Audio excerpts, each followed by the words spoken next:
Will be recording today's event, and we are also currently streaming live to Facebook.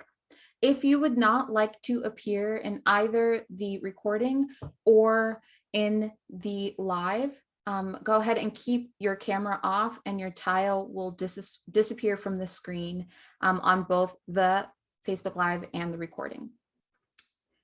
Additionally, if you would like to have access to the live transcript via Zoom, you can turn on Zoom's closed captionings by going to the bottom right corner of your screen and clicking Enable Live Transcript.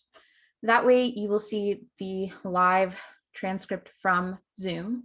We are also going to be using Google Slides throughout the presentations today, and we'll have access to the closed captioning through Google Slides that you can see on the bottom of my screen here. So we have both of those available for you all. So without further ado, I just want to take a moment to welcome our first presenter to the stage. Emily Brewer is our first student presenter today, and Emily completed her music therapy coursework at the University of Miami Frost School of Music and graduated with the title Outstanding Senior Music Therapy Student in May of 2020. She is the recipient of the 2021 Edwina Ististic Scholarship for Music Therapy Interns and is currently a music therapy intern at Florida State Hospital, providing services to individuals in the civil and forensic psychiatric population. She will complete her internship in early November of 2021 and plans to move to South Florida to start her music therapy career, focusing in mental health treatment. Emily's presentation today is entitled The Importance of Content and Process, Group Music Psychotherapy for Effective Treatment of Long-Term Civil and Forensically Committed Psychiatric Patients, and is shaped by the experience of a music therapy intern at a state-run psychiatric hospital, and details the dichotomy between providing sufficient structure for sessions while being expected to adapt on the spot to facilitate effective and ethical group music therapy treatment. The result of this contemplation led to the reshaping of her therapeutic approach and clinical toolbox. Emily will also outline considerations and tips for planning group music therapy sessions and delve into the importance of the humanness that music therapists bring to the therapeutic relationship in psychiatric settings. So without further ado, let's welcome Emily to the stage. Thank you, Naomi. I'm just going to get my screen sharing up here.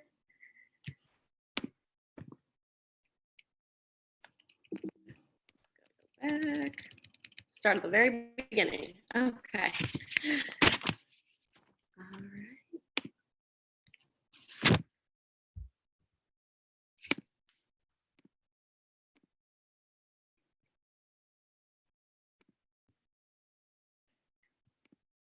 Whoops.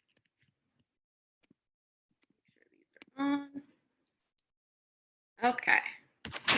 We are ready to go. So today, as Naomi said, I'm going to be talking about my experience of being an intern and new professional and the struggle of blending my undergraduate experience and education with what I thought was my therapeutic approach and combining that with new experiences and skills learned during my internship. So throughout this presentation, I talk about the very real dichotomy between being provided sufficient structure for group music therapy sessions, and also being expected to be adaptable at the same time. So I found this balance to be particularly evident during music psychotherapy interventions that I facilitated during my internship. So today I share with you my experience with the goal of promoting reflexivity for you, so you can reflect on your education, therapeutic approach, and the kind of therapist that you are and want to be. So a quick introduction here, so you can better understand how I came to the conclusions in this presentation. So I completed my undergraduate coursework at the University of Miami, which has a very heavy focus in neurologic music therapy. I absolutely loved my undergraduate experience. It was very structured, research heavy, and procedural, which is something that I thought I excelled at. My senior practicum was at a prison in Miami-Dade County, and this sparked a real interest in working with the mental health population. So I then applied to Florida State Hospital, and the rest was history. This was my next step. So I got to internship in May of this year, and I'm set to finish in just a couple weeks at the beginning of November. So during one of my first clinical supervision sessions with my internship director, he told me that this internship might be a little difficult for me because I had an NMT background. He had me thinking of the way that I provided services in a completely new way, and I was really outside of my comfort zone, especially with his everything relates to everything spiel. This was new, and at the beginning, I wasn't sure if I liked it. But I had to do some real soul searching and be open to these new ideas and ways of thinking. I thought my internship director might have been setting me up to fail because I felt like I knew absolutely nothing when I came into my internship. But really, it was the opposite. I knew the content and how to session plan and how to be detailed, procedural, and meticulous. What I was missing was the process, and I figured out that I was determined to find it. So let me tell you a little bit about my internship site. So Florida State Hospital is a large state-run psychiatric hospital with both civil and forensic populations. Individuals served here are here for long-term treatment. Now, long-term looks different for all the individuals at the hospital. It could be months to years, and sometimes people even die here, and they're actually buried on campus at the cemetery. It's really a last stop shop for most individuals because there's just simply nowhere else for them to go to receive the level of care and mental health treatment that they need. So all residents, as we call them, not clients or patients, are not here for voluntary treatment. They're actually all committed by the court system, which can happen in two major ways. The first is a Baker Act, which is where they are determined to be a danger to themselves or others, and they're admitted into the civil portion of the hospital. The second way is through NGI or ITP, which is not guilty by reason of insanity or incompetent to proceed. So both individuals with these labels have committed felony offenses and also have a co-occurring mental illness. So NGI is actually a court finding, means that they go through a trial and everything, and that they come to the conclusion that the individual had severe and persistent mental illness at the time of their crime, and the mental illness is responsible for their crime. Usually when this happens, they are committed to different hospitals for long-term psychiatric care. And then we have ITP, which means that they're unable to stand trial because of the symptoms of their mental illness. And those symptoms actually prohibit them from being able to testify on their own behalf, provide relevant information to their attorneys, or they just really cannot understand or behave appropriately during court proceedings due to their illness. So here are some groups that I facilitated during my internship. The first was wellness, where we really learned music-based coping skills with the overall goal of improving their health and wellness. Next, we have core education. So in this kind of group, I utilized a curriculum to help them restore competency. And this curriculum was created by the psychology staff and utilizes the Florida statutes as well. In this class, we really discussed charges and penalties, the court process, appropriate behaviors in court, the different people in the courtroom and their roles, plea options, and the list goes on and on. So actually on the side of the screen here, you'll see a song that my core ed group wrote regarding mental health stigma and the court system. So we do throw a lot of music in there too, but it's really a psychoeducational class as well. The next, we have enrichment and engagement. This is where we learn about music and engage in music to improve quality of life. And last but not least, substance use disorder treatment group. And in this group, we really discuss substance use disorders in detail. So what's the criteria? How do these illnesses happen? The recovery process, as well as relapse prevention skills. So the rest of this presentation really focuses on group treatment and the services that I provided in these groups that I just discussed.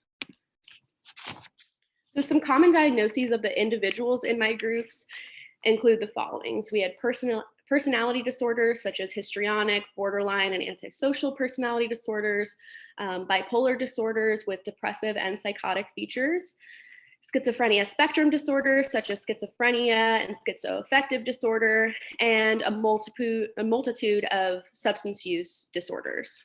And just a little aside, quite a few of the residents in my groups were also diagnosed with intellectual disabilities, which again shaped the way that I presented material to those individuals. So overall, some clinical needs for this population included working on reality orientation, social skills, and control of impulses.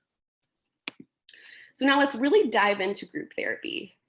So group therapy can be beneficial for residents who are receiving mental health treatment in many ways. So here are just a few. To help cope with their mental illness, to improve quality of life, providing familiarity.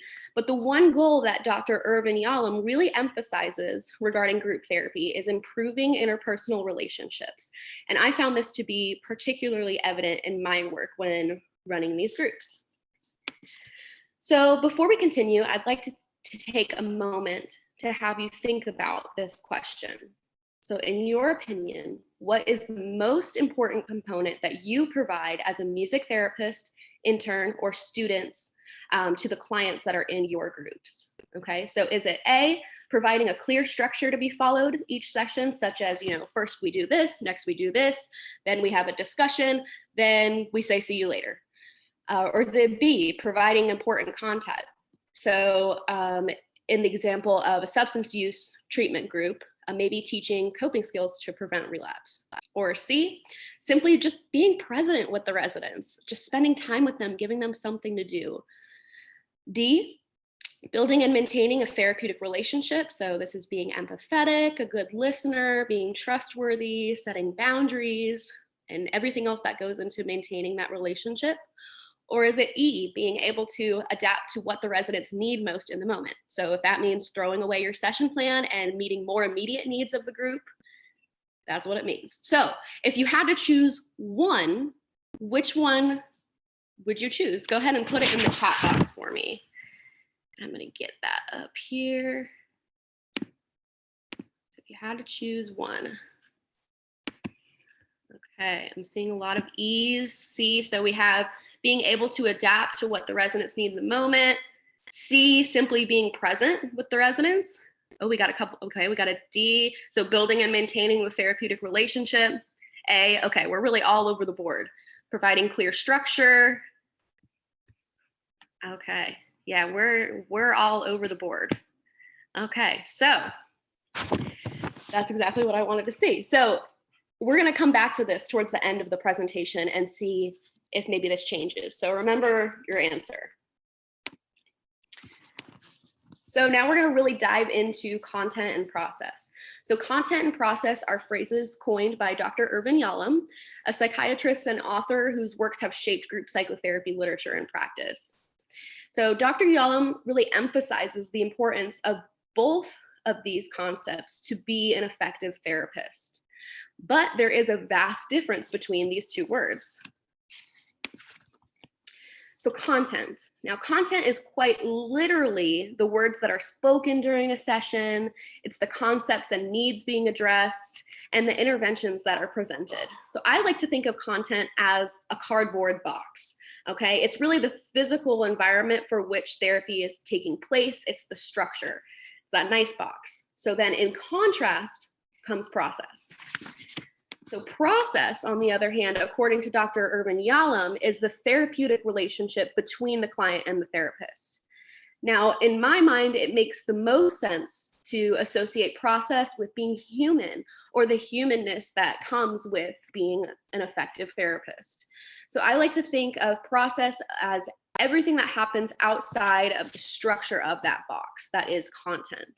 It's the fluidity of a human conversation. It's the emotions that the music brings out of a client.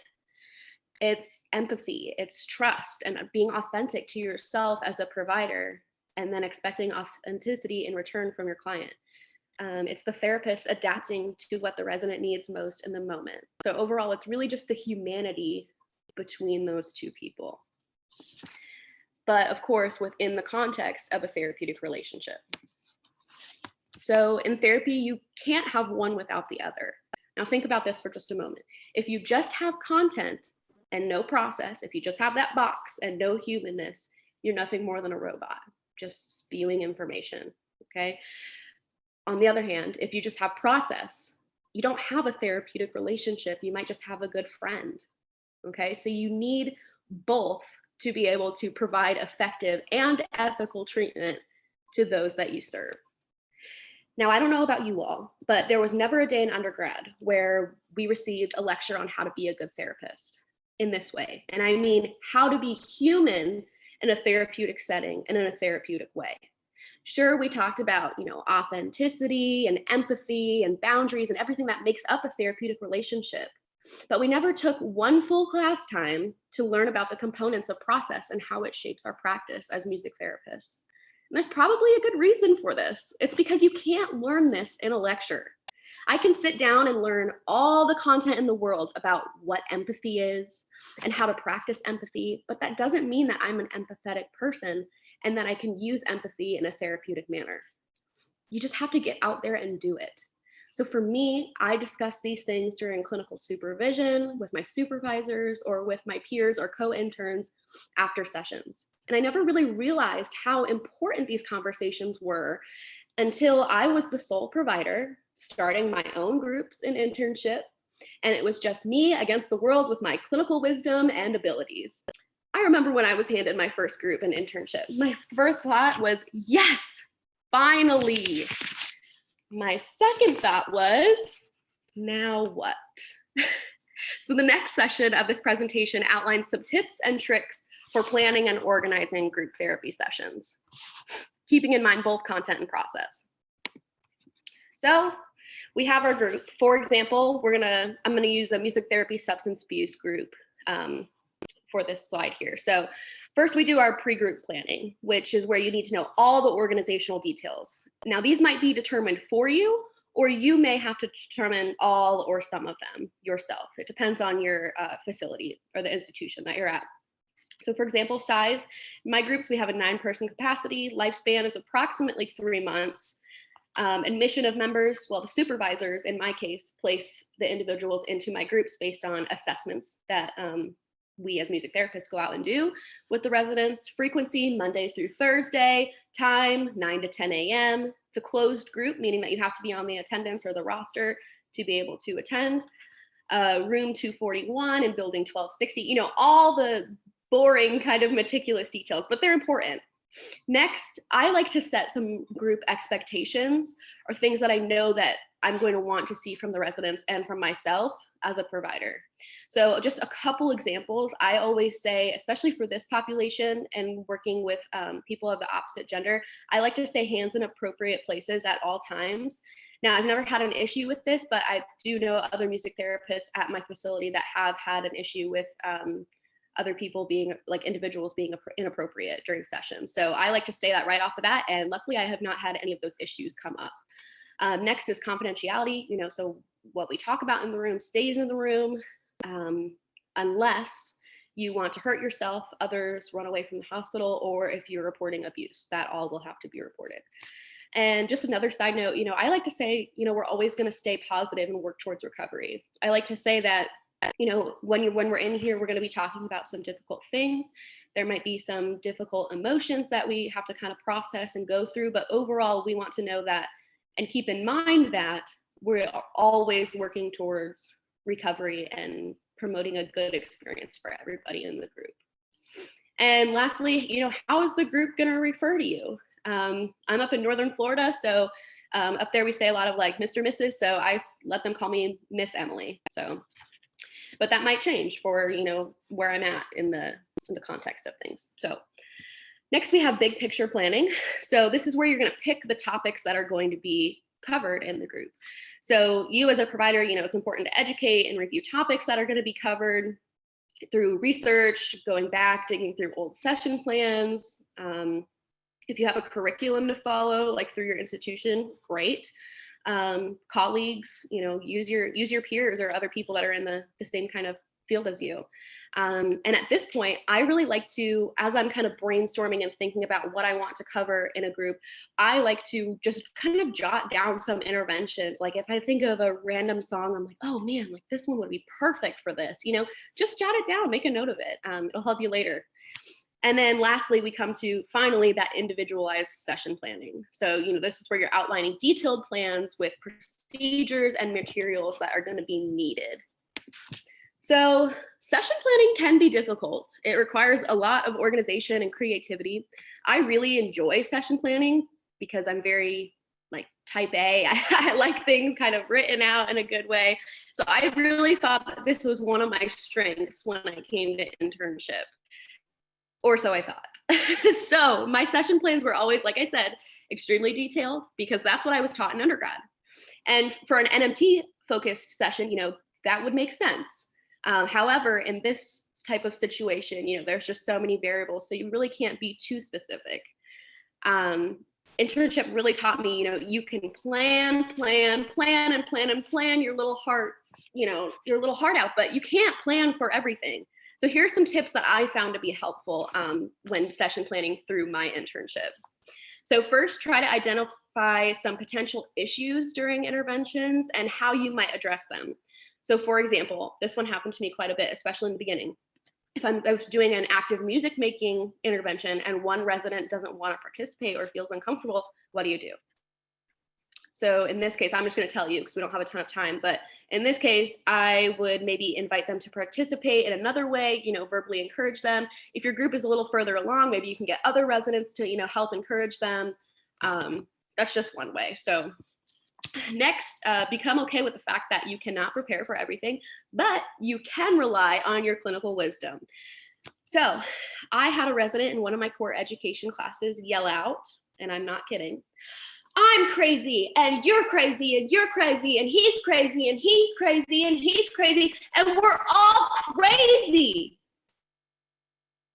And that was in the middle of a discussion about what it means to be incompetent to proceed. So what do you do as a therapist? I'll tell you what I did. First of all, I took a deep breath. I was in there by myself, providing services to 9 other individuals. Okay. My supervisor wasn't sitting in the corner. This was one of those, oh my gosh, what do I do moments. So I took a deep breath, knowing that I had to figure out what to do in this situation. And I thought, oh my gosh, what do I do? What do I do? What do I do? Mental health stigma. It just came to me. How do I address in this moment, to the best of my ability, mental health stigma in the case where everybody else in this room has been determined to be incompetent, right? How do you explain that to people? It was so hard. But this is what I did. I asked him why he thought he was crazy. Okay. And his response was, well, that's what the doctors and nurses and people at the court say. So we started discussing mental health stigma and how calling yourself and calling others crazy isn't a good description of the issues that you or somebody else in the room might be facing. Luckily, I had a song in my rep binder that would be perfect for this, Unwell by Matchbox 20. So I'm not crazy, I'm just a little unwell. I know right now you can't tell, but stay a while and maybe then you'll see a different side of me.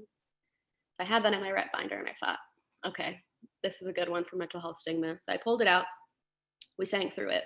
Now the lyrics, as we did a song discussion about it, I'm not crazy, I'm just a little unwell.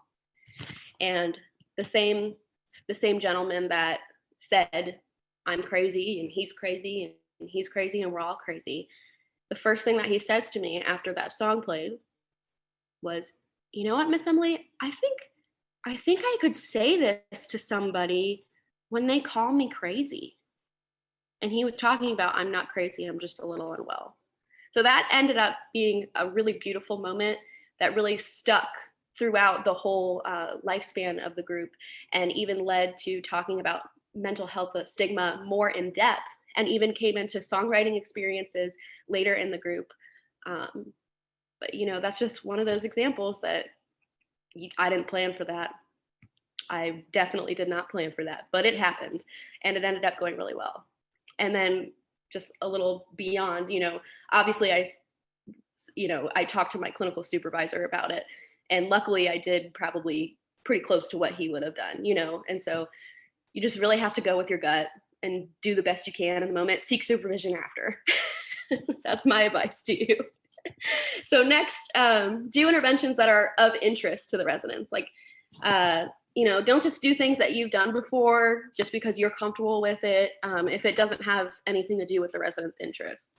That's something I had to learn the hard way. Next, allow enough time for meaning. So this seems a little silly, but for example, don't try to do a lyric analysis, when you only have 5 minutes left of group. There's not enough time to really kind of dig in and do the processing that might be necessary. There's not enough time to make that meaningful connection to their treatment. And lastly, be flexible. Like I said, be flexible, because it's not going to go how you planned it. Okay. So all of these considerations are a mix of content and process thinking. So you have a plan, which is your content, you have your box, but the adaptations that you make throughout are all part of your clinical process. So it's also important to keep in mind where your group is at in the stages of group development. So a group functions very differently depending on the stage that they're in. And there are many different perspectives on the stages of group development. So presented to you today is a combination of a few of them for which I have provided the similarities.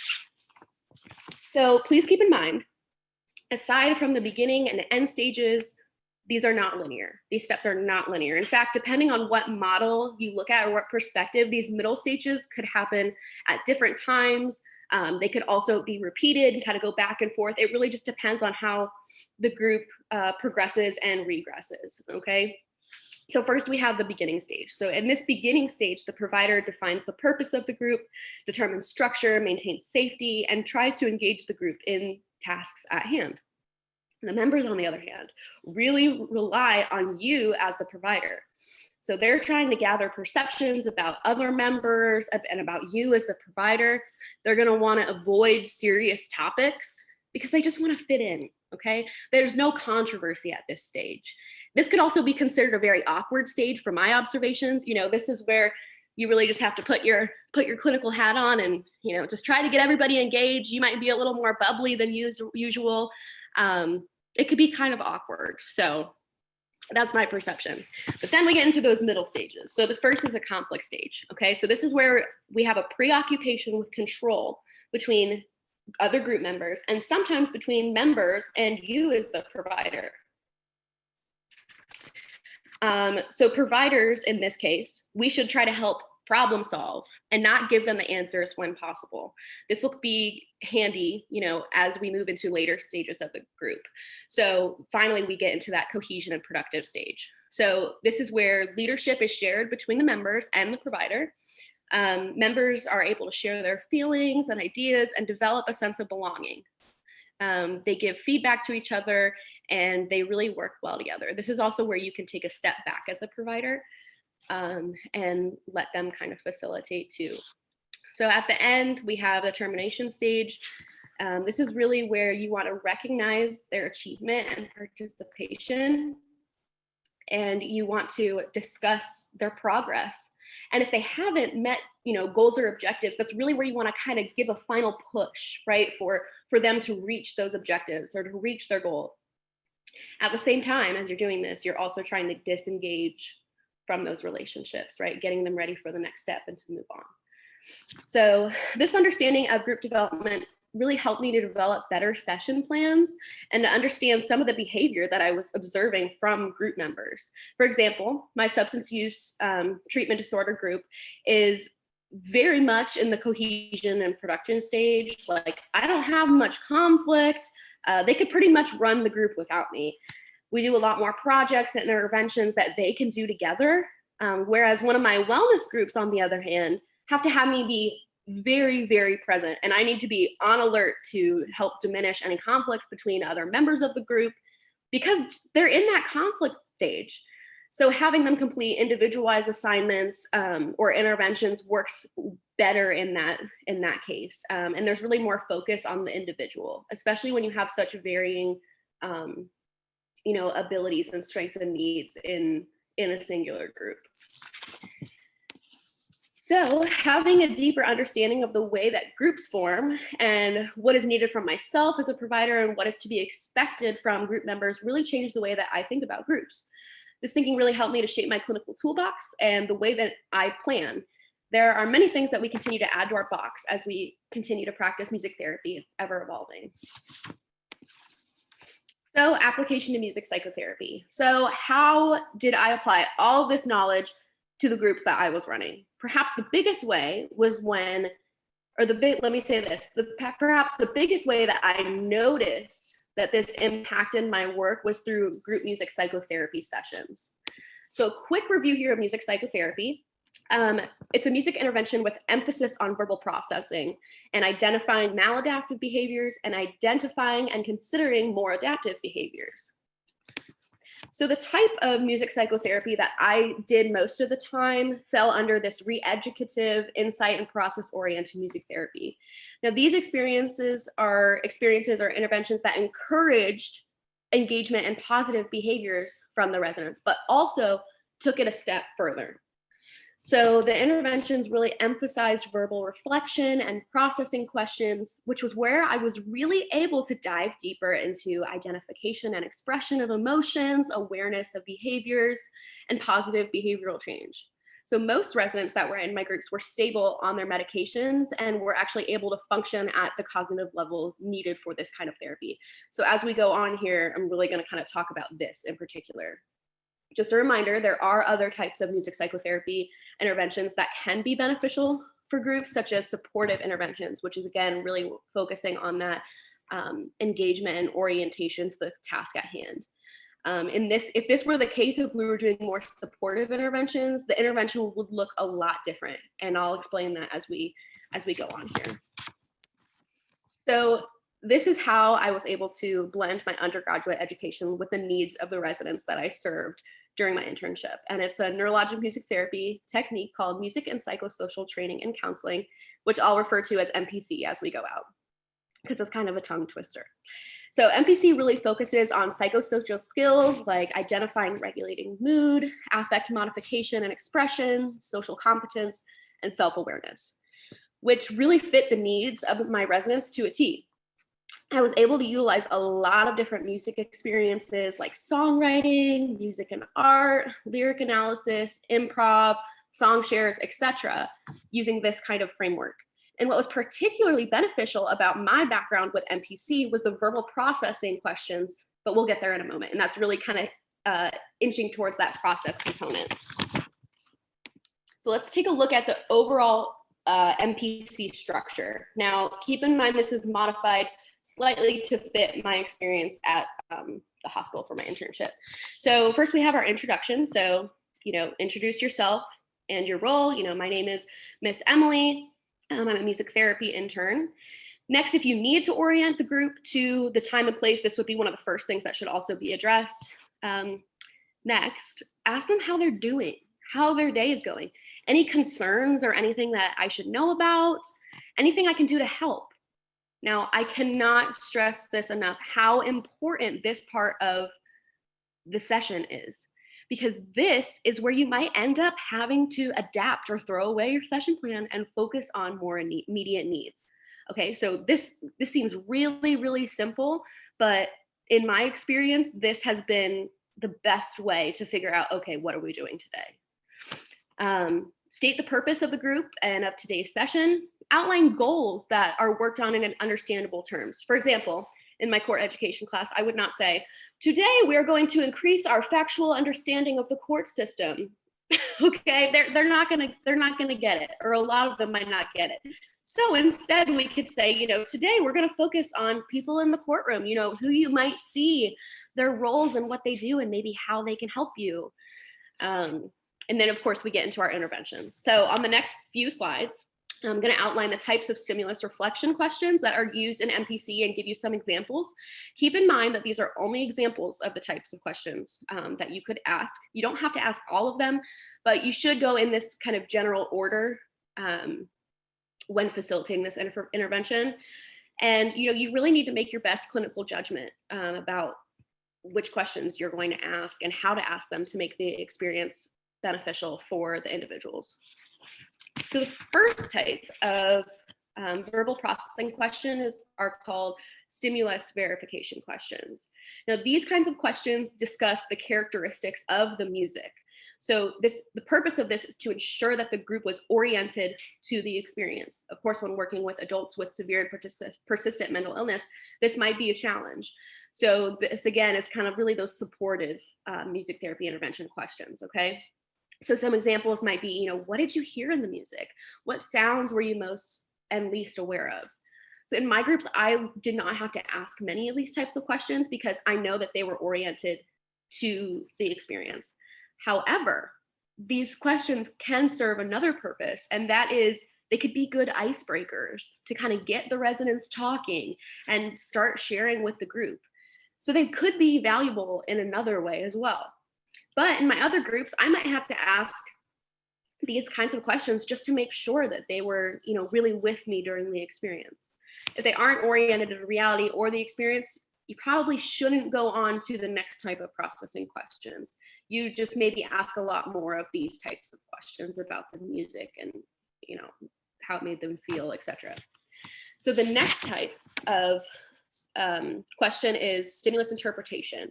So these types of questions help the residents to identify and express their thoughts and feelings about the experience. So some examples can include, how did the music make you feel? What are some thoughts that came up during this experience? Again, keep in mind, this is really where process comes in because you as the provider need to know how to follow up once the resident answers the question. This is where your general counseling skills come in, such as linking, asking clarifying questions, silence, summarizing, paraphrasing, prompting, redirection, etc. Again, this is something that you can learn about in a textbook or in a lecture from one of your professors, but in order to master these skills, you just have to go out and do it. And again, seek supervision afterwards, get feedback from supervisors, peers. Just don't be afraid to try these skills because that's how we get better. So the next type of processing questions are stimulus evaluation questions. So these questions focus on the residents' goals and objectives and what they specifically can take away from the experience or the intervention. So for example, how could this experience help you reach your goal of blah, blah, blah? Again, you'll need to use process to decide which questions are appropriate and how to follow up on their answers and, keep the conversation going. Lastly, we have transfer. So transfer questions help the residents to decide how this experience applies to their overall treatment. Okay, so a transfer question I really like to use is, how could you do this activity on the dorm? Walk me through the steps you might have to take. Now, this question is really important because this gets them thinking about how they would actually accomplish this experience or intervention on their own. Because a lot of times there are some hoops to jump through, especially in a psychiatric setting, whether it be in a civil or forensic setting, such as making sure that they have access to music. Sometimes they don't. What kind of music they would use if they were to do this on their own. So like giving examples of like their preferred music. How to access materials. If you're doing like a music and art thing, maybe they need to access to a flex pen or to other materials that are safe for them. And this is just all due to their environment. So the group helps to problem solve these things in case that they want to do this activity on their own. Now, leading into homework, this is where it becomes really beneficial because if you give them homework, it really helps them practice transferring the knowledge and the skills that they learned in a session to what they could do outside of it, how it could really be beneficial to them. So an easy example of this would be to invite them to try the experience worked on today or, during the group before the next session. And I'm going to ask about it at the beginning of next session. I want to hear how it goes. So again, you're already having them think about how they would do this. It's a great follow-up. And that way you don't have to go through the steps that you would have to take again, or just let them try to figure it out on their own. It's really helpful to the group to be able to figure out, how would I actually do this? So to close the session, you want to make sure that you review the purpose of the session and how the intervention worked on that skill. So be sure to let the residents do the work on this. Don't tell them the answers. Ask them, what did we do today? What was the purpose of today's session, do you think? What skills did we practice or identify? I also like to give a little preview of the next session. So like next Monday, we're going to be discussing appropriate behavior in court. And of course, remind them of their homework. The more reminders, the better, I've found. So this is really what an MPC session structure would contain. However, an MPC session is very process oriented. And the success of the verbal processing portion of the intervention is really determined by the provider in many ways. You know, how do we ask the questions? Are they open-ended? Which questions do we ask? How do we keep the conversation going? Are we linking? Are we summarizing, et cetera? Are we redirecting? Are we bringing the focus back to the main topic? As I mentioned before, using this type of intervention was perhaps the best way for me to conceptualize and understand the role of process in my practice as a music therapy intern. So this brings us back to the question that I posed to you all at the beginning of the presentation. Now, what I want to know, just as a reminder, in your opinion, what is the most important component that you provide as a music therapist, intern, or student to the clients in your group? Now, I'm not going to go through and read all of these again, but what I really want to know is one component more important than the other? Go ahead and type your response in the group chat. So is your, is one more important than the other? Let's see here.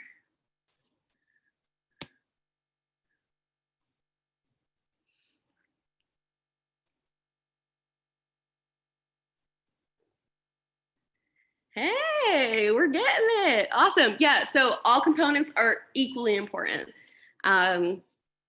That's really what I'm seeing here. So awesome. In my opinion, just like you all said, they're all important and they're all necessary for effective and ethical treatment. So in order for us to be, well-rounded therapists, we need them all. We really need them all. So awesome, we got it. So here are a few takeaways to help us wrap up this afternoon. So again, you need both content and process to facilitate effective treatment. Don't be afraid to session plan accordingly. Think about these things as you go through. Don't forget those tips on session plans. Next, be flexible because things are not going to go as planned. Use your best process thinking and your clinical gut to do what's best in the moment and seek supervision later. Think about your role of content, or think about the role of content and process, there we go, in your practice and how each shape the kind of therapist that you are and want to be. And don't be afraid to modify your approach. Keep adding to your toolbox and be open to new perspective and experiences, but also be authentic to yourself as a provider. Your toolbox looks different than mine, and that's just fine. We're just going to take all of the experiences and the knowledge that we gain and just keep on adding. So if you like this information and you would want access to it after this presentation, please use the QR code on the screen for access to a handout with the information from this presentation. And thank you so much for having me. I believe we do have about 7 minutes for questions. If anybody would like to ask any questions, you can go ahead and unmute or in the chat, whatever works best for you.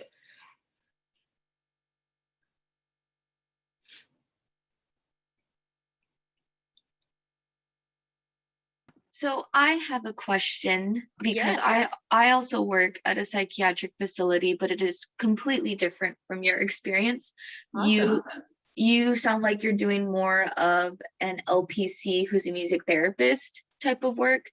And what I do is a specialized therapeutic services where we focus more on, we have a lot more recreation therapists. So I get to work with them.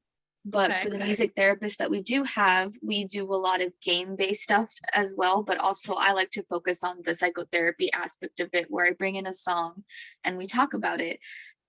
And, there are times where I've had to adapt certain interventions. We have this one unit where a lot of the adolescent girls, there's boys as well, but the adolescent girls are always physically fighting each other. and a lot of our patients couldn't stay in the session, but for the ones that did, I used music and mindfulness.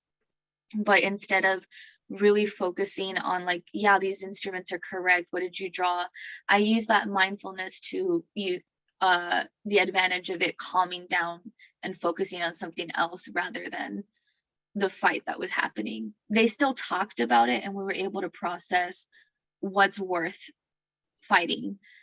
Is it where you get in trouble and probably have something on your record, because you can definitely go to jail for that even if you are in a psychiatric hospital? Mm-hmm. Or are there different steps that you could take? Yeah, absolutely. I mean, it sounds like what you did ended up being beneficial for them. Maybe something that I would also consider is doing more of like an ISO principle kind of thing. So, if there's a lot of commotion, the one thing that we do have, going for us as music therapists is like our ability to kind of meet that stimulus, or, what's going on. Of course, you don't want to make it a more dangerous situation, but like you talked about, it might be good to talk about like frustration tolerance and using mindfulness to kind of bring it back down. So I think you did a great job in your situation. Yeah, it felt too much for them. And in my case, I always go back to, well, I'm trying to be a music therapist. I don't want this to be too wordy. I still want to involve music in it. So I guess my compromise for that, if we do this activity together and see where you're at, then we can talk about it after. Yeah, that's a great idea. So I just wanted to say that I really love the work that you're doing. I work with more acute. We do have residential treatment patients as well. It's just 2 units, but I came from a psychotherapy background for my undergraduate, and I'm using that in my internship now. So it was really nice to see how you switched it around despite feeling at first that you had no background whatsoever. So I really commend you for that. Well, thank you. Yeah, I mean, just having a really strict NMT background. I used MPC during my senior practicum at the prison, but here I was really able to figure out how to adapt, because when you're seeing people every day and you really kind of see the longevity of treatment, it looks a lot different, versus where you have just an acute care. So it is very interesting to hear how we try to adapt and kind of take that content that we have and try to use more of that process thinking and adapt it to what would be most beneficial for the residents. So that's awesome to hear. Thank you so much. Yeah, of course. My last question is, just because you have long-term residents, how often do you cycle through your interventions? To be honest with you, so I've been here about 6 months. I'm just, like I said, I'm just finishing up in November. So it really depends on the group. Usually where we're at, the groups in like the rehab department last around 3 months. So we kind of have curriculums set up.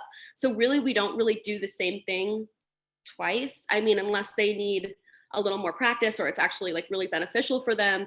So there's a lot of components that go into that, but really the longevity of the group is about 3 months. So I got to do, like, when I first started my internship, I started, a handful of groups. And then the second half of my internship, I started, four more groups. So I really got to kind of control, what was going to be occurring during those groups, which was really nice. But some people might also not have that. There might not be, okay, like here's a start date and an end date for specific groups. Like you might just, just jump in and just keep on going. So in that case, definitely talking to other people who have provided services could really help. And, as you go on and you kind of get to know the residents and what they like to do, you can definitely, incorporate that as well. So did that answer your question? Yeah, a little bit, for sure. It's just that we also we do one thing for 1 month and say because it's an acute unit, all those patients just vanish and a new batch come in. Right. That we can start reusing our go-to ones, but we try to do it at least every 3 weeks where we recycle again. Right, right. Yeah, so very different in my circumstance, but that's interesting. I could definitely see how that would be beneficial though. I mean, because if you're having people cycle through so frequently, then that would be beneficial, definitely. But in my case, where you're working with them for longer periods of time, you don't really want to keep doing the same things over and over again. So, just that's where you really just get to be creative and kind of figure out, how else could I apply this? So. Yeah, and I don't know if you have any other types of therapy at your internship, but I've also been bouncing off of making recreation interventions and turning them into music-based ones. So definitely that's helped me a lot in creating new things. But I will let other people ask questions. I think I've had my fair share, but thank you. Yeah, no problem. Let's see, question for some of the attendees. Do you value the therapeutic relationship and presence with a client as a stepping stone for the other aspects of practice instead of seeing them all as equal parts from the onset? Okay. You value the presence with a client. It's a good question. I mean, in a way, yes. I mean, when you first meet people, everybody's pretty nervous, especially when you're just starting out. So like really just being there and being a human is really helpful. But, you also in the very beginning have to be kind of strict, especially in the environment that I was in, having it be, a forensic setting. Some of the time, you have to set really clear boundaries. So at the same time as you're being human and trying to be, relatable and authentic and empathetic, you're also trying to establish like, okay, I'm not your friend, I'm your therapist, so it's really hard. In a way, I think that is a stepping stone for other aspects instead of seeing them as all equal parts. But you know what? It really depends. Everything that you're doing in a session is going to determine the success, of later outcomes. So, for example, oh, you're welcome. For example, I don't know where I was going with that. Sorry, I got distracted by the chat. But yes. Anyway, environment-based as well.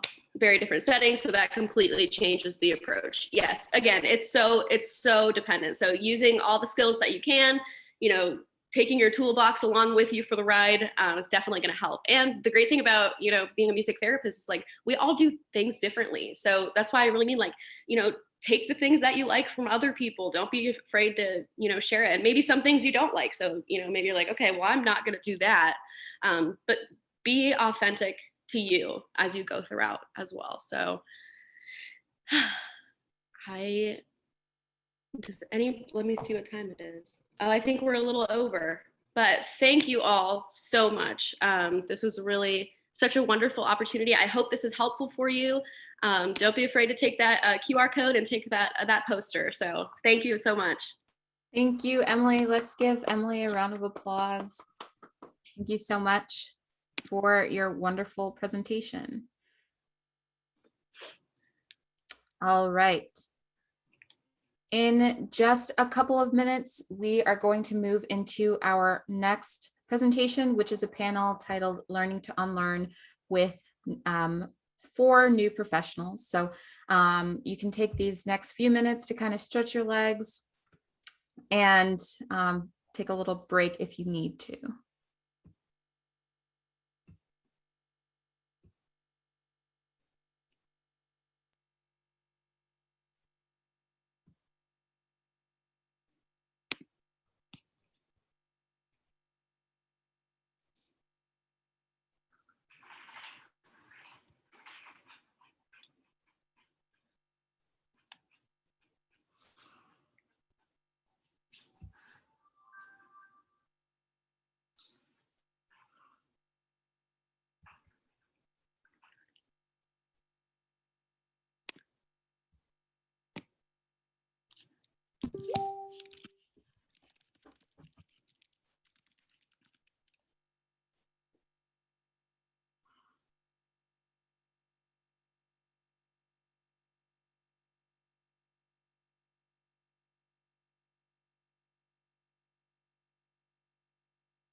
Okay, before I welcome our panelists to the screen, I want to just take another moment to give a little service announcement. If you are just joining us, just wanted to let you know, if you would prefer your face to not be in either the recording or the Facebook Live where we are currently live streaming, you can keep your camera off, and you won't show up on either the Facebook Live or the recording unless you choose to speak out loud. We are going to be utilizing two different captioning services throughout today. If you would like to use the captioning services with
Hello, I'm not sure what just happened.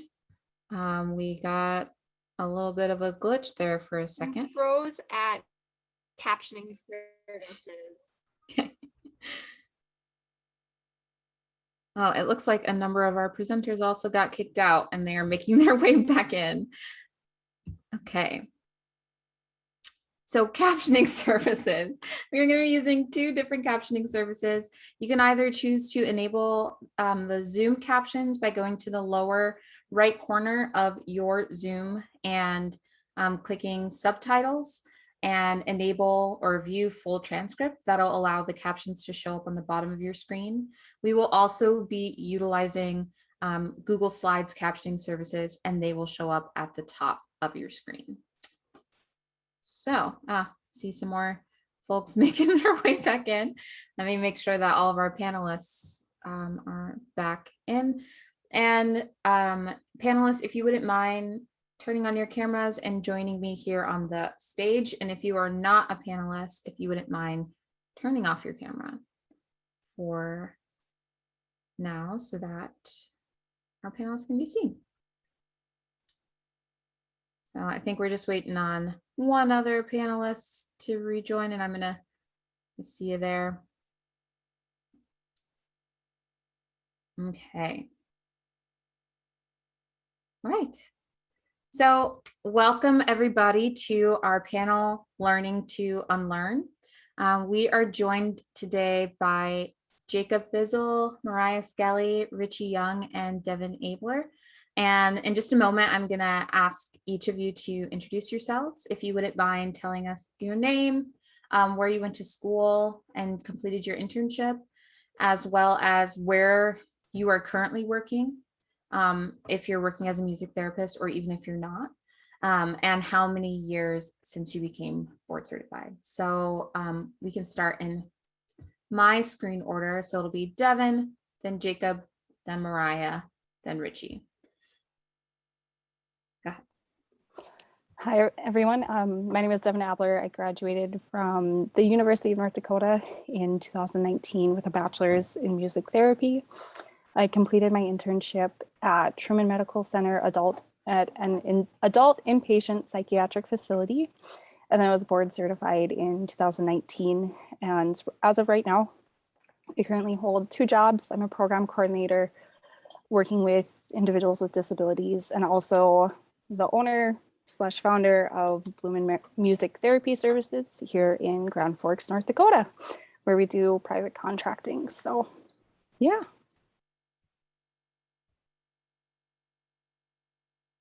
Wonderful. Hello, everyone.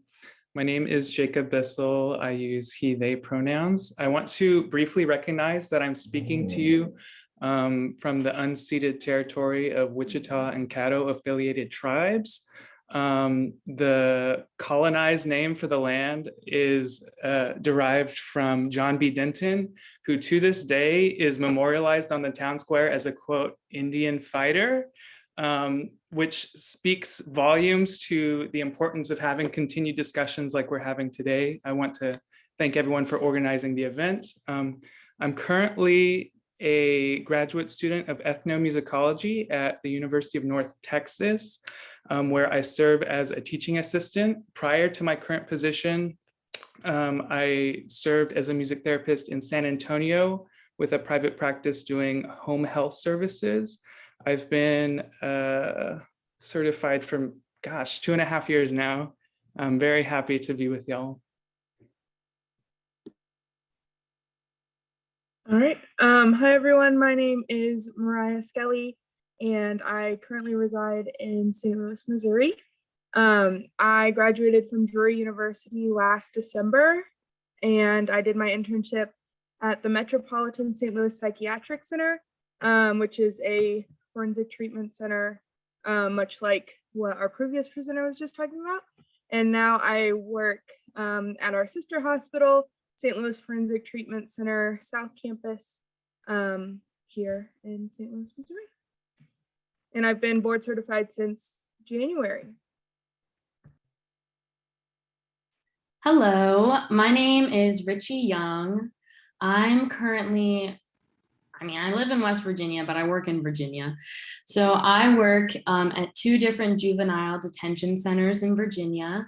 I did my internship with Annapolis Music Therapy and then graduated from Shenandoah University in August of 2020 and got my certification shortly thereafter. So this is the start of my 2nd year practicing. Wonderful. Well, thank you, everybody, for joining us, and special thanks to our panelists. For those of you who are joining us either via Zoom or via Facebook Live, feel free to submit any questions that you may have for our panelists in the chat of either Facebook or Zoom. If you're on Facebook, our board members who are lurking in the Facebook chat will drop them into Zoom for us. But to kind of get us started, we have a couple of questions for you all. Just first, here's one. When did you start exploring your own style of music therapy, like documentation style and session planning and implementation? Was it during your internship or when you entered the workforce as a professional? I'm happy to answer that one. I would say that due to like my job and the types of documentation or lack thereof that are in my facilities, my personal style is honestly still evolving. So last year, I pretty much just did like a copy and paste of the music therapist who was here before me. And then as the 2nd semester came, and especially now this new school year, I'm starting to kind of fall into my own planning types of sessions, like documentation, because we don't really have too much documentation here, but I would like to have some so that I can work towards goals and stuff like that. So I'm still honestly working on finding my style, but I have started to shift it a little bit more towards my preferred viewpoints as opposed to the like strict educational viewpoints that were kind of there before.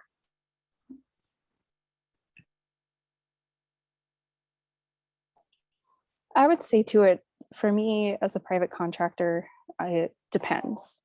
I have some clients that go, no, we don't want to work on goals. We just want music. I'm like, okay, well, how do I still document from that ethical perspective of this is music therapy, this is a therapeutic service, to working with individuals where my notes and my documentation is more like a case note because it may be used in court. And just navigating that balance to a very low, I know I often will use like a bullet point or more detailed case notes. And the case notes style is what I learned at my internship. And it was really there that I learned both ways of jotting it down during a session or learning how to keep that mental note and highlighting that key important data to writing that in-depth report and then asking my supervisor questions about that too. I'll say that I kind of came into my own towards the end of my internship and then into the position I have now. I'm still in my first year of being a professional, so I am still evolving, but my personal style is growing in the way that I do my groups and sessions, because we have a very strict way that we have to do documentation because we get we're a state facility, so we get funding from the state. So I have to do my documentation a certain way, but I can do my groups and my individuals however I want to. So I'm still kind of evolving into what I'm doing. I would love to jump in and just say, we're talking about this process of evolution, right? It is constant. Our language is constantly changing the way we talk about things. I definitely did not feel comfortable with my professionalism, whatever that means, right? Towards the beginning of my certification. So it was very much, this is the way my teacher taught me and this is the way I'm doing it.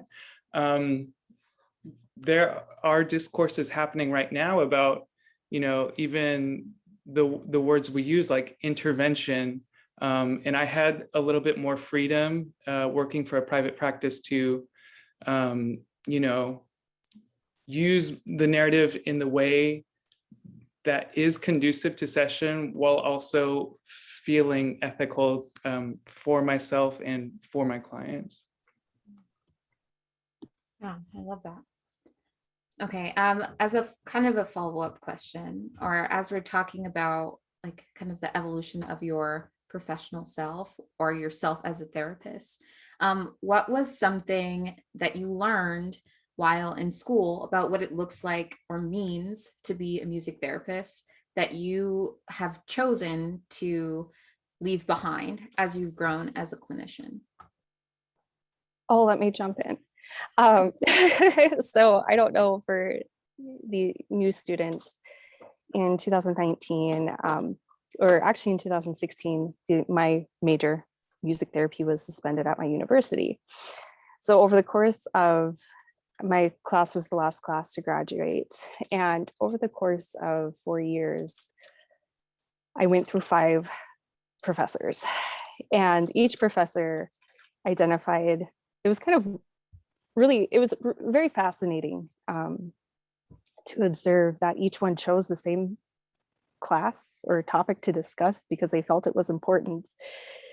And it wasn't until my last year that I really learned of, oh my gosh, music therapy is so much more.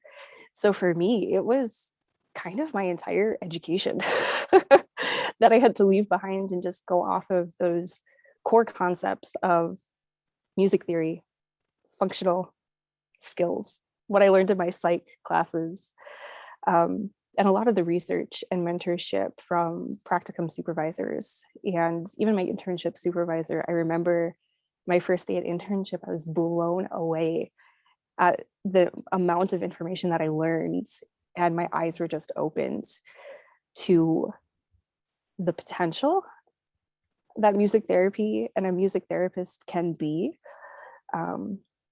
Even working within a multidisciplinary team of, oh my gosh, a music therapist can be incredibly respected with insight that they provide. And there are so many things that I wish I would have learned in my class that I would have known. So it was one of, I mean, I guess I would say for me, it really was that skill of, or not that skill, but that information of this is how it is and this is how you do it.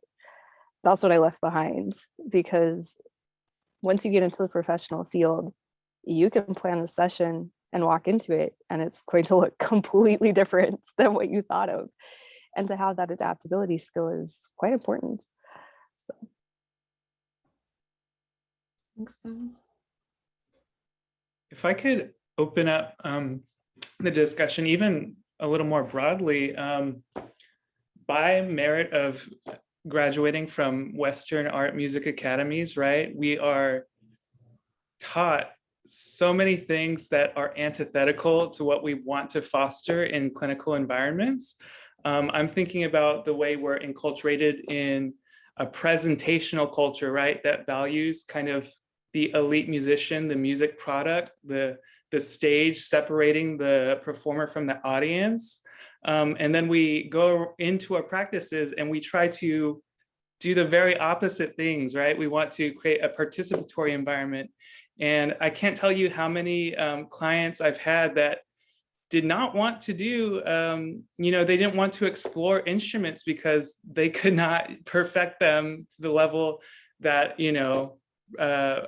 anyone that is producing an album is perfecting their instruments. And so finding ways to break down those hierarchies is hard because we're kind of living in this dissonance. And towards the end of my tenure in San Antonio, I got to dip my toes into supervision. And I can't tell you how many students, I felt this too, because I'm a very insecure vocalist, but how many students were so anxious because they couldn't, perform to the level that they thought they needed to perform, when that level doesn't matter to clients a lot of the time, So I think that's what I'll say on that. I think one of the things that I definitely left behind from my training is that you have to use live music every single time. I felt like that was very put on, whether it was through active music making or through like you play a song and then you're singing to them or whatever. I did a lot of recorded music, playing recorded music, especially my internship where they only had radio headphones, so they didn't get to listen to music that they like. And here they have MP3 players, but they can only have certain songs. So I have started doing a lot more recorded music and leaving some of that behind, especially that opens up a whole new range of music that maybe you're not comfortable in performing, or what kind of Jacob was saying, like you can kind of leave behind those things that you weren't comfortable with if you can just use a recording rather than yourself.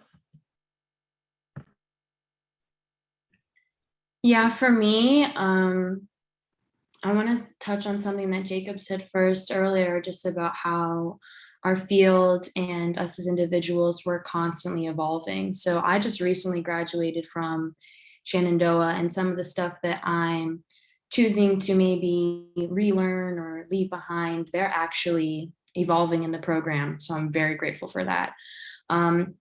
Kind of jealous, but it would probably be a lot of like goal setting. Like, why are we setting this goal? Who is it important to? Is this a goal because it's what's seen as important by society and by old psych textbooks? Or is it a goal because you want to accomplish it and because it would better your life and your understanding of music, environment, emotions, etc.?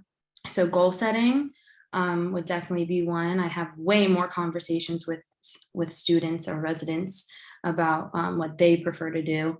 And then also professionalism. Like, I use a lot of slang in my typical everyday talk, and I thought that I was gonna meet my coworkers and I'd have to be like, hello, my name is Richie. It's nice to, very formal. No, it's not like that. I'm still myself. And honestly, if I came in here and I was eliminating my slang, it would be very inauthentic. And it would almost make it seem like I'm trying to like one up some of my students with my smart terminology. So yeah, just like what is and what isn't professionalism, what doesn't even matter in terms of professionalism. That's something that I really had to question and relearn. And sometimes it brought me to that point related to like performance almost, where I was like, oh my gosh, am I not being professional enough for my situation, for my facility? But it didn't matter. No one really cared. I was getting my job done, and professionalism looks different when you're in the field than when you're just talking about textbook situations. Yeah, and just a little plug for our keynote. at 3 with Carrie Dublin is going to be talking about that very thing, about really taking a hard look at what professionalism is and why we impose like notions of professionalism. So that's awesome that you touched on that, Richie. Yeah, she definitely pushed me in that direction. Shout out to Sarah Devlin. Agree. That best internship supervisor a person could have. Okay, so we have a question from Facebook. Were there any situations in your first work placement that you felt like you weren't prepared for by your university coursework or internship?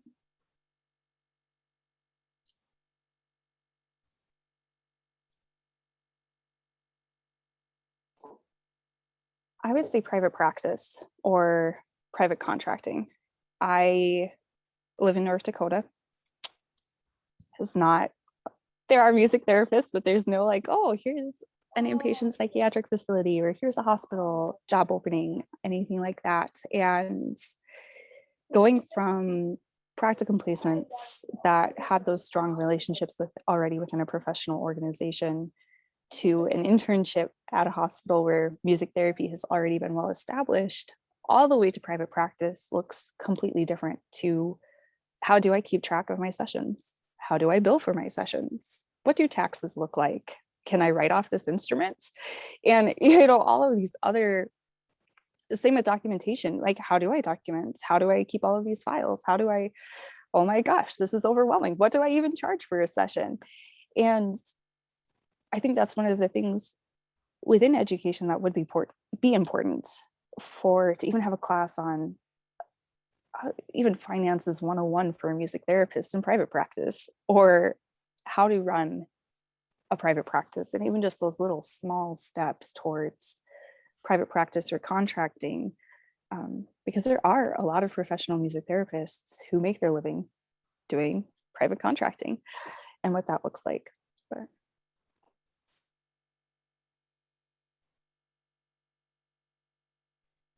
I'll say working in a psych field, I wasn't very prepared at school in my practicums because we had a clinic on campus and we had a couple of psych sessions, and I really tried to be in those, but a lot of ours was very much based in like developmental disabilities and like little kids, and I work with adults. So I didn't feel very prepared going into my internship where I was working full-time in a forensic psych hospital to now I'm working as a professional full-time in a forensic psych hospital to see what does like severe and pervasive mental illnesses look like. How does that show up? You can read about it in a textbook all you want, but until you're looking at somebody and talking to somebody who has very severe mental illness, you don't know. And I really wasn't exposed to that in school. So I got to internship and it was kind of a shock. To now, I'm very comfortable in it. That's what I do every day. So yeah, that's one of those things that I really wasn't prepared to do. And now I'm still learning on it and still working on it and evolving.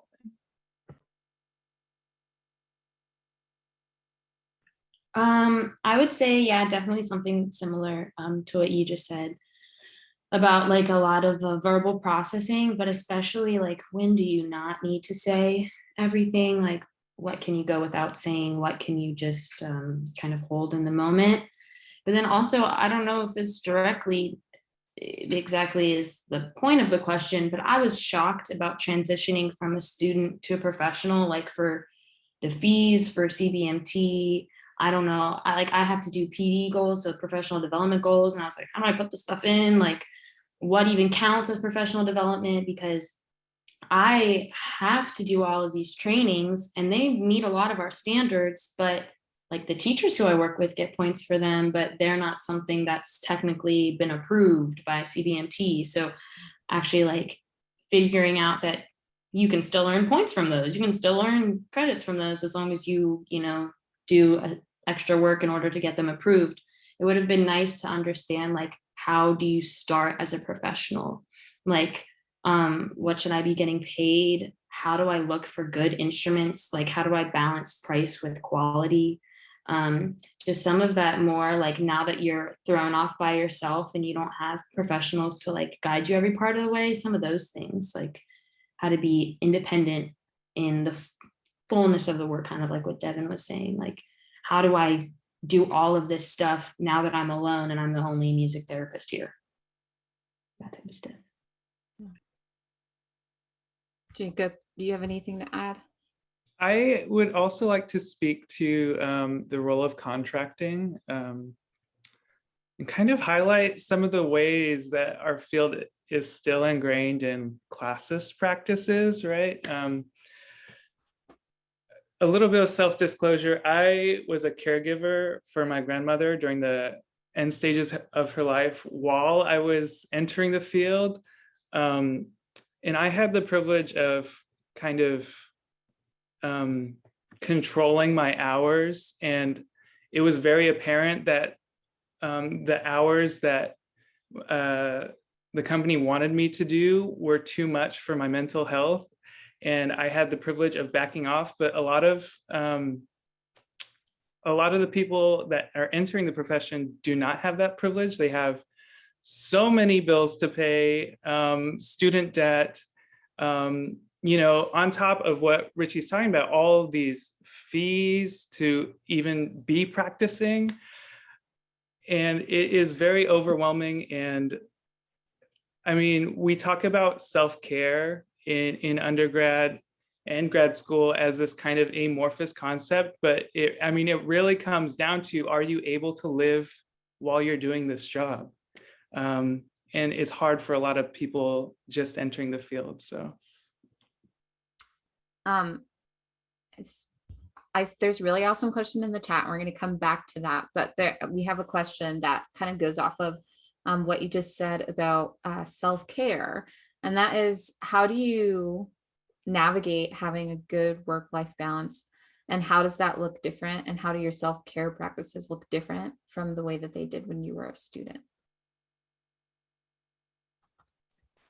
I actually talked about this. I went to Shenandoah and talked with their class, and someone asked about self-care during internship, and I literally laughed out loud because I did not practice self-care during internship. I literally, like, especially because COVID happened. I had internship in the middle of COVID. So I was doing my sessions in my bedroom when my parents had just moved into a new house.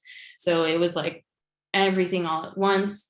So then when I started working, I was like, girl, we're not doing that again. You cut that out. So now I have to separate myself from my work. I literally leave my book bag in my car, in my garage, because if I look at my book bag, I'll be like, oh, I could do that right now. I could be spending my time doing that. But like, no, this is time for me. It's time for me to take care of my business, my stuff. And I'm like, oh, I should have gotten more self-care during internship, but I think that I wouldn't really see the value of it if I hadn't gone in the other direction. So don't do that though. Take me as a cautionary tale. Don't do that.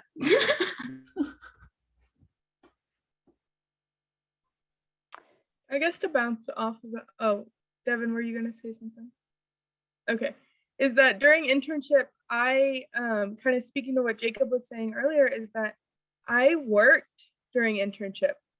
I was doing my internship for 45 hours a week and working 35 hours a week. So going on self-care, I really didn't have time, and I was really burnt out by the end. And that kind of bled into my professional life. Now I have a better balance because I'm actually getting paid for working my 40 hours a week. But now I have a better balance. I leave, like Richie was saying, I leave my stuff at work. I don't take my laptop home. I turn it off and I walk away and turn off the light, and that's it. I try not to bring it home. But yeah, self-care as a student, it was fine because you stay up all night studying and you can skip class in the morning. But as an intern, you don't really have that option. And since most of our internships are unpaid, a lot of us have to work. And I worked until literally it was September. I finished internship in November, but it was middle of September, and I looked at my supervisor and I went, I don't know how I'm gonna make it. And she said, quit your job, because it's just like defeating. And luckily I was in a position where I could leave for a month and be fine for a month. And I got hired here right at the end of November. I literally finished internship during national conference last year and got hired on that Monday. So I was very fortunate to do that. But yeah, self-care, important, but don't be surprised that when you get to internship, it might all just fly out the window. And so speaking to that as well, I work a full-time job of 40 hours a week. And then right now my contracting, it varies. 12-hour days are fairly normal. And I did start grad school a few weeks as well for a master's in counseling. And navigating all of the time, sometimes self-care looks like doing your dishes or making your bed or doing your laundry. And I think oftentimes self-care is presented, or okay, even too, like eating dinner. Eating is very, very, very important in life, even during internship. It's so easy to feel like you're so busy, but even just taking care of that basic need, do it. But I feel like self-care is presented in a way of, it's very, I don't know, glitzy and something to be very desired of. Yeah, just go get a massage, go meditate, go for a walk. And again, looking at it, you know, if I'm an unpaid intern and I'm working to fulfill my basic needs, where's the money for a massage? You know, where's the money to go get a cup of coffee? You know, and so even just reminding ourselves that sometimes taking that time to even just do dishes or those little basic day-to-day things can be self-care as well. Yeah, I love that. And that's also such a important reminder that sometimes self-care is not glamorous. It's just actually physically taking care of yourself and your needs in a moment. So cool. Well, we have another question in our chat that I love, and it says, as a new professional, how do you navigate interactions with seasoned professionals when topics you have unlearned arise?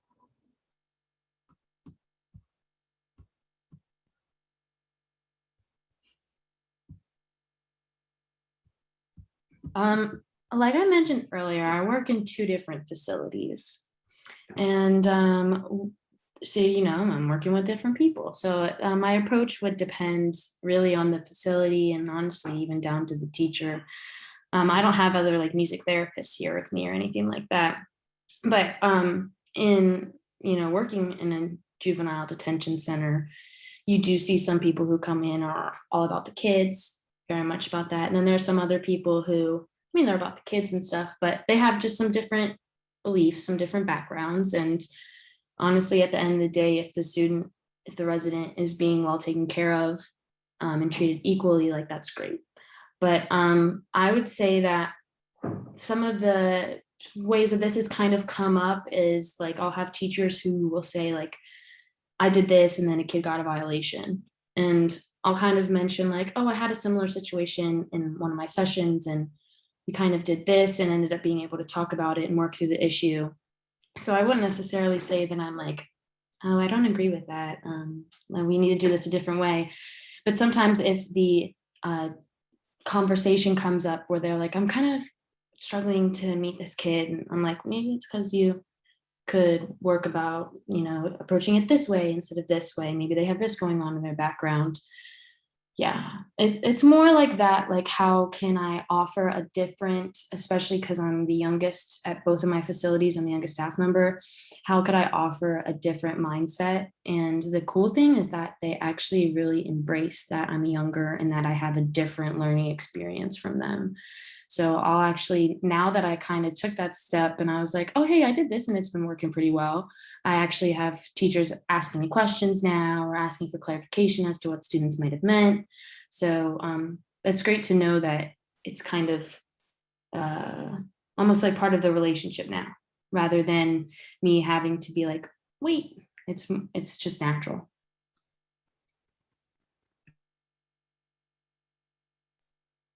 I was interviewing for another job, and the woman who was interviewing me, she has 20 plus years in the facility where she was working, lots of mental health experience.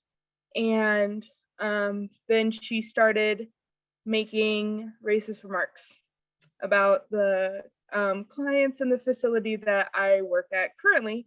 And the job I was interviewing for was in a suburb area, and I worked in the city. So it's just different, like income bases. There's different backgrounds. It was more acute in that facility as well. And that, from that moment on, I just shut down, was like, thank you for your time. I'm probably not going to end up taking this position. And just kind of quickly excused myself to leave, because as somebody, especially who was just going in for an interview, I wasn't necessarily her peer yet or working under her, but she would have been my supervisor. That was the moment I knew this is not how I can continue growing in the field. I can't work under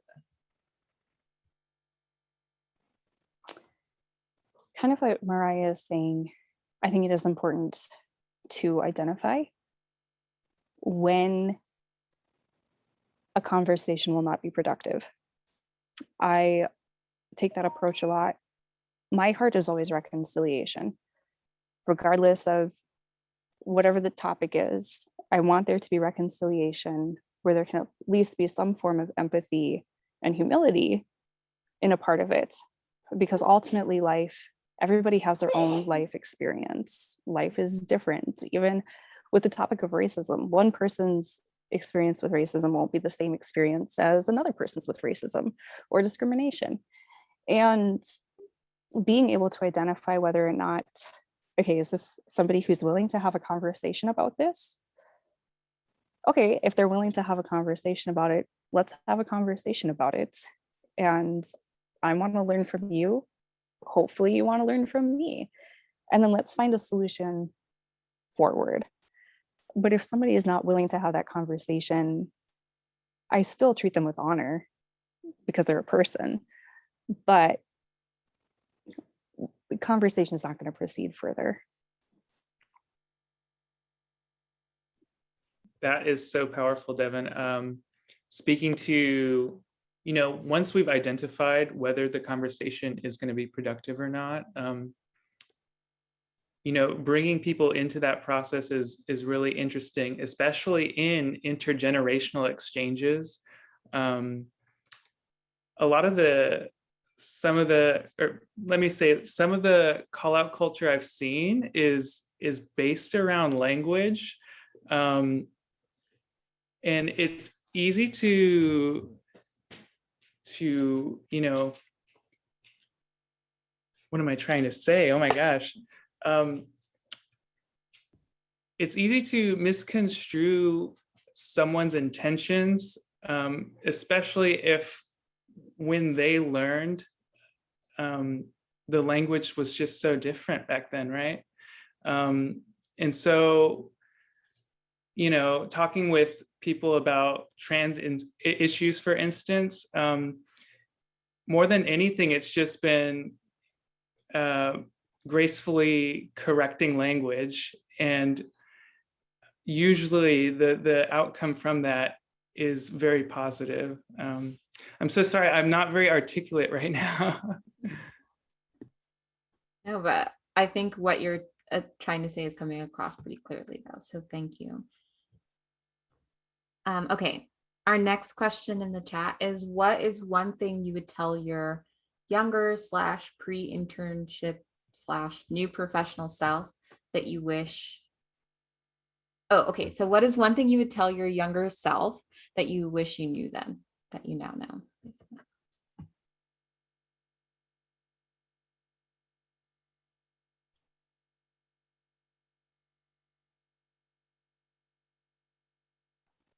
I would maybe say, I would tell myself that your first job will not be as a music therapist. My first job was a para in a school district. And then I worked for a startup company in software. And then I took a position where I am now as the program coordinator. And then now I'm doing contracting. Now I'm a music therapist 2 years later. And to not be discouraged by that. I like to say life's a journey, and every experience will better prepare you. You know, if your heart is to be a music therapist, you'll be a music therapist. Just take those learning opportunities as a way to learn a different side of whether it is working with kids, working with maybe the billing side, or maybe something else. But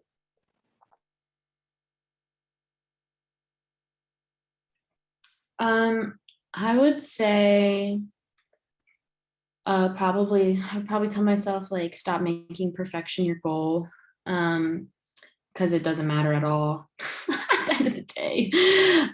And also, like, you're gonna forget the little things. You're gonna forget that they happened. So don't let them take up so much of your mind space.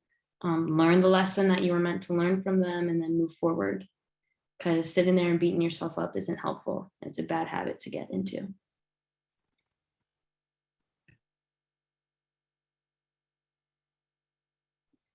I had a lot of guilt when I was younger about having so many varied interests and, you know, not focusing all my time on music therapy, very into the arts and other interdisciplinary avenues. And to what Devin's saying, all of your experiences inform your clinical practice. So it's important to seek those experiences if that's what's in your heart. Obviously, I'm, you know, studying ethnomusicology right now, and I think that makes me a better music therapist. So yeah, don't be guilty. Don't feel guilty. Excuse me. I would say that I'm trying to think of how I want to phrase this, knowing that we're on a call with a bunch of music therapists and students. I don't want to discourage you. But I would say that it's okay if you've thought, I'm going to be a music therapist, and that's going to be great. And it is great. Music therapy is so great. But it's okay if you get out of school and then you think, oh my God, I just got a music therapy degree, and I don't think I want to be a music therapist anymore. And that could be a bunch of different things. I know for me, a lot of it's been like, I entered the field during COVID. I don't know anything other than that, really. But it's okay to explore other things. It's okay if you're in school right now and you think, hey, I might want to explore other things and maybe change my major or pick up a minor. It's okay if you take a step back for a little bit and then regroup. And then maybe you don't have to look at going to grad school in a different kind of field or a different thing than you thought you originally were going to do.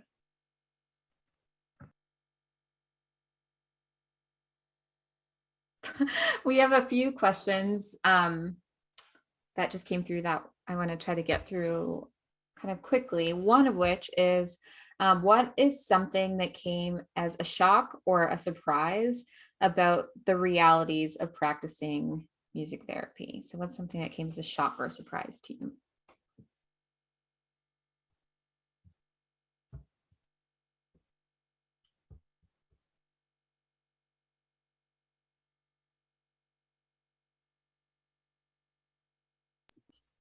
Maybe I'll jump in. It's shocking when you're first practicing, realizing you don't have the same kind of safety net that you had, either in your internship or your practicum sites. You have to hold yourself accountable more often. You don't have, you know, that direct support, but you do have support, right? whether it's seeking supervision online or with a direct superior. You have that support, but it does look different. And then maybe if one other person wants to jump in, and then we'll move on to the next question. So mine would have to be, I talked about like professional development earlier. That was probably a big shock to me. You get so many emails about different professional development opportunities or about different like webinars and stuff like that. And I feel like everyone was having one. So that was like a big shock. And I'm still kind of dealing with the fact that I don't know which PD to do because there are so many and a lot of them have similar titles and what is worth what and all of that stuff. So that was a big shock to me. And also how much PD would cost, like how much per credit it cost. Yeah. Okay, next question. Are any of you involved in any peer support groups with other new MTBCs? If so, do you find it helpful and would recommend it? If not, is it something that you've considered? So where I am right now, there's only 2 music therapists. It's myself and another individual. We both do private contracting, surprise, surprise. And she has a master's, but has started practicing music therapy around the same time that I did. So her and I actually get together and meet to visit, see how things are going. And I would say it's worth it. Being able, and especially for me in a small town, being able to meet with somebody even just once a month and bounce ideas off. We're learning a lot together and having the insight from one another. Hey, you know, I did this during a session and I don't think it went as well as it could have. Would you have tried something different? It has been really helpful. So I don't know, I would recommend it.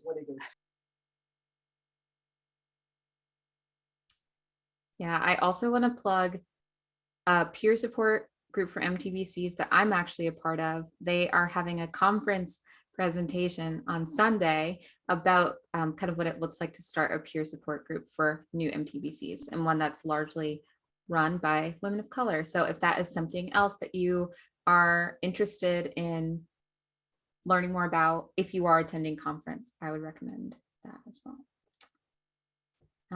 Okay, next question, and we have time for maybe 1 or 2 more. So when looking into an internship site, would you recommend doing a different population, even though you don't have any experience? I'm guessing probably like a different population than what you learned about in school, probably, or that you got to work with in school.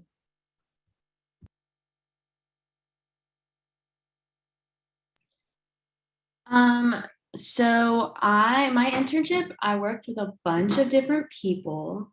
And so I had a bunch of different age ranges, different diagnoses, none of which really had to do with where I'm working now.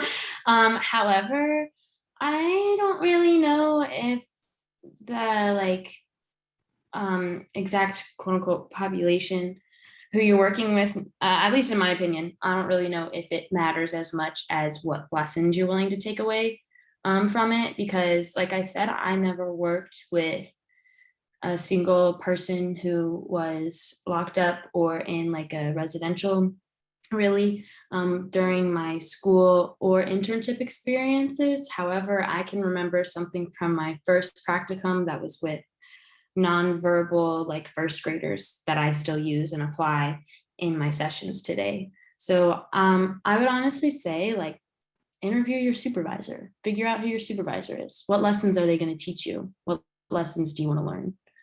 And kind of gear it almost in that direction. Because even if you're working with a group of people, like say that you love working with older adults, if you don't really jive with your internship supervisor and they're not really giving you what you want from the experience, then I think it's a little bit less meaningful, but that's my opinion.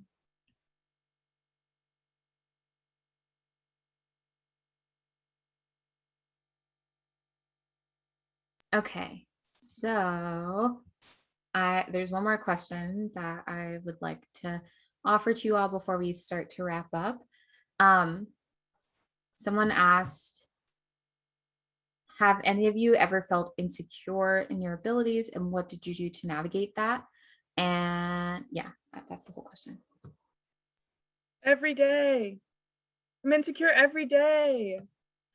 I walk in, it's a little bit different now because right now I work with like 30 clients, and so it's a little bit different now, but I really just had to go in and say, you know what, this is what we're doing today, and if it goes well, it goes well, and if it doesn't go well, I know that they're going to tell me it doesn't work for them, and then we're going to figure out how we can work together in the future. Yeah, I'm on a program where coming in, it's dialectical behavioral therapy based, and coming in, all I knew was like cognitive behavioral therapy and just other random things that I picked up along the way. So I had to go in and completely learn a whole new kind of therapy, and then now I have to teach that. And do I know what I'm doing? No. But can I fly by the seat of my pants? Yes. So it's okay. You can overcome it. I'd also like, yeah, that's great. I'd also like to add that insecurity and anxiety are very effective communicators. Maybe you're feeling insecure, and I certainly felt insecure about my singing until I got a lot of experience with singing in front of clients. Or sometimes, I felt that, consistently anxious or insecure about, a specific, either client or setting. And maybe that's your body telling you that it's not a great fit. And so listen to your insecurities and your anxieties, because they are effective communicators. Kind of bouncing off of what Jacob said, I mean, all the time, you never know what a client's going to say. You never know what a client's going to do. You don't know what your voice is going to do, if your session is going to go well, and you can get so caught up in the what ifs that it can be terrifying. And learning to listen to those cues and identifying what are true cues of, okay, maybe this isn't the correct fit. And I found it's okay to go see a counselor if that's something that you can afford or do. Go see a counselor, go process through some of those things. It's confidential, nobody else is going to know.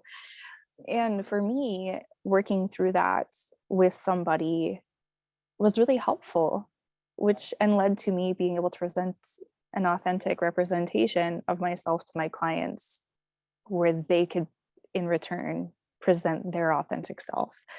So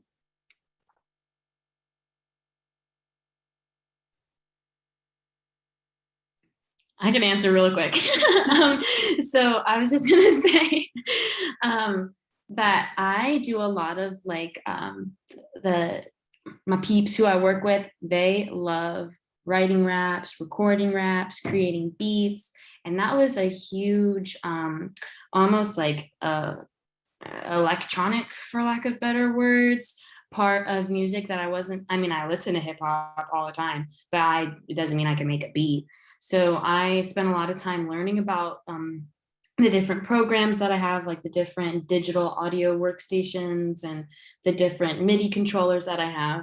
And I'm honest with the kids. Like this one kid was making a beat and I was like, hey, look, I found this when I was exploring on it yesterday. I didn't find it because I actually knew about it. I just found it because I was messing around. And I think that that also opens and kind of takes off that tension of perfection in the session, where if I'm like, hey, I'm still working on this too. We can work through it together. And being open and honest about that, I think it means a lot, and also shows that we're human. We're all learning. Awesome. Well, thank you so much, Mariah, Devin, Jacob, and Richie for joining us. We really appreciate your time and your shared wisdom and insight. And thank you to everybody who joined us for this panel today and for offering your questions in the chat. Let's give our panelists a quick round of applause, or a Zoom hand clap. We're going to take just a quick 5-minute break, and then we will be right back here in 5 minutes for our keynote address by Carrie Dublin, talking about redefining professionalism in music therapy. So I hope to see you joining us back here in just a couple of minutes.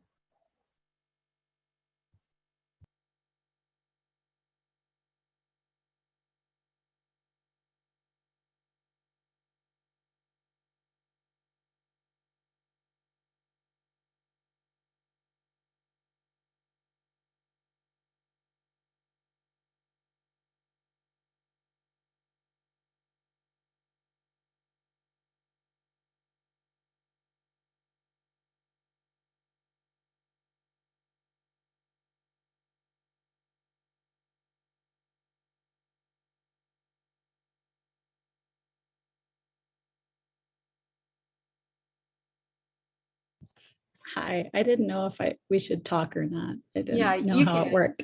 You can, yeah. I was like typing to you in the chat and I was like, I don't know if this is weird or not.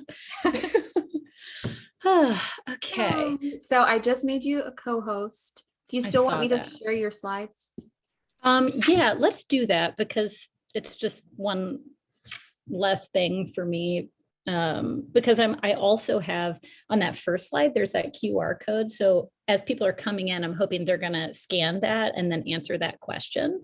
Okay. And so then I can screen share that. I have that on my end. So that way we can just bounce back and forth, like in and out of the slides to that. All right, let me get your slides open. Thank you. And I think it's working.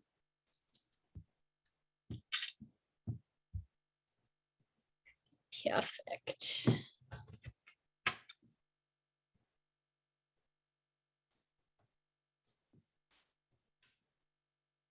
Okay.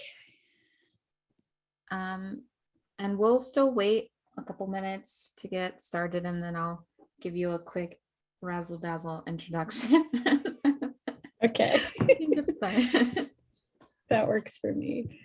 And then you'll do, breakout rooms won't be sort of towards the end. So the only fancy thing will be at the beginning. We'll start with the slides, then move out of them for a second, just to sort of see what people's responses were. There's no way to integrate it into the slides, which is a bummer. We learned that we actually have captions in Zoom. Like the live transcript is like live captioning within Zoom. That's awesome. Yeah, I don't know how we don't know how that happened. It just happened. Showed up. Yeah, it just showed up. So awesome. And then I'm trying to think of other things. Then we'll just go back into the slides. And I guess then breakout rooms will be kind of towards the end of the slide deck. And I don't know how we'll do that. Yep. I got you covered. And I don't want to be like creepy intrusive while the breakout rooms are happening. So I guess I'll just turn my video off. So because I don't want people, whoever is like left in here to feel like I'm creeping on them. And I'll give a quick announcement when it comes to that. So. Awesome. All right. Are you ready? Yeah. Okay. All right, everybody, we're gonna continue on today. Welcome back if you are just joining us as we come back from our break. Here in Zoom, just a quick service announcement. In order to access closed captioning, you have one of two options. We will be displaying closed captioning through Google Slides at the top of the screen throughout the entirety of the presentation, but also captions are available through Zoom. If you go to the lower right corner of your Zoom and go to live transcript and click show subtitle, the subtitles should show up at the bottom of your screen.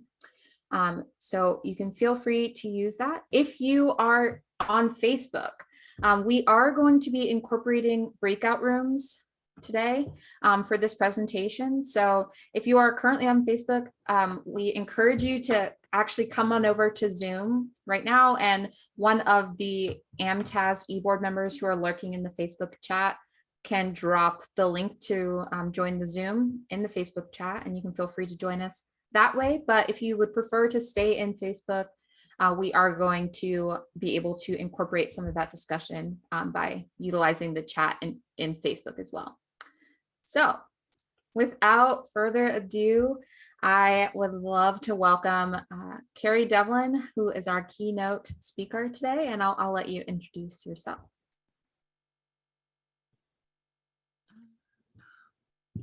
Okay, so just go for it. Okay, cool. All right, well, hi everyone. It's really exciting to be here today. Just a quick note before I locate myself and we sort of dive into the talk. You'll notice there's a QR code on the first slide, and there's also like a website and a code that you could type in. We're going to be using, this is a website called Slido, and it's kind of like a crowd polling moment. So we're going to start just as we're getting set up and as people are coming in, if you could just answer that question with sort of just like, it's kind of like a word association, like what comes to mind when you think about the word professionalism. And then once I introduce myself and we sort of dig in, then I'll pull it up and we can take a look at what our collective thoughts were about that. So yeah, today we're going to talk about professionalism. And we'll be talking about it in the context of music. You can go to the next slide, that's fine. Thank you. We're going to be talking about it sort of in the context of music therapy, but also like professionalism sort of as a construct as well, because this is something that is a topic that I've come to as, a clinician, as an educator, as a disabled person, and that has been something that has always really intrigued me, sort of how we come to assemble an understanding of what it means to be professional and what that sort of standard understanding of professionalism communicates, both within like our own collegial community and also to the people with whom we work. So I am gonna, well, I guess let me introduce myself, but if you want, you can go back to the other slide because there's a picture of my dog on it. And he is cute. So, so this is a little bit about me. I'm Carrie. My pronouns are she, her, and I'm a white disabled music therapist, music therapy educator. I'm actually coming to you from my office that looks like a basement, but isn't. I'm actually like on the 5th floor of a building, but there's no natural light. But I'm joining you from my new job as senior music therapist at Johns Hopkins in Baltimore. So I work here as a clinician in the neurology department. I teach courses in music therapy at Shenandoah University, and and I am a dog mom. That's my puppy Miller. I am a disabled person who has a fluid disability. I move sort of in and out of being more or less disabled, sort of depending on, I don't know, the day and the context of what's happening in my life and in my body. And I'm also a music therapist. I've been a clinician for about 8 years. This is just like one of my many weird telehealth photos of like, and Naomi definitely knows about this because her telehealth was her internship was like all telehealth, and there was lots of like awesome creativity flowing. So any like telehealth pictures always make me laugh because I'm usually like 9 times out of 10 wearing a costume. So I just thought I would throw that in there. But, I sort of came to this topic because, as I claimed my identity as a disabled person, that did not happen for me until I was already a working professional. And so claiming that identity meant I really had to confront like what it meant for me to be disabled in my workplace and what it meant to be disabled as a therapist, and like to figure out what does this mean for me? Like, how can I meet my own needs in the moment while I'm working? And for me, this meant really pushing back against sort of traditional ideas of professionalism. Like I take medication during sessions. Sometimes I have to lay down on the floor. I sometimes seem like I'm really flaky because I have to call out of work or miss work for appointments and IV infusions. I had to get used to doing meetings like while I'm receiving medical care, while I'm laying down in bed. And I had to sort of navigate like, okay, how do I know when to disclose my disability to the people that I'm working with? And so overall, this process made me a much better therapist, but it also made me really question why we have the standards of professionalism that we do, why we sort of collectively continue to uphold these standards that often feel like they're only there in a very much like because I said so way.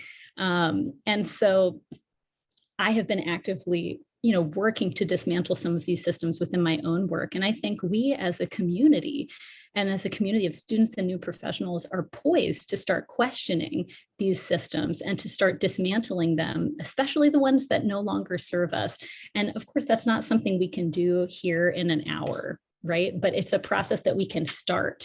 We can start building our awareness. We can start asking questions. We can start interrogating why the systems, why professionalism as a construct is the way that it is. And we can commit to continuing to explore this long after today. So just a little kind of outline of the shape of the space that we're going to share today. We're going to just start with some grounding thoughts, which are more so like questions. So my hope for our time together today is that this is going to be a generative space. This is not about me being a holder of knowledge and sharing that knowledge with you, because I'm still a learner in progress and in process, just like all of you. We are in a collective experience together. And so I'm really hoping to hear from you in the chat, like to unmute. And those of you who are on the Zoom call who want to sort of jump into the conversation, please do that. Those of you in the live stream, I know all of those places are being monitored. And I really hope that we together can kind of dive into this conversation and start questioning, and then maybe trying to generate answers to some of those questions.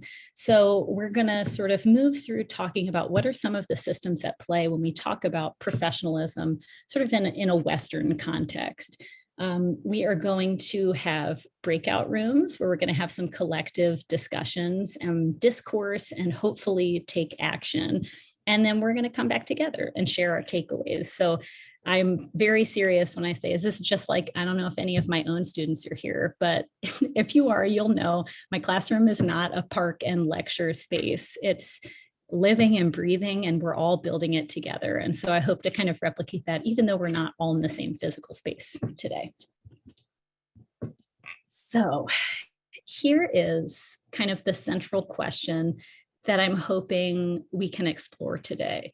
So how can we as a community generate a collective understanding of professionalism in music therapy that's grounded in sustainability and liberation? So thinking about where are we right now? Like when we think of professionalism, what do we think of? What standards come to mind? And what do these standards communicate? And I think it's important to know really what we're referencing here, what I'm referencing is this sort of Eurocentric standard of professionalism that's typically really reflected in US-based education and training programs. And so this is the question I'm hoping to explore. I don't know if we'll have an answer for it today, but I think as a starting point, we should take a look at some of the thoughts about professionalism that we generated as a community. I'm going to share my screen, and then hopefully we can kind of just, I don't know what you wrote yet, so we can just kind of unpack it together. So let's see here. I'm going to just present this so it's super big. Okay, ooh, it made a word cloud. I've never done this kind before. This is cool. All right, so I'm seeing whoever wrote wearing bottoms. Yes, I feel that very deeply. Whoa, okay, so this is really interesting. So this idea of respectful, if anyone who submitted any of these words would like to kind of provide some context in the chat that we could kind of read aloud, or if you want to unmute and share sort of your gut reaction to what is professionalism, like please do that. I'll just sort of keep rambling on, and just feel free to jump in at any point. I'm just going to reflect sort of what I'm seeing. So I'm seeing a lot of things centered on kind of traditional systems. So structure, organized, etiquette, rules, a few things about clothes like pantsuits, wearing bottoms. Yes, that is helpful. Appropriate, guidelines, boundaries, work, skilled. This is conservative, reserved. And I think this is really interesting. This is particularly interesting to me because I wonder if I were to put up a different word cloud that was like, think of a word that comes to mind when you think of music therapy. I have a sense that those words that would be generated would be extremely different. They would maybe be more like creative and free and liberating and connection. And these are words that are very boundaried and, for the most part, that are very grounded in structures and systems. Oh, this is really interesting. I like watching it change as more people are submitting. Thank you, all of you who are contributing. All right, so this is our starting point, I think. So we've got firm boundaries. I'm really receiving this as expectations. This is what is expected of us, or this is what has been communicated to us as an expectation. So I'm going to stop my share and we can zoom back to the slides. Oh, and Carrie, just wanted to point your attention to the chat. It looks like someone was expounding on their word. If you want to read it, or if you would like me to. You can read it. It says, I'm excited to discuss this. My word was subjective because it is so different across the board. So many people have their own idea of what professionalism is, as we can see with that word cloud. I think professionalism is so subjective. And just like you mentioned, it feels like there are boundaries, or I feel constricted in a professional setting. I thank you so much for sharing that. Wow, the word constricted, that is such a strong word. And I feel like that is another way to reflect. I felt many of your words as restricting or constricted, that it's, a system that we are being asked to assimilate to. So I want to sort of explicate a little bit why I chose, in that central question, how can we generate this collective understanding of professionalism that's grounded in sustainability and liberation? Why did I choose those specific words? Why sustainability? And why would our end goal, be liberation? And so why sustainability, for starters? Why should we be grounded in sustainability? For one, I think sustainability implies that we're much more likely to make changes in lasting ways. If things aren't sustainable, they're not going to be manageable. We're not going to be able to embody them, to repeat them over and over again, to welcome these new understandings in, and to allow them to become integrated into our ways of being. Sustainability implies to me that we can adopt practices that fill our cups rather than depleting our cups. And I think this is really important, particularly important, not only for our own health, but for the well-being of ourselves and our fellow clinicians, but also for the safety and care of the people with whom we're sharing space.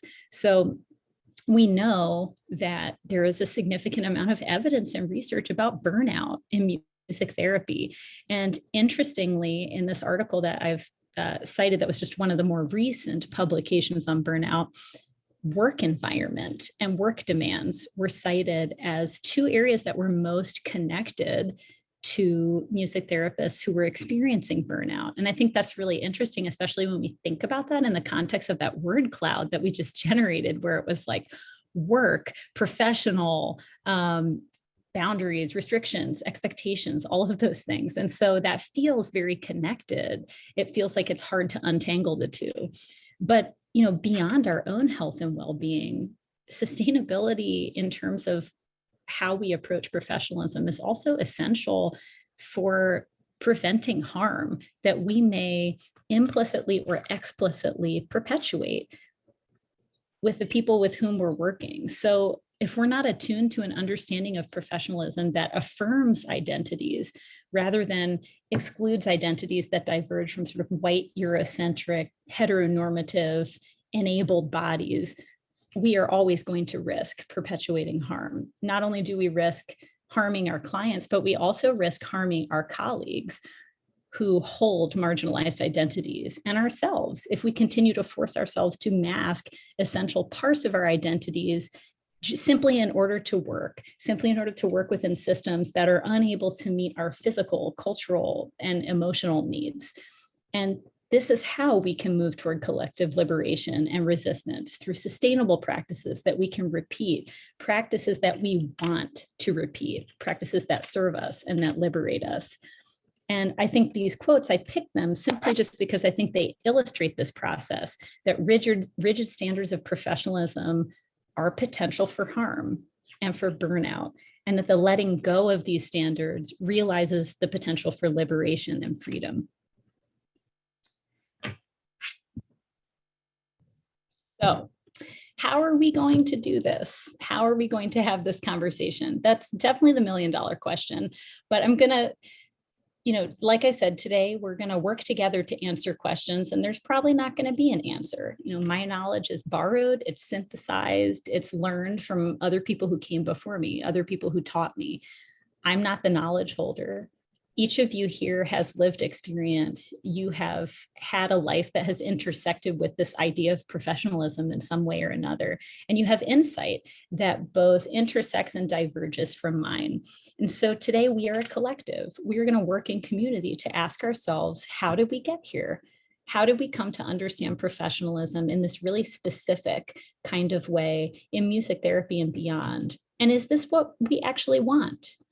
We're going to question what we know about professionalism. We'll interrogate why we have the assumptions we do, how they came to be realized in our lives, in our programs, in our jobs, and we're going to critique this understanding.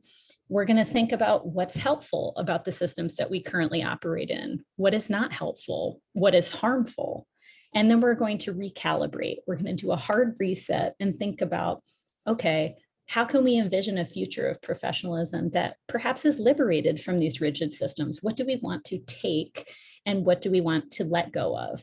Or as Marisol Norris would say, what needs to die? What no longer serves us? And so we're going to live this process today, this idea of questioning, critiquing, and recalibrating. And we're going to move through all three of these spaces kind of in sequential order. So we're going to start with a quote because I'm a quote person. I don't know if any of you are quote people too, but I always have if I read something in a book, I have to write it down and come back to it later. And this is one that has always stuck out to me. When I see these words, I feel it in the very core of my being. And Judy Heumann is a disabled activist. And if you haven't seen Crip Camp yet, definitely watch that or read Judy's book. But this quote, "Our anger was a fury sparked by profound injustices, wrongs that deserved ire. And with that rage, we ripped a hole in the status quo." So we can allow ourselves to be angry. We can give ourselves permission to be frustrated and angry or sad or confused about systems that we're uncomfortable moving through or that are oppressive. And we can do something with that anger. We can use that anger as a spark so that we can rip a hole in it and tear it down and build something new, something that serves us. So that was just like a tone setting moment. But, but I think we're going to talk just about a couple of the systems that are at play, because in order to dismantle a system, we have to name it. We have to confront what these systems are. We have to acknowledge that we all move through these systems and that all of these systems are responsible for shaping our worldview, our bias, the way that our identities develop, and the ways that we might think about what it means to be professional. And I'm saying some systems because this is definitely not an all-encompassing list.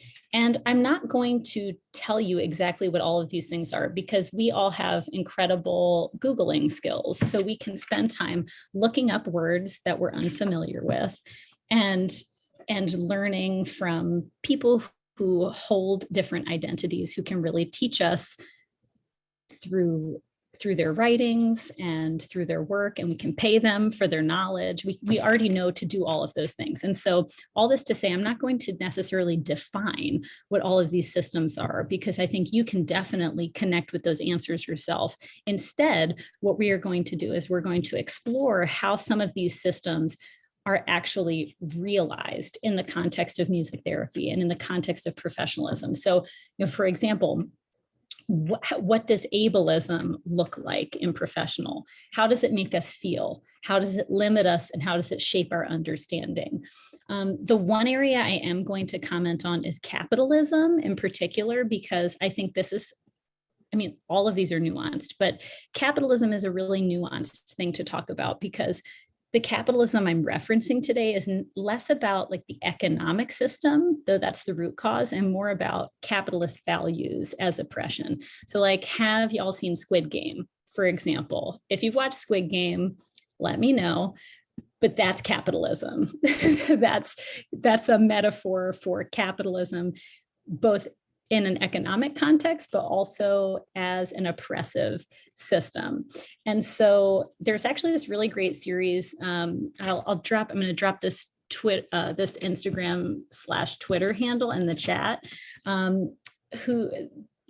who does like this amazing commentary on Squid Game and capitalism.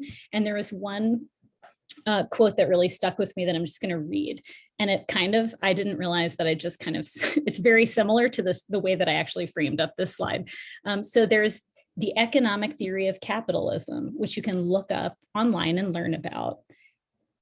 Then as a result of that, there is the truth of capitalism as oppression, which manifests in so many insidious ways. So that's what we're talking about here. This Twitter thread goes on to talk about how wealth only exists because poverty exists, that the price we pay for capitalism is not just our money, it's our land, our resources, our time, our values, and in some cases, our lives, and that most people have no choice but to play the game.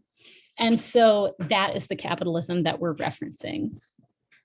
So let's look at some examples of how some of these systems can actually be realized in the context of professionalism in particular. So I'm also just curious, just as I talk about these, has anyone here experienced constraints or oppression in professionalism caused by one or more of these systems? You don't necessarily have to share it out loud. It could just be something that to be thinking about as we talk through these different examples. If you want to share it, feel free, because I sense that we've all encountered one or more of these systems impacting the way that we move through professional spaces. So, for example, racism might be realized in professionalism, particularly in terms of dress code and hairstyles, policing of natural Black hairstyles, upholding standards of professionalism. Like, for example, to be honest, when I think of professionalism, like I think of an old white man in a suit. That is what comes to my mind when I think of like, what is this like sort of Western understanding of professionalism? It's like probably an old white guy. And he's probably like wearing this really formal suit, maybe has a briefcase. Like for me, that is the imagery that is conjured up because that was the imagery that was provided to me, through my education. There were never pictures of people with different skin colors in different kinds of clothing that could be professional. There was not at all. It's a white guy.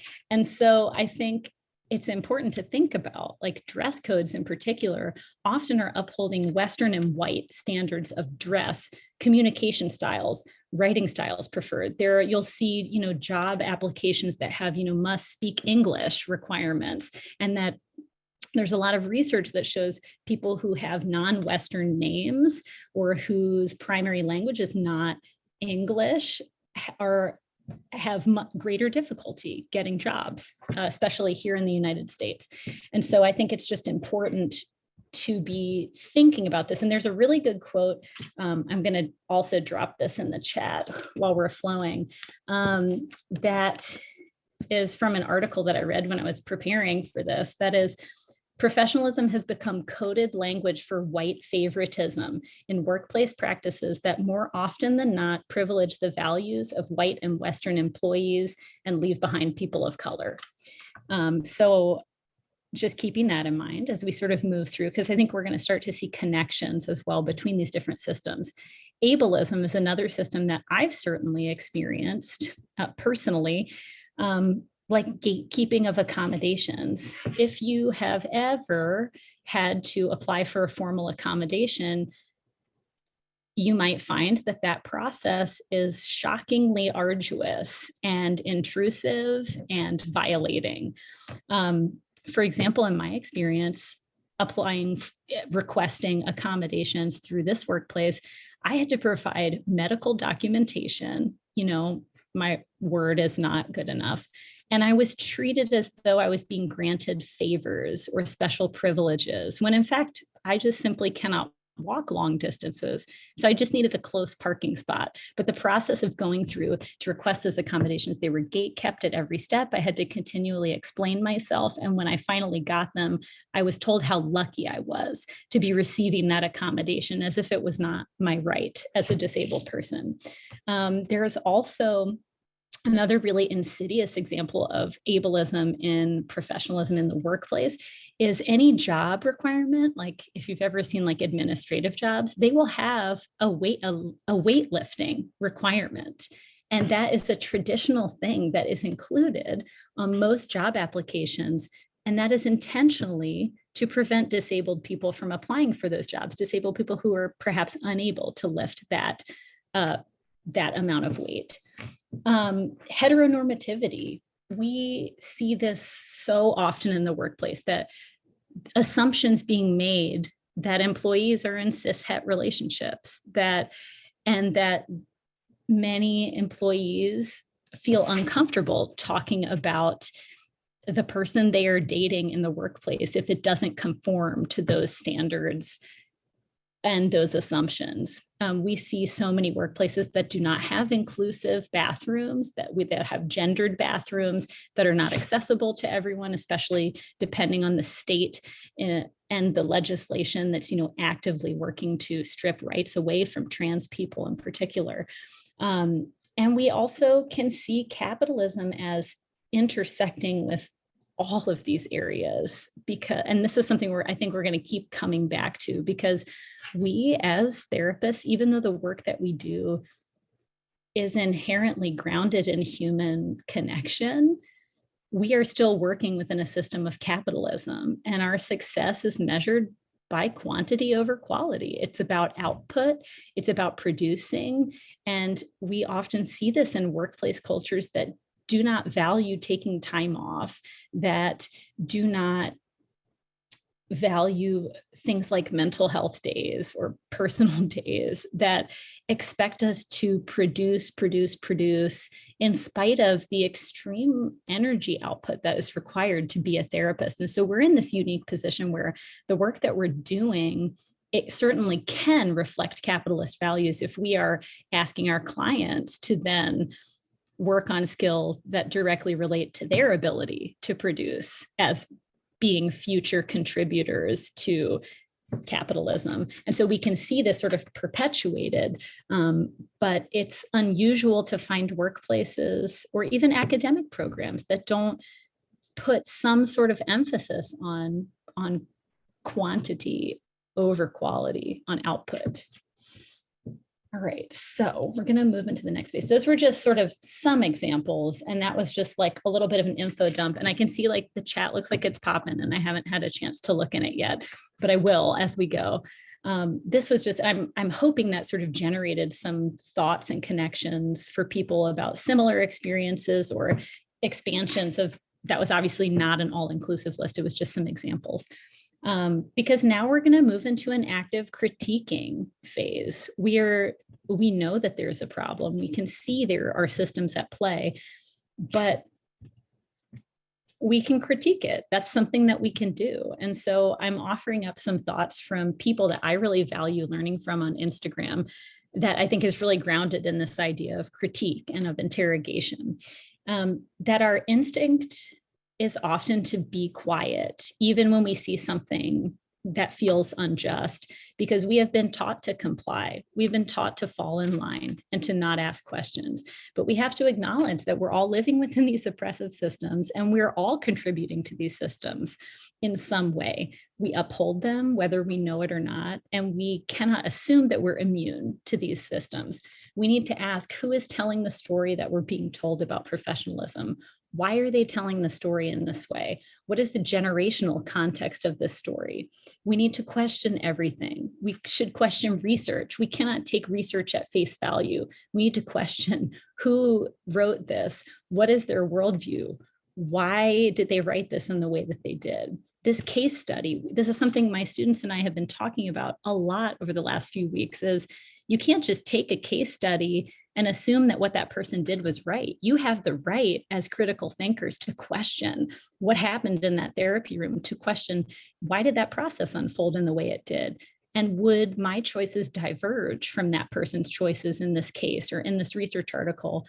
And to know that that's okay, because we should never be in stasis. We should always be on a growth trajectory. We should always be looking to change and to grow and to expand our understandings, to be reflexive when we receive new information, and to be open to shifting our consciousness constantly along a continuum. So we're going to do it. We're going to challenge some standards of professionalism today. One way we can do this is by pushing back against that status quo, and we can interrogate what we've been taught. We can challenge these standards we're being asked to assimilate to. So I'm going to give you just sort of a couple of examples, but then we're going to sort of brainstorm some on our own. So dress codes. We sort of talked about this a bit, but I'm just going to kick a couple more ideas out there. So think about, if we're thinking about how ableism intersects with dress codes, think about adaptive clothing, for example, or mobility aids, or even shoe requirements. That's like the bane of my existence. If a job is like, you can't wear tennis shoes, I'm like, I'm out. Like, I literally can't work here. So like, I won't do it. Can't wear heels, won't do it, refuse to be uncomfortable. But there are many workspaces that actually require a specific kind of shoe that may not be compatible with that person's body.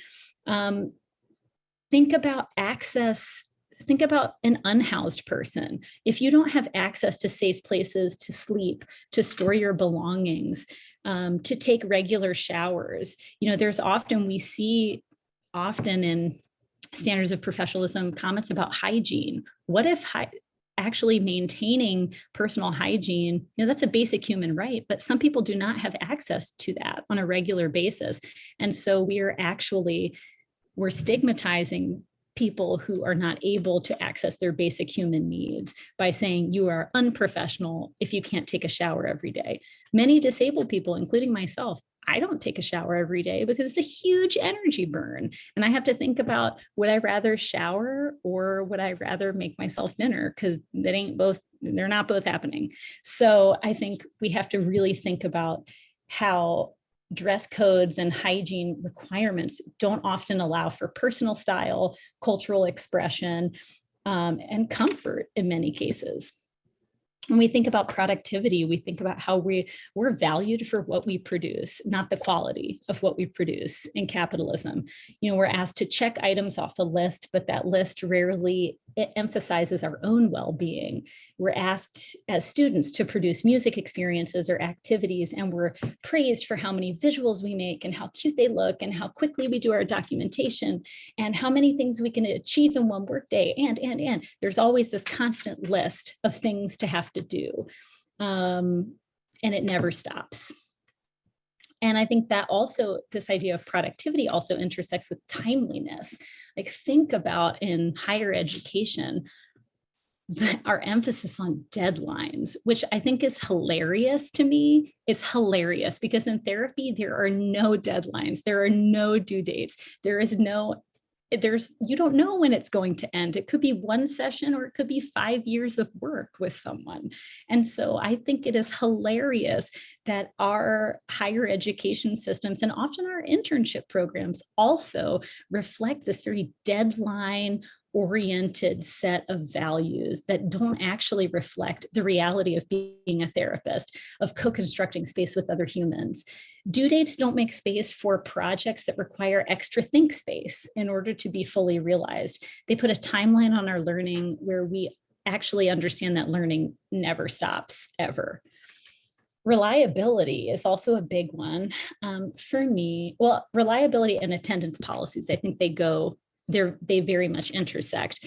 So reliability is often emphasized perhaps in the classes that you take before internship, where it's like, these are all the things you have to do and be in order to be a good intern. Reliability is often one of them. But what does reliability actually mean? For example, if you're a disabled person who has unexpected health needs, what does reliability mean if you're a single parent and your child care is unexpectedly not accessible to you? We often have a grace period where we'll say, okay, like one time is fine. Of course, life happens. But for many people who have intersectional identities, reliability is not something that's going to be attainable in the context that it's typically described. Like, I would be seen as extremely flaky if I was described in terms of my ability to always show up for the things that I say I'm going to show up for. And I think we can shift that understanding to, being communicative, having systems in place for when you're unable to be somewhere physically. There's a lot of ways we can shift this understanding and shift it to a flexible understanding of what it means to show up. And I think independence is another one I want to talk about, because we are praised for doing things on our own without help. And we ask therapy participants to assimilate to these same values. And we say, doing things by yourself is always better than doing things with help. But that totally discredits many community-based worldviews, like in disability justice or in Indigenous cultures, where interdependence, so working together to achieve a common goal, is a regular practice. So how could this idea of working in community, how does that shift the way we take on responsibilities at school and at work? What about in our work with therapy participants? And I think this also connects with this idea of perfectionism. Like, it's all about being right, being the best, not making mistakes. But life and school and therapy, they're messy AF. There's no such thing as perfectionism. How can you be perfect at life? You just can't. It's not possible. We're humans. Like, we all have beautiful strengths and beautiful flaws, and it's chaotic, and that's just what it is to be human. And so I think what I'm trying to get out here is that all of these things, they don't allow us space to be our full human selves. And they certainly don't allow the people that we're working with space to be their full human selves. And I wonder how we could more collectively expand the way that we think about some of these things so that there's space for everyone. And I think it's also just one more thing I want to note is that a lot of the things listed on this slide intersect with white supremacy culture traits, which often include things like perfectionism, objectivity, that there's only one right way to do things, that it's this very binary understanding of how things must be done, quantity over quality, worship of the written word, discounting, students or therapists or clients who might prefer to sing you an answer or dance you an answer or record a video or a podcast or an audio recording. Instead, it's writing or it's nothing else. And also this idea of individualism, that it's on us, the responsibility is on us to be professional. It's no one else's responsibility but yours. But I don't actually think that's true. I think we can work in community to show up for each other, to support each other, and to shift the way that we think about some of these values. All right, so here's just like more examples. We're just like info dumping examples, but I'm hoping to just give you a framework for thinking about some of these things. So I want to give you some examples of like what might perfectionism I cannot, I'm so hungry. What does perfectionism look like in music therapy? And of course, I do have a snack, and normally I would eat it, but it's like super crunchy crackers, and I don't want to give you that sensory experience. So I'll snack when we do breakout rooms. But perfectionism, especially in music school, that is a loaded topic, right? Because we often, as musicians, we're taught to be perfectionists. We're taught we must memorize our songs. Well, that's going to be really hard for students who like English is their second language, for example. That's going to be extremely hard. It's going to be really hard for anyone with an auditory visual processing disorder, with memory recall issue, brain fog, all of those things. We demand musical accuracy on top of that. So not only does it have to be memorized, but it has to be perfect. You can't make any mistakes. If you make one mistake, you've ruined it. But that certainly doesn't honor like the way that therapy is, right? Would we berate a therapy participant for making a musical mistake? Like, no way.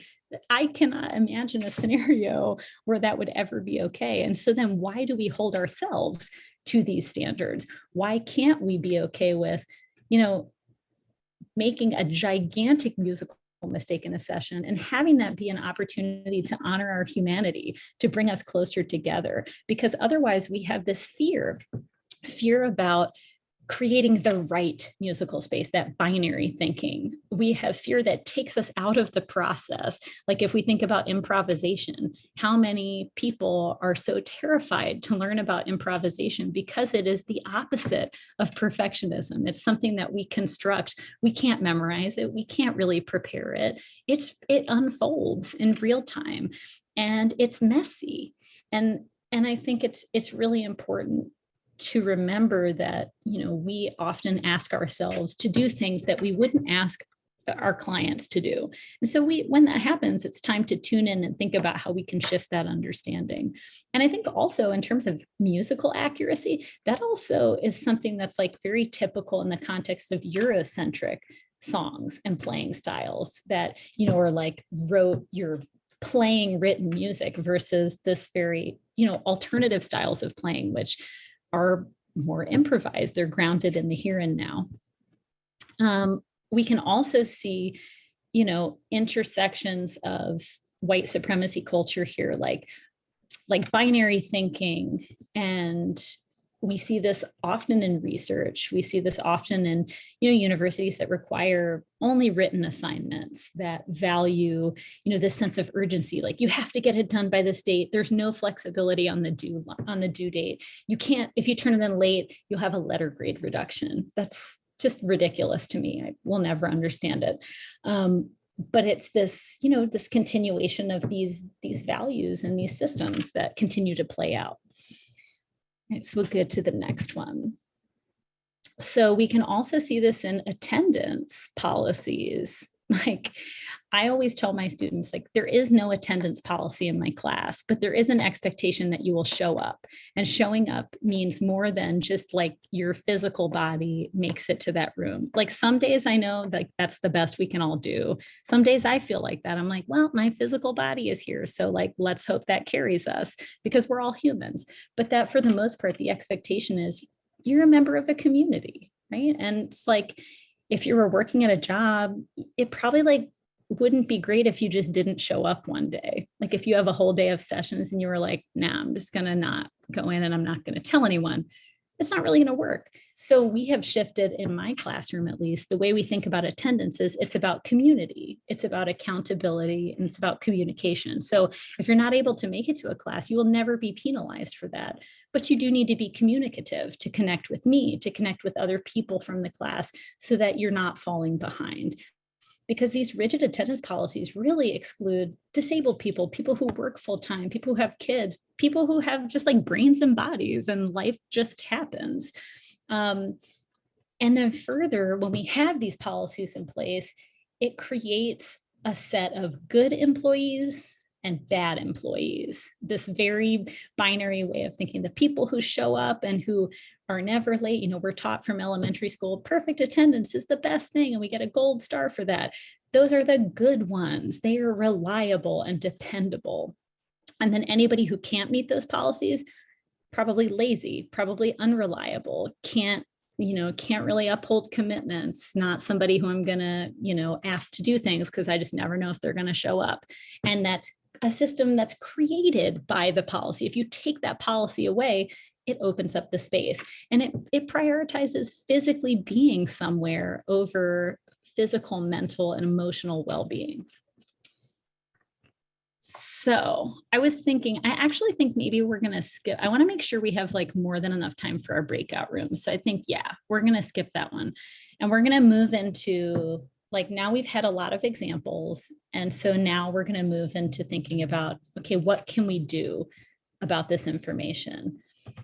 And we're going to do that by recalibrating. Thomas and Norris, right? We can recalibrate, refocus, and restructure. And this is one way we can do it, by looking at what we've got currently in place and asking ourselves, okay, how are these systems at play intersecting with what we're seeing? And then how can we recalibrate? How can we shift them to actually meet our needs in the moment?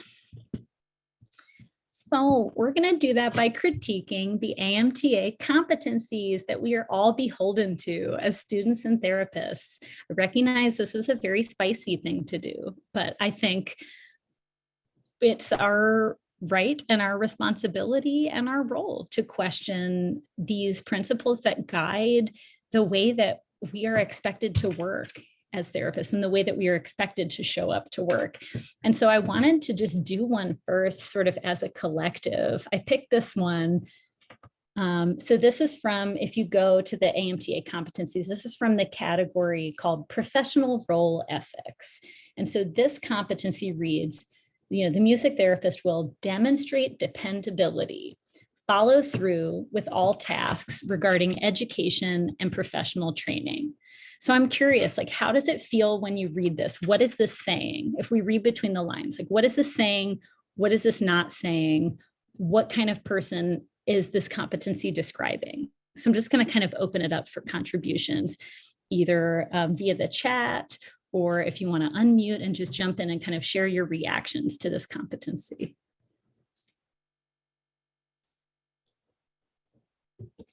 I'm a therapist, so I'm cool with silence. So we'll just wait until something emerges.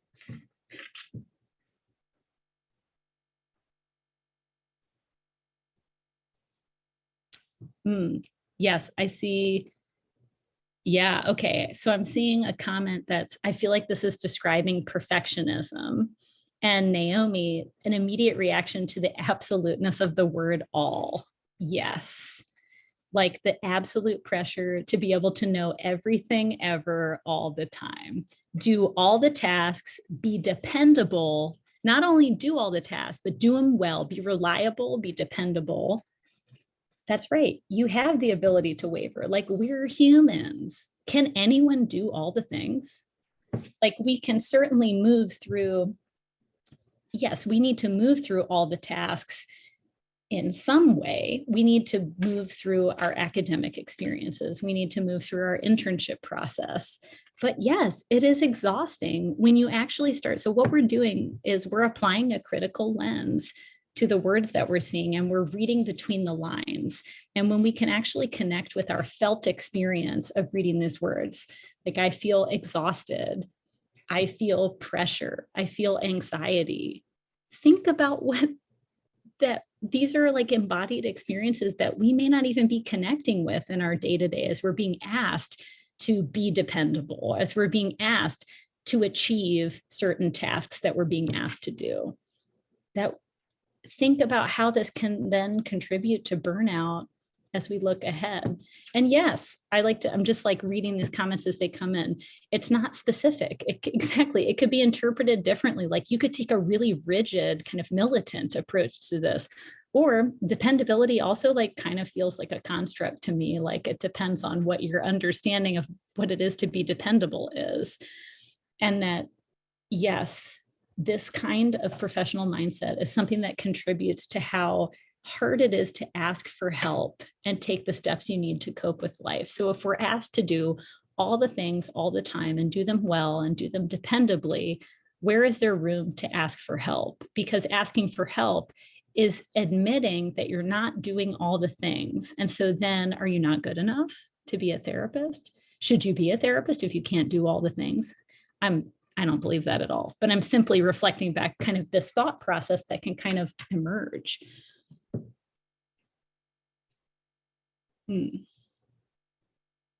Yeah. And I want to also reflect, yes, I also feel the same way. I had a really visceral reaction to the words that were generated about professionalism. I felt like they felt suffocating to me, like put on this, like this, it's like squeezing too tight. There's no room. There's no flexibility and there's no room. And so we can see here how just spending a couple of minutes with one line, I'm not doing this to say we should throw everything out. That's not the intent. It's that, maybe that would be our final understanding. I don't know, but I think it's about reading what is being said to us, what is being taught to us, what is reading these documents that tell us how to be a good therapist, in the language of the presiding bodies that oversee our profession, and then asking ourselves, is this what we want? Or is there something we'd want to change? So we'll go to the next slide because we are going to do this ourselves. So we're going to move into breakout rooms, and all I'm asking you to do is you could look at the AMTA competencies, or you could look at something else. You could look at any of our professional documents, like whatever you feel called to do. But your challenge is just to look at what's there, like notice what you see. You can notice not only things that you don't like, but you can also notice things that you like. I think we can hold space for both things. Like, okay, this feels important to me. This feels like this would be important for a therapist to do, or this feels really disconnected from my understanding of what it means to be a therapist. So just notice what's there, see what stands out to you, see what's missing, what's between the lines. And then as a group, pick at least one competency, or you could take a section or multiple competencies that you'd like to adjust in some way. So that could be rewriting it. It could simply be asking questions about it. It could be if something's missing, you could just add a new competency. So it's kind of like, it's intended to be flexible, that you will work as a collective to see if you can sort of locate one thing that you feel like, I think this is already close to what we want it to be with an adjustment, or, I'm going to add a new competency, or I'm going to completely throw it out and rewrite it. And then as a part of this process, I have another little polling moment for you where, as a group, as you do this process, I've given you sort of a sentence starter, but you don't actually have to use that. That's just like for those of us who like a little bit of structure, to think about, like, based on the competency that you picked, what can professionalism let go of? What can die in professionalism and music therapy? And what does that make space for? So if we let go of that thing, what can it become? Does this make sense? Okay, before we go into breakout rooms, just a really quick, I'm gonna stop the share so that we can see each other. But just a really quick check-in about what this will look like logistically. We are going to use this main room as one of our breakout rooms so that those participating on Facebook can still be a part of this conversation and will essentially be a part of that group. So I'm going to open up the breakout rooms in just a moment, and you can choose to assign yourself to whichever room you would like. There's about 30. I'm going to open up 6 breakout rooms with this staying as a main room as well. So there's 35-ish people in here, about 6 people to each breakout room about, and then 6 or 7. And then if you stay in this main room, the idea is that you are comfortable appearing on the Facebook Live, and then also eventually the recording of this as well. So I'm going to go ahead and open up the breakout rooms. Thank you for creating those. Yes. Okay. And then we'll come back together and Yep. reconvene after. Oh, what time do you want us to come back? Let's do maybe like 10 minutes, I feel like is a good amount of time. And if we need more, just let us know. Cool. And you can go ahead and assign yourself to a room. If you don't know how to do that, just let me know and I can assign you to whichever room you would like. Naomi, did you want to stay in the Facebook one or did you want to go to a separate? Actually, since you're already in Facebook. Yeah, I'll see you at the main room. Oh, actually, okay, I don't know because I'm doing the live stream as the host. So maybe I should stay here and then you go into a separate room. I think that'll work. I don't know if it's formatted differently. It's not allowing to choose to join a breakout room. I cannot hear you. Okay, I will just assign 6 people to a room then. I think that'll work better. And I have to open all Teamwork makes the dream work. Yeah, now there's an option for us to Yeah, choose. I had to open the room. Sorry, that's my fault. So now you can actually assign yourself to a room. Exciting. And then Carrie, just a quick question. Are you wanting us to pull from the actual AMTA competencies, find those? Yeah, so I think I have a link right here that we could, I don't know if we can send it out like as an announcement. Yeah, if you give it to me. I think this is the general link. This is the whole one. Yep. Okay, the breakout rooms seem to be happening. There are like a couple of rooms that don't have a ton of people though. Yeah. I don't know if you can combine There are them still a somewhere. lot of people in this room. Actually, not that many. I'm gonna close room 4. Yeah, and then maybe that could become room 5. Yeah, I'm just gonna move room 5. Do that. But like rooms 1 through 3 are absolutely thriving. Yeah, and then there's 8 people in here. If you want to be in a smaller breakout room, you can head over to room 5 because we'll have some additional participants from the Facebook Live. Okay, and I'm going to turn my video and audio off so that I'm not intrusive as a part of this process, but just let me know if you want my insight. Okay. I'm going to unpin you, spotlight you so that we can see each other.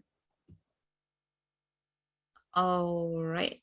So those of you who are still in this room, if you wouldn't mind either turning on your cameras or unmuting yourselves so that we can kind of talk through these together. And you can participate via the chat as you have been or out loud if you would like. Okay, so I guess the questions that we are looking at, like 1, let's see what's there. Would it be helpful to you all if I screen share the competencies? Yes, please. Okay. All right. And Megan, since you are also in here, would you mind keeping an eye on the Facebook for me? Because it's actually trickier than I thought to see both right now. Okay, so let's pick an area. Do we want to just jump down to the section on professionalism? Professional roles and ethics. I think that might be a good place to start. And let me make this a little bit bigger that we can read it. And I guess if we want to take like 2 minutes or so to read through a couple of these, then we can decide as a group which one we'd like to talk about.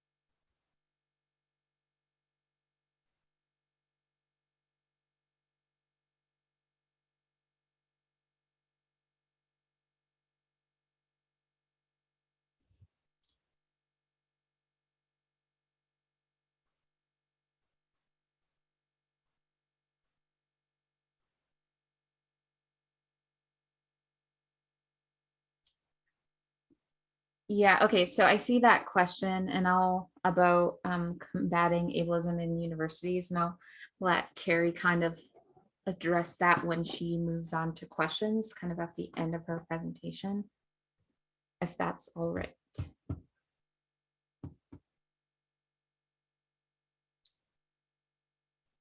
Okay, are any of these kind of sticking out to you all? I think for me, one of these that is really catching my eye is 17.7, which is express thoughts and personal feelings in a consistently constructive manner, which I find a little bit humorous, just because, like, one, I think that feelings are something that are deeply felt, and it can be difficult sometimes to, I don't know, express them to other people, but also who's to say what is constructive in a moment when it's talking about your own lived experience or feeling. I feel like that's also a way of, again, upholding those systems, and who's to say like what's constructive and what's not. Like, you could put something into very nice terms and someone would still be like, well, that's not very nice of you, that's not very constructive, that's not helping anything here. So like, who is even to say what is and isn't positive and constructive? And do some things even need to be talked about positively and constructively? Yeah, it reads very heavily of like tone policing, which is something that I have experienced a lot in my life, you know, where like it's like, oh, I'm expressing something that I feel passionate about, or when I'm expressing something that I'm like, oh, well, that could be like, it's not good right now in this moment, and someone's like, well, let's focus on the positive, which is one of my least favorite phrases ever. And so I think this competency reminds me of that. I agree. Or like, first looking at it, I think it seems like you said, like, to me also kind of funny reading it, because it seems like express your thoughts in a way that aren't going to challenge what's already there, because that wouldn't be seen as constructive, or that might be something hard to do, I guess. So I think the same thing when I read that. Yeah. Also, you know, something that I've seen a lot of talk about recently is toxic positivity. Mm-hmm. And just trying to remain like, it's not okay to say that things aren't okay. And I feel like that competency directly feeds into that kind of mindset that you aren't allowed to feel sad or angry or negative about anything ever. Yeah. Right. When sometimes it is constructive to be sad and angry, or like Naomi said it earlier, passionate about something. Yeah. And so it might just be kind of a learned behavior that we just automatically think that constructive means positive, but it definitely doesn't have to be. Yeah. I think that someone earlier in the chat, when looking at that first competency was saying how like that is something that could be interpreted in a really rigid manner. And I could see that competency that we just read easily being construed in a really rigid, toxic positivity manner.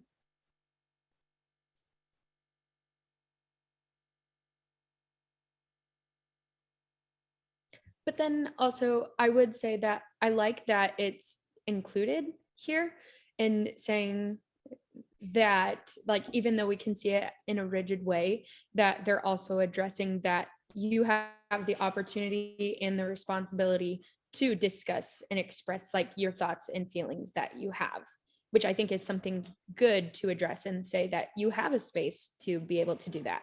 Or at least they say we have a space. I don't know if it's always presented, but supposedly we have a space. So I like the fact that that's there, and it's trying to hold space for that.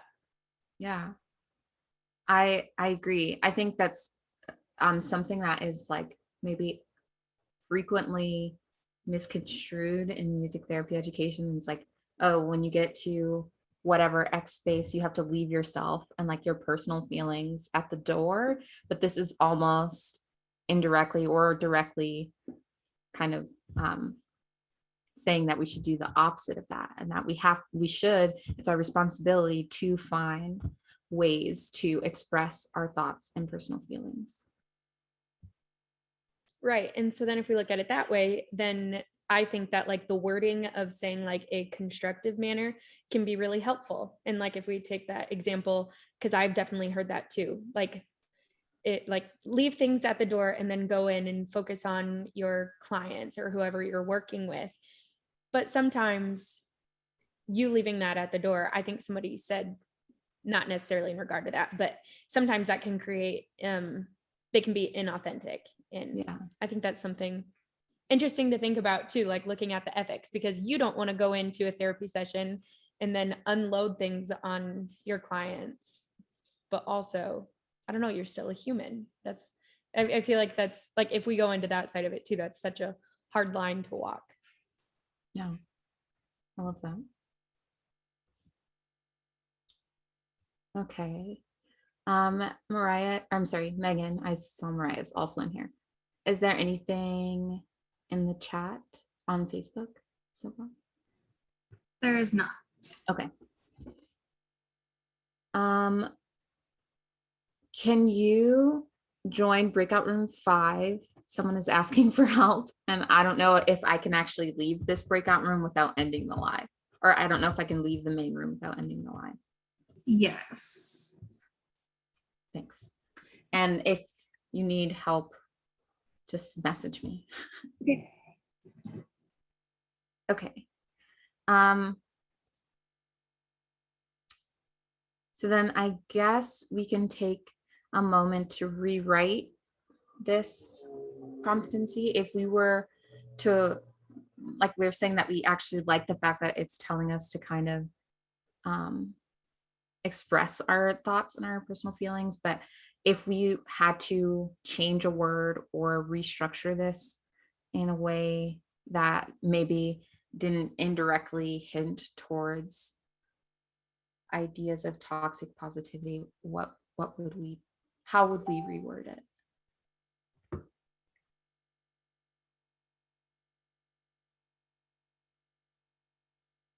And if you don't want to unmute, you can always put it in the chat too. Oh, sorry, I didn't mean to cut you off.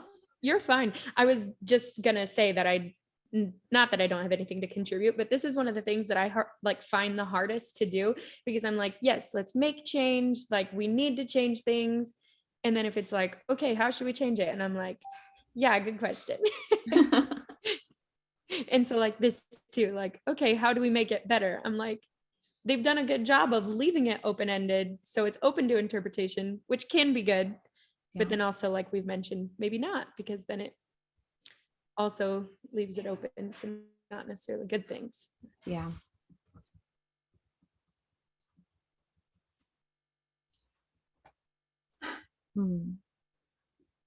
I don't know, do any of you have anything to add in the chat about how we could reword this? Or if we were to just go right to the slideo or whatever, the QR code. Professionalism in music therapy can let go of what? So it can become what?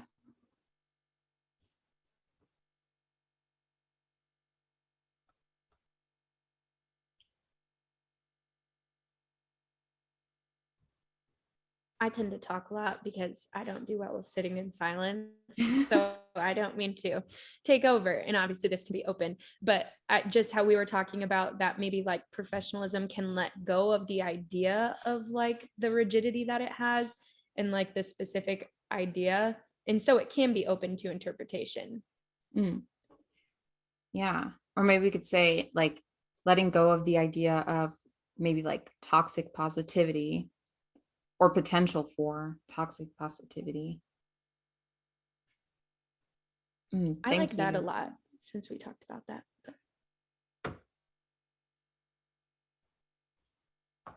So it can become what? Anything?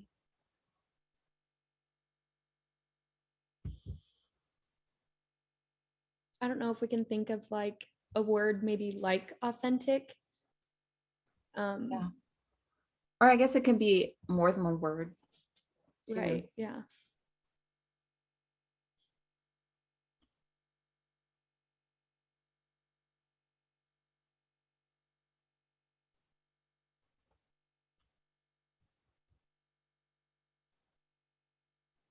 Or like we talked about too, how toxic positivity can be like hurtful or not constructive. And so if we say like professionalism can let go of the toxic positivity or the opportunity to become toxic positivity in order so that like, I forgot what I was going to say. That sucks. I thought it was a good too. I hate that when I like lose my train of thought. Okay, and I know folks are going to start heading back from the breakout rooms in a couple of seconds here.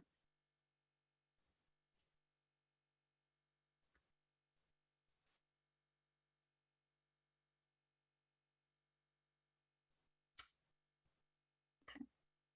So what if we said like, what if we said like, so it can become a place where therapists can express their full authentic selves, maybe? I like that. Okay. Okay. I was creepy listening. There's no way around that. I love that. That's awesome. Right. Naomi, if you want to stop your screen share, I can put the Slido thing back up. Yep, and I'm going to close the breakout rooms because it looks like some folks are already heading back.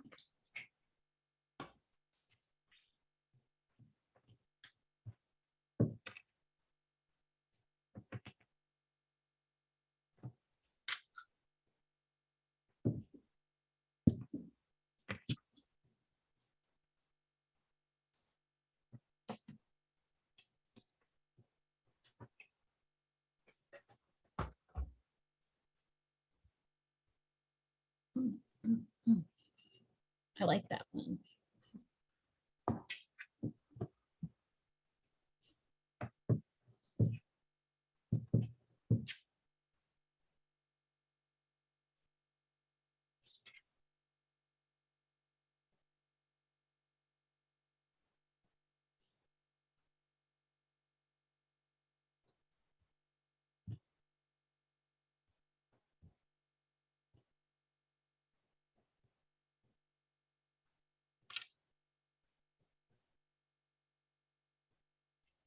Right. So I was just gonna, you say.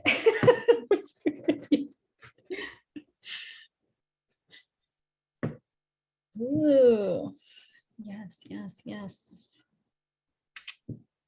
I don't remember how many breakout rooms there were. Were there 5? Yeah. This is exciting. Yeah, so as these are coming in, like, how is this process for you? I'd love to hear what competency stuck out to you, or competencies, like how did the conversation in each of your breakout rooms unfold?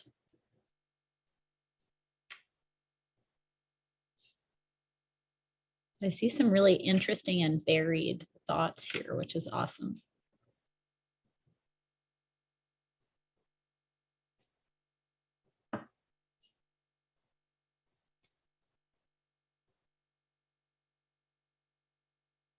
Oh yes, go for it. We're a collective, so just jump right in. Okay, cool. So I was in breakout room 3, and we went through and we discussed quite a few, but then we landed on the movement skills section of Music Foundations. And we were talking about it, and we were thinking of how maybe an aspiring music therapist with a disability, a physical disability, would have a hard time with expressive movement, whether that be dancing or things in that way, and how the wording in this section feels a little bit limited. It feels a little exclusive. So we were thinking maybe we could say something along the lines of having like knowledge of the forms of movement expression, or something in that light, so that it's not, doesn't have that exclusive feel to it. Well, I love that. That is a really interesting thing that you picked up on. And a way to also build on that is, consideration of all the instruments that we're asked to learn, that there's a lot of emphasis on playing, just to kind of spitball off what you sort of settled on in your group. Like, there are some people who are not able to play guitar or piano in traditional styles or in classical styles. And we don't necessarily explore or make space for students who might only use electronic music as a mode of self-accompaniment. And so I totally hear you in thinking about, like, sometimes it's just a language shift to expand that space. And then I see also other groups thinking, like, sometimes it's a language shift and sometimes it's something that like has to go all together. And I see a lot of these groups talking about like structure, rigidity, labels. There's so many common themes coming up. So thank you for sharing your group's insight. I am in total agreement, and I hope that's something maybe we can bring back to our programs to make suggestions about ways that we can have more expansive understandings of movement. Because if you think about children's songs, not everybody can clap their hands, stomp their feet. Not everybody has hands or feet. And so how can we be really creative in thinking about what movement means in different contexts for different people? Awesome sauce. But anybody else? Does anyone else feel called to share? There's one in the breakout, or I'm sorry, in the chat. If you. Oh, it says, just one thing our group discussed was the idea that not all the competencies need to be completely thrown out, but many of them definitely need to be reworded. Yeah, I totally agree. And I also wonder, I really like one group mentioned absolutes, that the competencies are sort of framed as absolutes. So I wonder if also another perspective is it okay to be a music therapist who cannot meet every single competency in the way that it's written?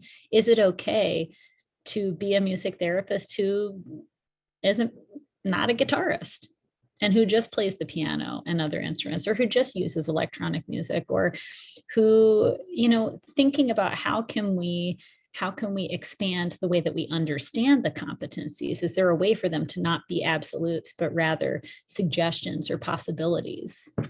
So really interesting. Thank you. Anyone else? I can go.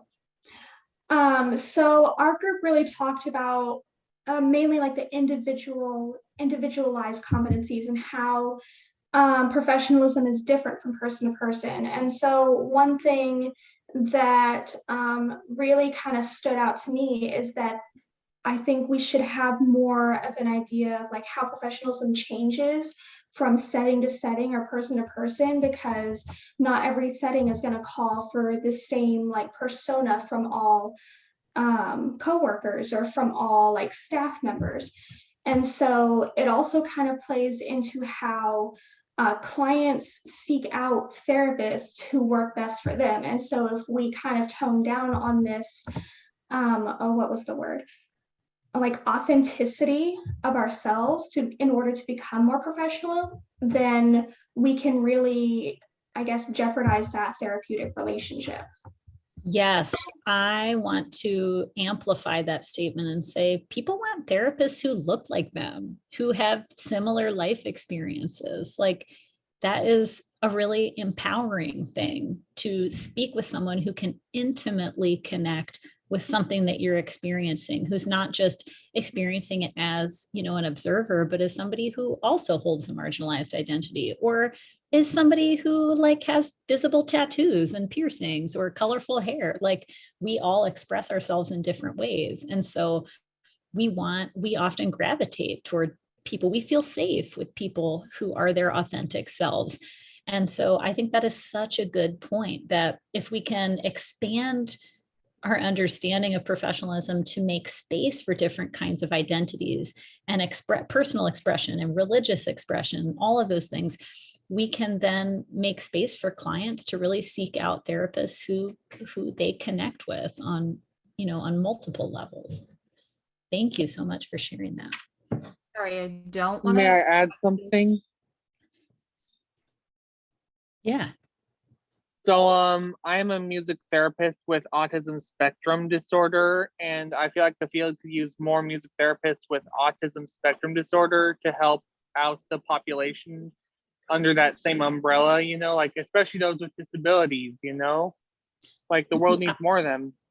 Yes. And, it also, we have this problem in music therapy as, we pathologize disability and autism in particular, right? So we teach autistic therapy participants to mask the autistic parts of themselves, and we ask them to assimilate into neurotypical ways of thinking and being. And we don't consider the level of harm that can perpetuate. And so I completely agree. We need more music therapists who hold many different identities and who can help us, who can share their lived experience and help us understand how best to collaborate with therapy participants who have all different lived experiences. So thank you so much for sharing that. I could not agree more. My pleasure. Thank you. So this is so awesome, and I don't want to cut it short, but we are just out of time. Actually, we're out of time, and there were a couple of questions that came in that we aren't probably going to have time to address.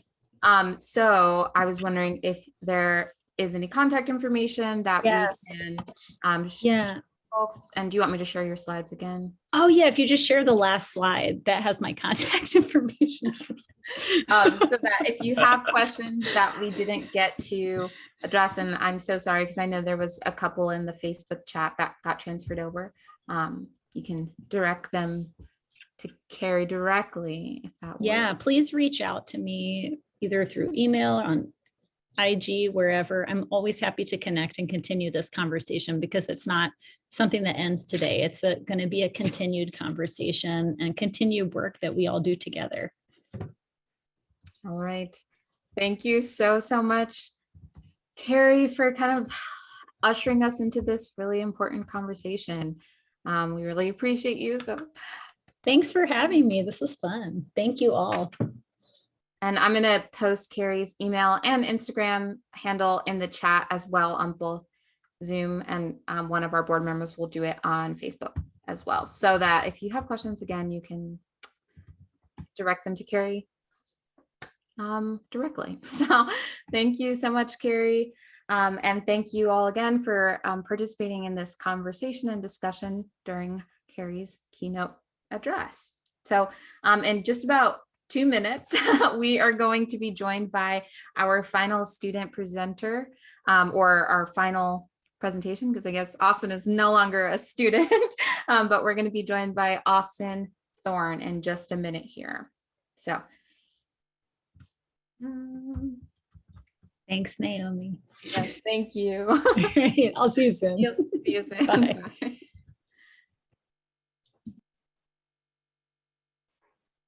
Hey, Naomi, how are you? Good. How are you? I'm fine. It's a long day. Yeah. Busy. Okay. Email, Instagram. And then once I get this in the chat, we'll get you set up.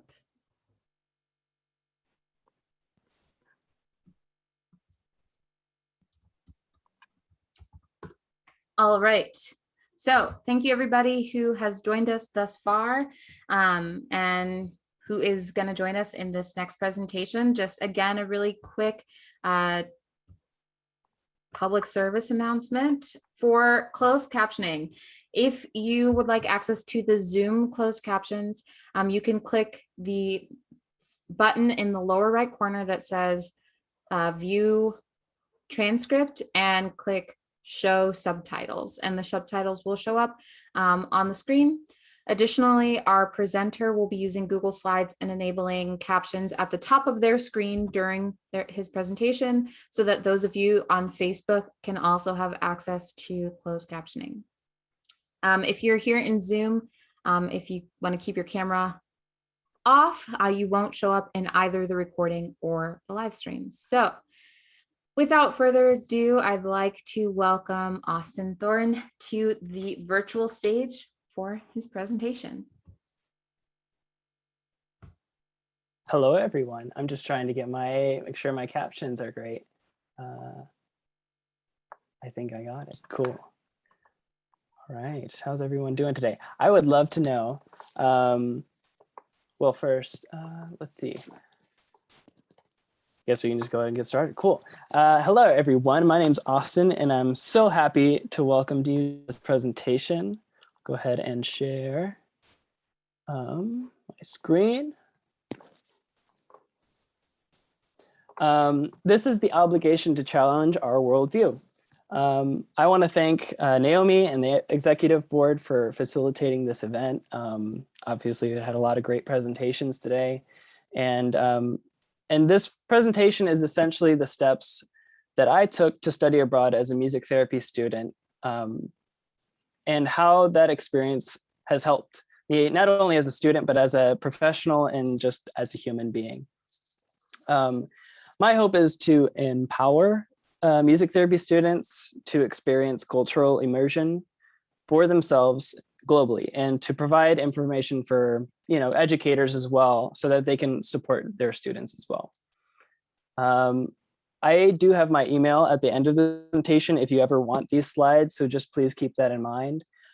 Please ask questions throughout, but it is my preference that we just kind of wait until the end before I answer them. So I'm firm believer, if you just have your question, just the curiosity light bulb goes off, just go ahead and ask your question, and we'll make sure to answer it towards the end. So without further ado, if you have a chat, let me know where you're from. I would love to know. I'm speaking to you from Kansas City, Missouri, and it is a beautiful sunny day. So let's go at it. So hopefully this video works. We'll see. So in 2018, I was awarded the Gilman International Scholarship to go to Cusco, Peru. If you Machu Picchu, things like that. But it's a beautiful town in the mountains, the Andes Mountains of Peru. And I went through a program called International Studies Abroad. They facilitated a service learning program where I was working out of a music school, kind of like, it was actually called School of Rock, if you've heard of those. I don't think they're affiliated in any kind of way, but they don't really have the same copyright laws as the United States does. But anyway, it was a wonderful experience. I was teaching music, teaching theory and guitar, and just whatever I could share with kids of all ages. And I was also working as more of like a paraprofessional in a special education school. They had their own school for students with intellectual developmental disabilities, but it was a way I kind of could test out my music therapy student chops as far as working with a group of individuals in that setting, something I hadn't done before prior to that. So I want to show a little experience of my just a musical encounter I had. We always talk about music as a shared experience and music as a common experience. And I happened to be walking by. I had learned this instrument, a charango, while I was there, and asked if I could play together. And he said, obviously, absolutely. And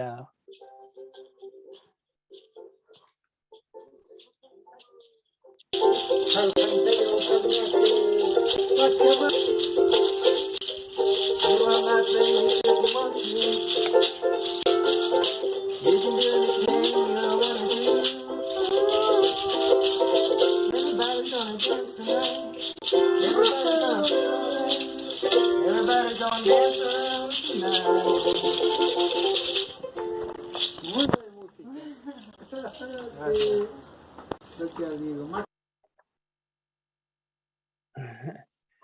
So yeah, that's just a little taste of just the musical experiences I had in Peru. And so again, my hope is that many more students can have an experience like mine. And so I'm going to talk a lot about the lessons that I learned, and both good and bad. There we go. So here's my objectives for today, just to be clear. First, identify a role of cultural awareness in learning and practice. Recognize potential for study abroad in personal and professional development. Recognize limitations to study abroad, and describe strategies for developing a study abroad plan. So, awareness is in the job description. We were just talking about competencies in the last presentation, which is a very good conversation to have. And so I just wanted to kind of take a look at the ones that relate to cultural competency. And again, this is the wording as it currently stands. Perhaps it could change. That's not my purpose here today. But as they stand, we have one, to demonstrate awareness of one's cultural identity and socioeconomic background and status, and how these influence perception of the therapeutic process. To select and implement effective culturally based methods for assessing the client's assets and problems through various arts media. To demonstrate knowledge of and respect for diverse cultural backgrounds, and to demonstrate skill in working with culturally diverse populations. And I'm going to be speaking a little bit more about this, but the thing I need and hope to address now is that the way that we are brought up in school, we have the experience of that school, the city that the school resides in, the population that we're exposed to, all has to do with where we go to school, and that informs what experience we have, and it informs how we interact on a level of like cultural and socioeconomic awareness. If we'll get into it, but these are cultural competencies that we are, taught and are expected to maintain as a music therapist. And this was found from a wonderfully written article by Dr. Susan Hadley and Dr. Marisol Norris entitled Musical Multicultural Competency in Music Therapy, which I encourage all of you to listen, all of you listening to read if you have not already done so. I just love this quote. We believe that before one can sensitively facilitate the use of music from different cultures, it is first necessary to begin the long and difficult process of becoming more self-aware. That is, aware of one's unconscious assumptions, biases, practices, and so forth. They continue to say we must not only become more self-aware, but we need to become more aware of the systemic structures of oppression and marginalization that impact those not in the dominant cultures. And that is, we need to become more socially and politically aware. Given the complexities of identity formation, the process of becoming more self-aware is incredibly difficult and requires painful transformational learning. The process, unlike the concept of achieving specific competencies, is ongoing and requires continual vigilance. I think this is something that should just be 101, square one music therapy student awareness. I remember being in class and being asked to write down what my social identity was and all those aspects. I'm white, I'm a man, I'm straight, I'm from, St. Louis, I have, my socioeconomic background and, so on and so forth. I've had a lot of privilege to not really need that kind of self-awareness. But now that I'm a professional, I embrace that. I have to acknowledge that that social identity on a very daily basis. And I'm sure, some of you are, I think Naomi off the top of my head, who have to kind of come to terms with that as a professional. And now that we know that, there's competencies for things like this, we know it's a process that we need to have. And there's no time like the present to start that process. And I think for me, cultural immersion in my experience in Peru was the ignition to that. I wasn't even really aware of these competencies until, closer to graduating, or even just as, going through my internship, especially, where now that I've been putting this presentation together and trying to identify, like, okay, what is self-awareness and why is it important for a music therapist?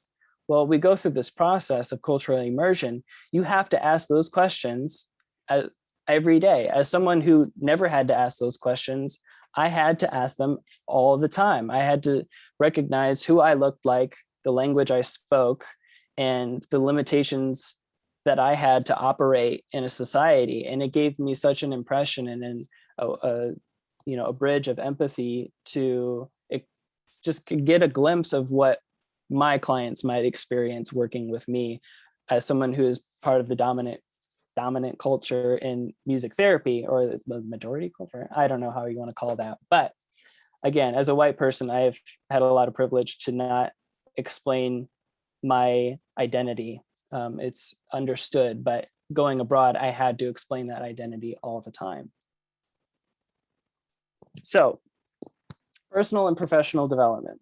I think there's so much merit to an experience like this. And one study I looked at was from Dr. Douglas Keith, and he led a 3-week music therapy intensive course for international students at an institution called SRH Heidelberg. They teach music therapy in English and German. And he sought to discover what students learn from study abroad experiences. And I love this quote again. As I conducted this study, it became apparent to me that encounters with the unfamiliar can lead to a greater awareness of what is familiar.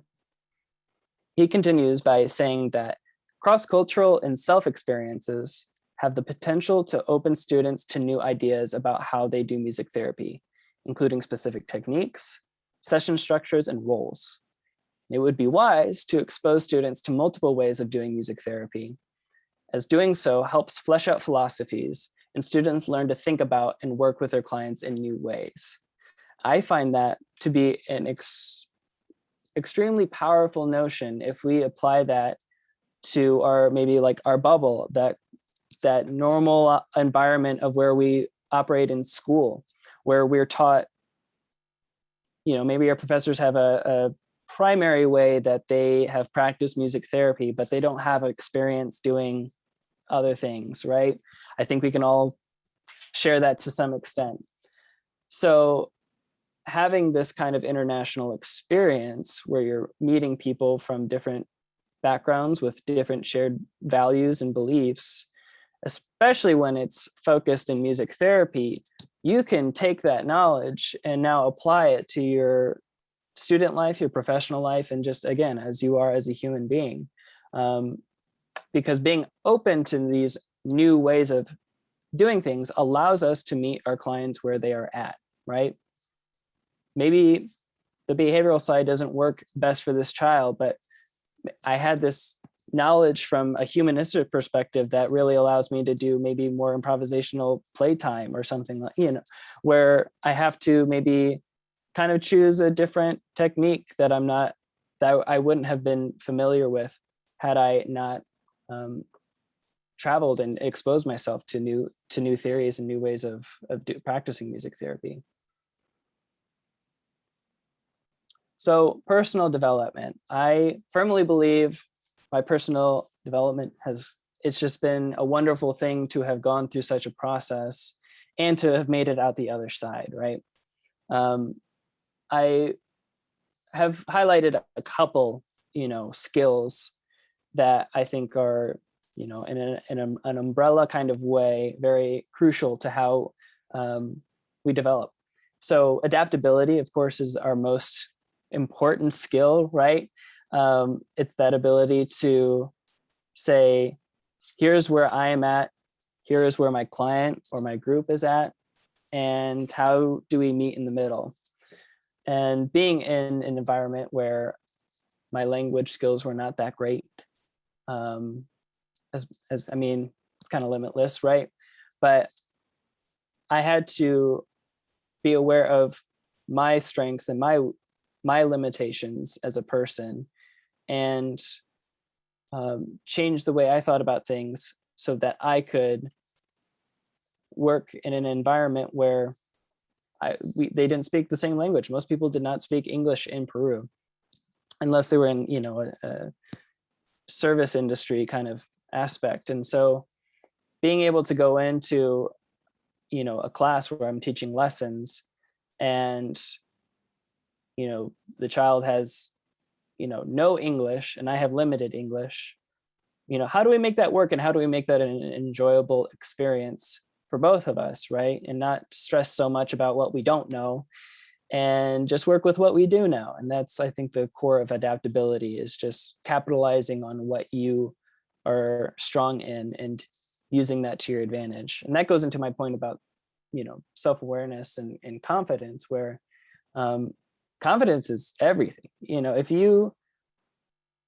you present with confidence, there is more information that can be exposed. So what I mean by that is, if I can walk into a classroom and I look like I know what I'm doing, and I have my system, and I have maybe my way of speaking or engaging, people do have a response to that, where, you know, maybe they're more willing to listen to you or follow your direction.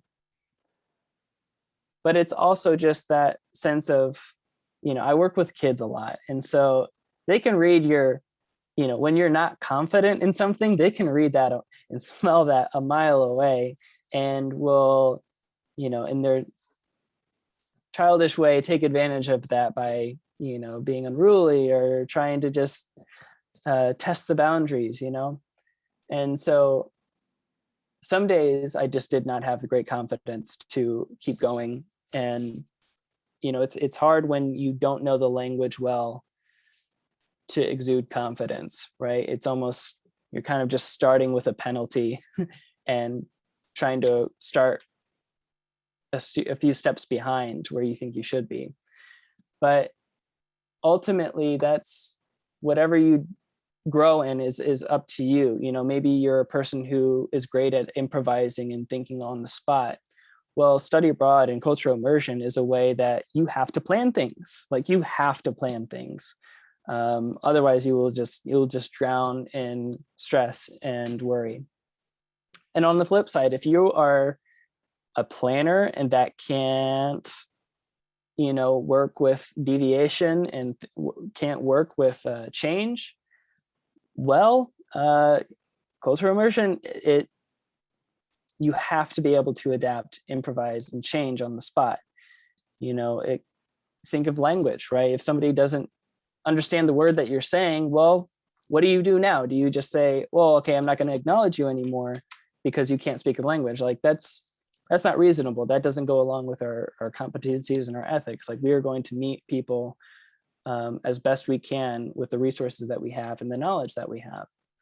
And I could go on and on and on, but I want to jump into professional development, where, you know, on one side, we're just starting as a student with, you know, the experiences that we've had as a, you know, child growing up, as a teen. But then you come through this funnel and you experience cultural immersion. And I think these three areas are where, you know, you can come out of the other side as a professional and feel really confident about what you're doing and where you're going, and about the experiences that you have. I always think about networking. I remember my first presentation in Kansas City. It was at the Midwest Regional Conference. It was about the importance of networking. And here we are a couple of years later. I just thought, you know, networking, not only are you building the network in your own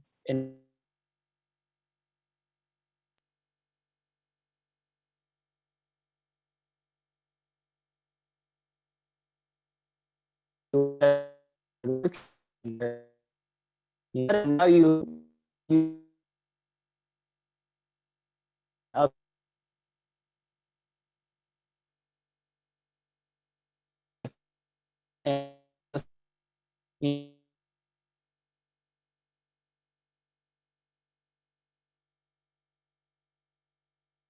exposed to like, it could be, I mean,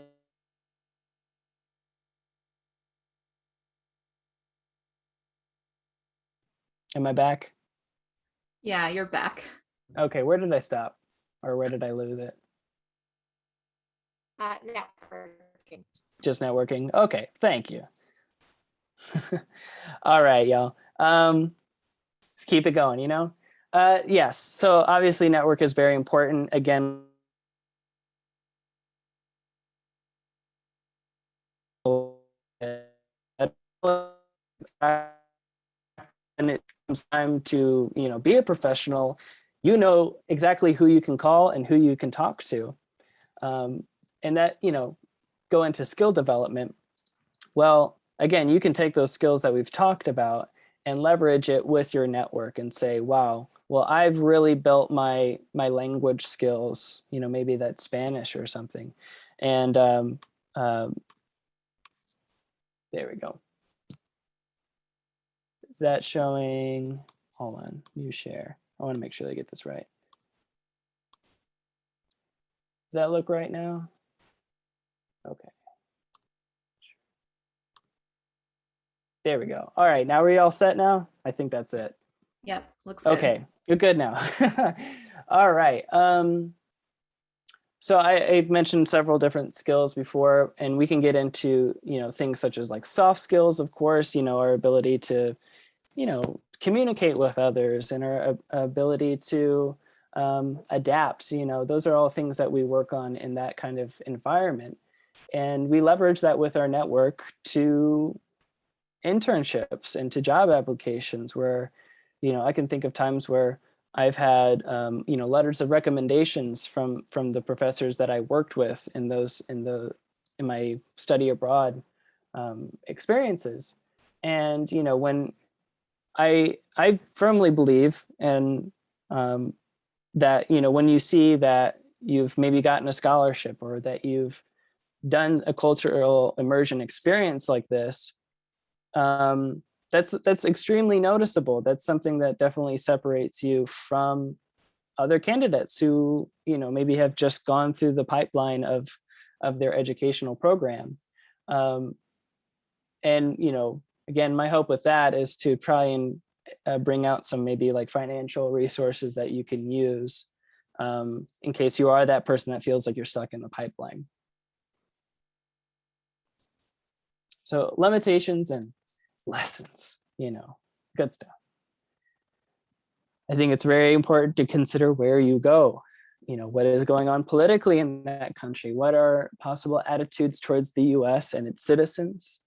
You know, I think for me,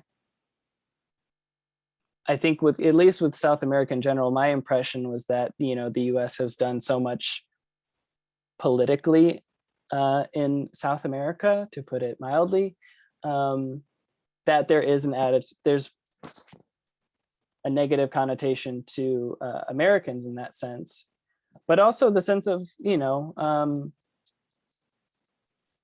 there could just be a general mistrust between, you know, people just kind of showing up to, you know, their community and, you know, possibly taking advantage of resources or experience from the people who live there. Do you see yourself able to fully immerse in that culture? You know, there's a, you know, example where, you know, somebody that I was a alumni ambassador with for the Gilman Scholarship, and he told me a story about how, you know, he had to hide his sexuality because he was, because of the country he was studying and doing research in, did not welcome his sexuality. And he was okay. You know, he made an agreement with himself that that's what he was willing to compromise in order to facilitate his goals and to serve the community he was with. I know people that won't do something like that. And so maybe going to a culture and a community that will embrace your identity is a huge consideration. You know, what are you willing to compromise and what won't you compromise? I have a privilege in that I feel like I can go generally anywhere and have a level of safety and somewhat minimal scrutiny to go and, you know, I mean, maybe, you know, this is just my personal experience, but I want to try to be as honest as I can with this presentation. I think it's important.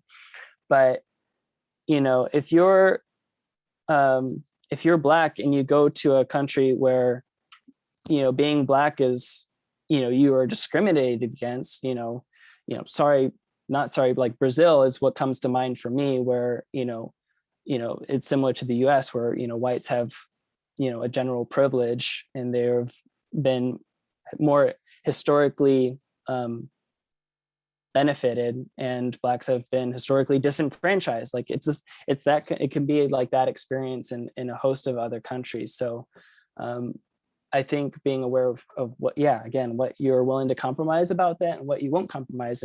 And again, going to Dr. Hadley and Dr. Norris's research was that being aware of that and being aware of who you are and what you're willing to compromise or not compromise, and being aware of your, you know, host country's political and cultural beliefs and systems, you know, what are their backgrounds and how, you know, there's on some level, you're not going to know all the way until you do it, right?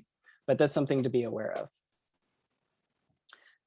Now to consider planning, you know, there's sustainability, supervision, and language. So these are things that I've kind of collected since, you know, going on my experience of things I wish I had. And sustainability, you know, my program was just, you know, about 4 weeks full-time work, right? But there was not really a system in place, and I didn't really have the wherewithal to ensure that there was some continuation of my service going past that experience, which I you know, I now realize is kind of a negative. Again, it's the sense that I'm kind of going there for my benefit and not necessarily because I get the long-term benefit out of my experience, but, you know, perhaps the people that were there that I worked with only get a temporary benefit. So consider that for the project that you decide. And I could see that, you know, just being if it was like check-ins, like online check-ins every so often to do a class or to say hello. I mean, it could be quite simple if we think about it, but I think ensuring that there's either ongoing communication or that, you know, those that you worked with have skills as well. It should be an exchange, not, you know, a buy and sell kind of experience. Supervision. I think this is something I wish I had more of. I think it was something I kind of like got to tell my professor. I was like, hey, I got to do this cool thing. But I think during that experience, it would have been nicer to have somebody I could kind of interact with on a regular basis to really break down what I was experiencing. You know, I was feeling really down about, you know, not being able to communicate. You know, my basic Spanish could only go so far. And, you know, even, you know, lesson planning and session planning where I'm, you know, thinking about like, okay, what should I do? Like, I mean, if you're a student in your practicum, you kind of go to your supervisor and you're like, I have no idea what's going on. What do I do? And that's what I would encourage you to think about as well, is to, you know, prevent something like that.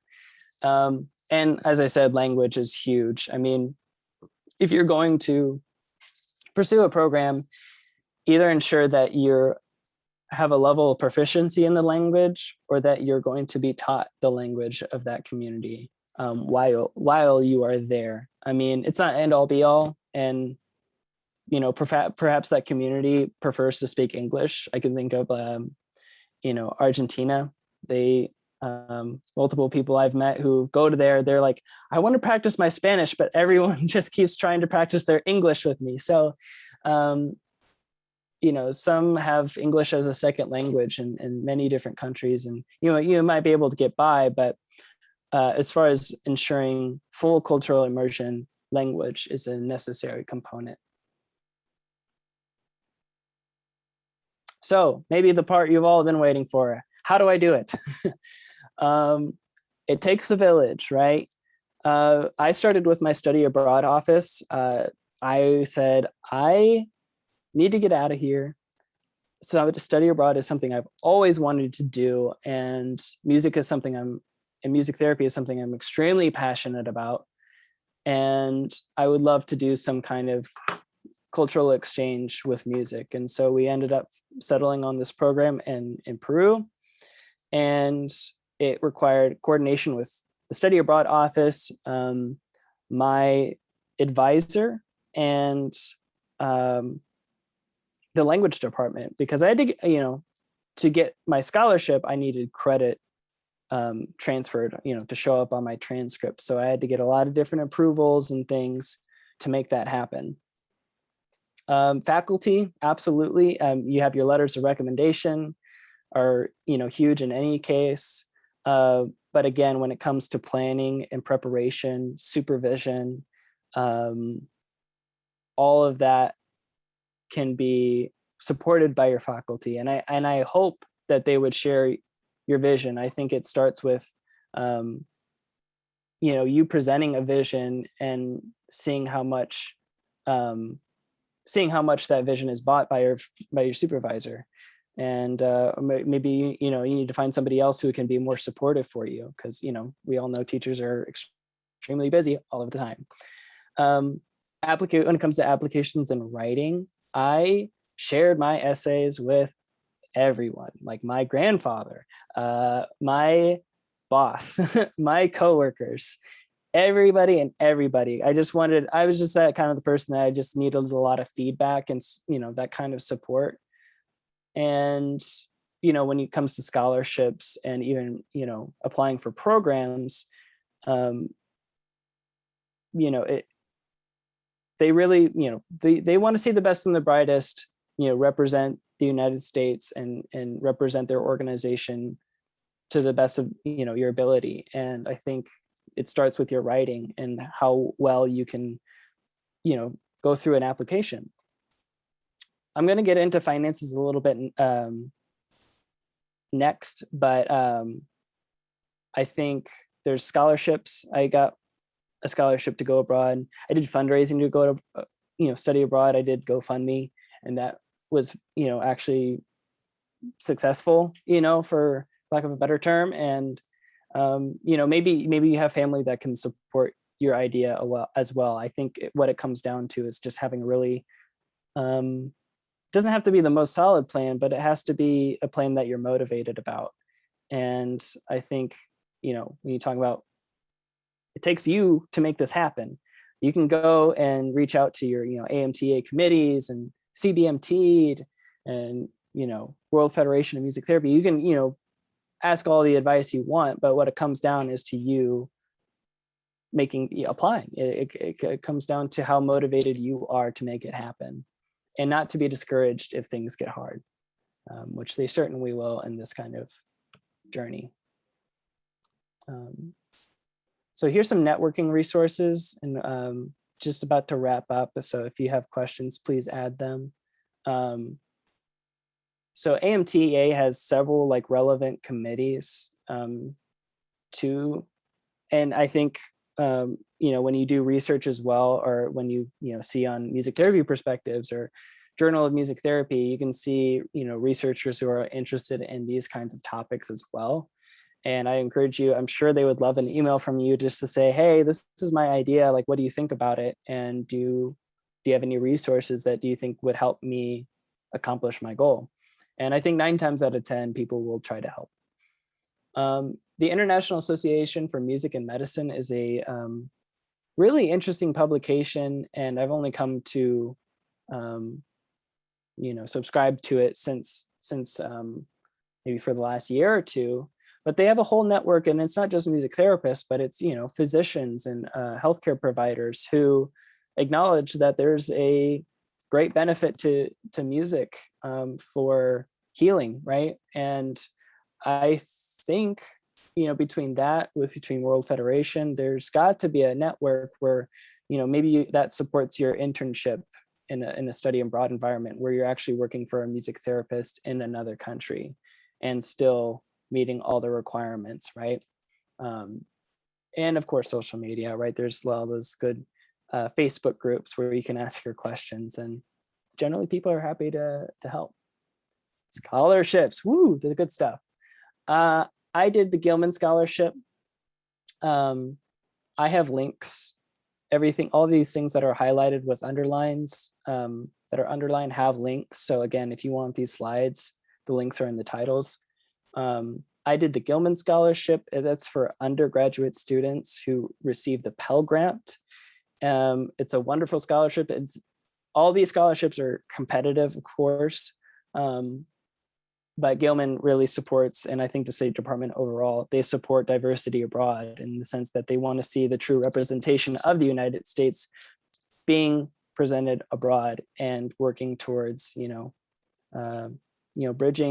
bridging our lives and our communities together. Fulbright is a more of a graduate scholarship. So if you're a graduate student, or maybe you've been a professional for a long time, or have some years of experience, Fulbright will support like living cost for you to do research abroad, or even to help you teach English abroad, or to pursue a degree abroad. So I think that's a really great one. Critical Language Scholarship is a very intensive like summer course to study a critical language. And I think of course at this point, I'm sure that's probably an online experience. And all these scholarships support online experiences as well. They don't, they haven't stopped, these scholarships just because, things are locked down. But, critical languages like, Swahili, Urdu, Hindi, Portuguese, I think has just gotten added. I think, there's a whole list. I think there's about 13 different languages, but you can go in an intensive course and of course get credit for that. But then by the end of it, you're proficient in that language. That's how it's set up. There's also by country, like the German exchange, is an example of by country. I know some universities in their language departments will support study abroad trips. And, I kind of went also, Gilman, but with an independent program, international study abroad. So there's some organizations that just will support that kind of thing and facilitate that, including scholarships. So I will just kind of finish with this. Why challenge our views as students? Like why? I mean, we've talked about, competencies, and yes, we do have to maintain those, but I think it comes down to timing and experience. So first, let's consider timing. I mean, college is the optimal and necessary time to establish that healthy sense of self-awareness, or at least begin to practice it. As we talked with Hadley and Norris at the beginning, the research on self-awareness and culture speaks to the importance of having it prior to working with clients, right? Let's go through that, process before we start working with clients, because that's only going to make working with clients more effective and fair to them. Absolutely. And it allows us to begin recognizing the effect we have on other people, recognize the bias, and, to hold ourselves accountable when, think social or cultural boundaries are crossed. It's an optimal time also because that's when we're most open to new ideas, right? A lot of people go to college and they try new things, right? Jobs often have a specific philosophy or ethos or culture that is central to the work that is being done in that facility. So by exposing yourself to these new ideas and values and ethos as a student, it's only beneficial for you because you're saying I'm flexible to work in a wide variety of settings. And I've actually discovered what I'm most passionate about, which is your facility. This kind of exposure allows you to showcase your strengths and also put a spotlight on the things that need to be reconciled. For example, anybody have that awful feeling of walking into a clinical skills test and you didn't have the melody or chords ready? It's not good. The point is to look inward and ask yourself, what can I do to be better moving forward? What do I need to do for myself to help me grow mentally or spiritually, so when I do face this challenge again, I'm ready for it. I'm more ready for it. And maybe you're a wonderful musician, but you need better planning skills. That's me. Or someone who's a bit of a perfectionist who doesn't know what to do when things go astray. It's times like these that we learn and we grow and decide how we can overcome and move forward. And when we're operating in another culture, it's important to be aware of our qualities and to always be upfront and honest, and to practice building those safe boundaries. And really, the second area is experience. For me, I kind of mentioned, social identity, and, I'm from St. Louis, and I know a lot of students, maybe they come from rural areas or homogenous neighborhoods, urban areas, whatever you want to call it. Even for me, living in like a medium-sized city all my life, I don't know of any city in the US that doesn't have a significant history of being redlined and gentrified.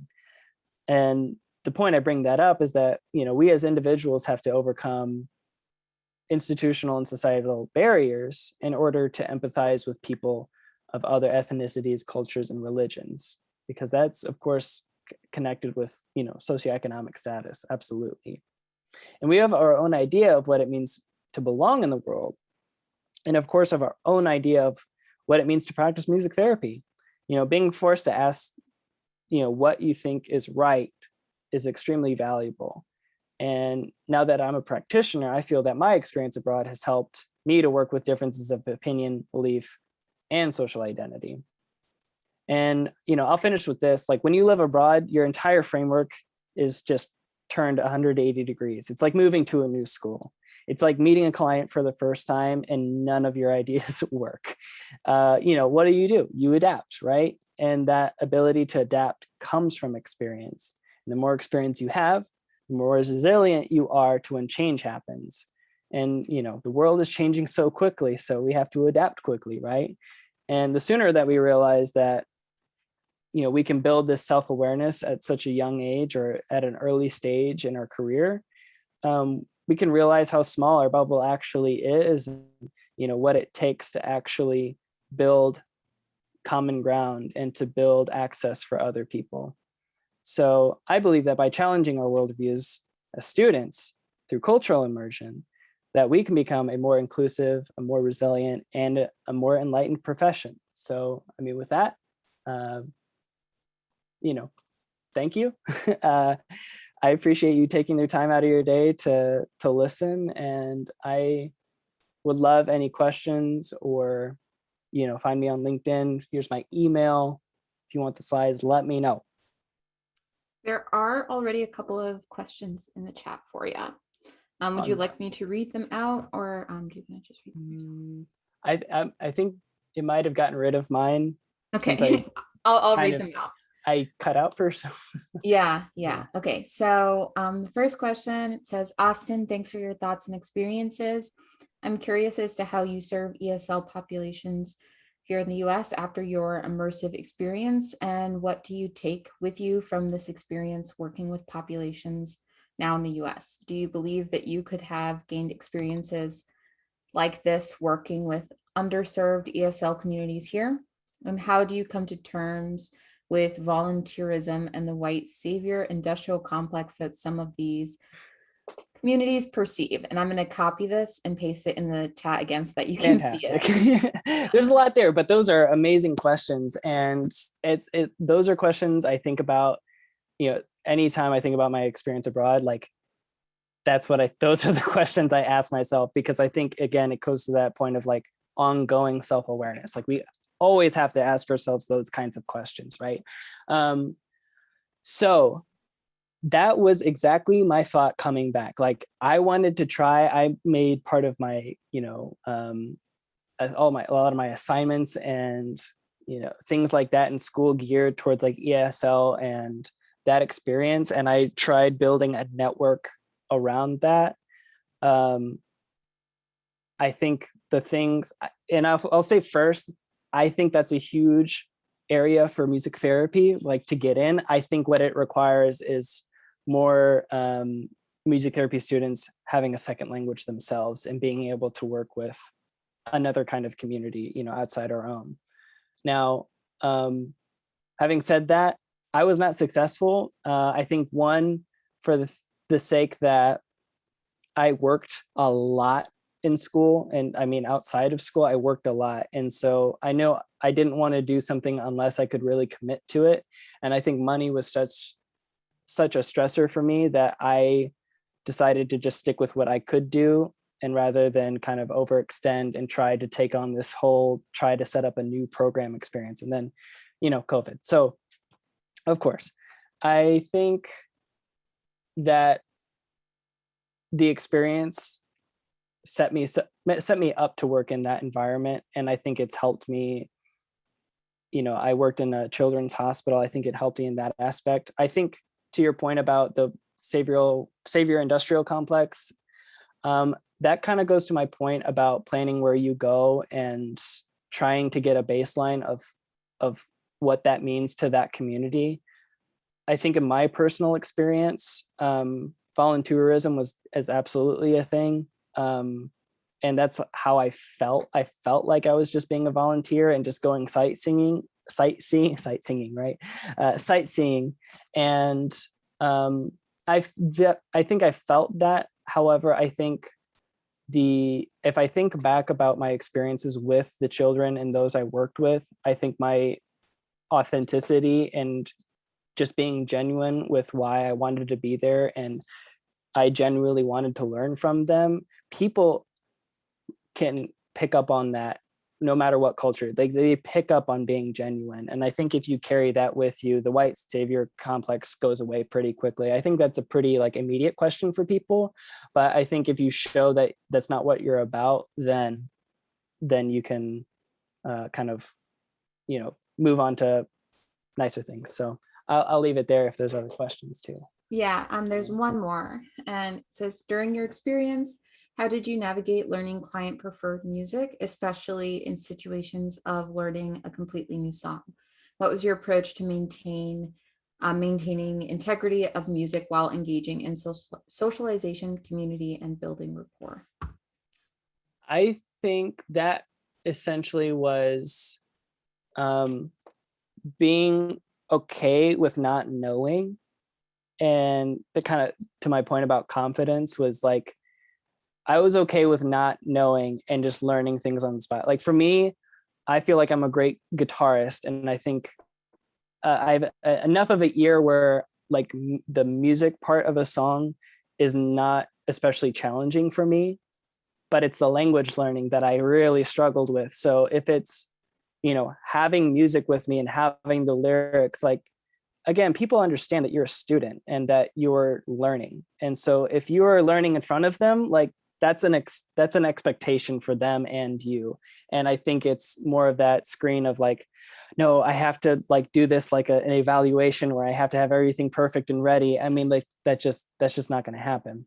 I also think I could have done more preparation ahead of time to kind of just see what my own idea of what the music would be like and what songs I could bring. But, again, you learn as you go. And once you're there, you're oh, you just as easily be oh, they don't know any of the songs I tried to prepare. And which did happen. I mean, I had songs and I was do you guys know this? And they're I have no idea. But, you work through that and you say, okay, well, it goes to patient preferred, client preferred music. And you try to just do your best to, at the front of it, say what music is going to engage you best. And, you do what you can again, with your, your strengths and your limitations to make that happen. So yeah, it's definitely not easy, but I mean, that's what we do as professionals. We learn music all the time. And even if it's not our favorite music, we try. And I think people respect that you try. Maybe I have. Oh, we got folks from, I didn't even get to see this. We got folks from everywhere. This is awesome. Was there one more? Not that I'm seeing. Okay, well, I mean, no more questions. Thank you for your time. I mean, this is awesome. Yeah. Thank you so much, Austin. We really appreciate your time and your presence here today. So I will give you a round of applause. Thanks for sharing your experiences with us. And for everybody who is still hanging out, we are going to be entering into a town hall in a couple of minutes. Oh, Austin, there was a question as to whether or not you would be willing to share your slides. I'll put my email, just email me and I will share them.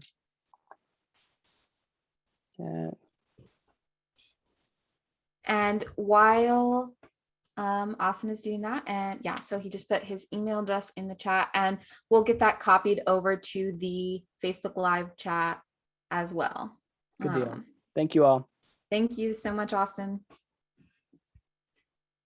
Okay, so for everybody still here, we are going to be entering into a town hall experience for the last 45 minutes or so here. And I'm going to be joined here by the other members of the AMTAS Executive Board. I see you all are here, so I'm going to just, if you could just turn on your videos when you're ready. We're going to take a moment to introduce yourselves and then to kind of answer any questions or receive any feedback from all of you as to kind of what types of resources that you'd like to see from AMTAS, as well as give you kind of a brief overview of what the rest of this weekend will look like for AMTAS, and hope to hear from you all kind of what you're looking for from this student organization. So we'll go ahead and get started with some introductions. We're just waiting on one other board member to join us on stage. But hi, everybody. My name is Naomi Davis, and I am the current AMTAS president. I completed my coursework at Colorado State University in May of 2020, and I completed my internship at Annapolis Music Therapy in December of 2020, and I was offered a position there, and I've been working there since January and became board certified in February.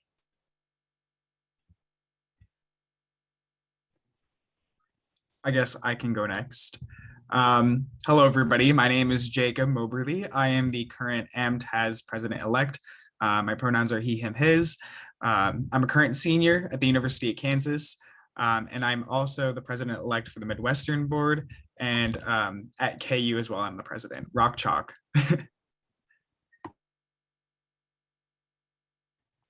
Hi, my name is Grace Parlier. I am the AMTAS vice president. This is my second term here and last. I am a senior at Alverno College. My pronouns are she, her, hers, and my primary instrument is voice. Hi, I'm Megan Averill. I am the AMTAS treasurer. I am a current senior at Brewer University in Springfield, Missouri. My pronouns are she, her, and my primary instrument is voice. Hi, I'm Mariah Butner. I'm the AMTAS parliamentarian. I'm a recent graduate of UMKC in Kansas City. Pronouns she, her, and my primary is violin.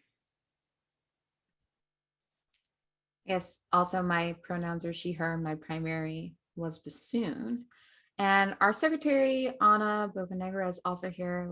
hopefully she'll join us on our stage here in just a moment.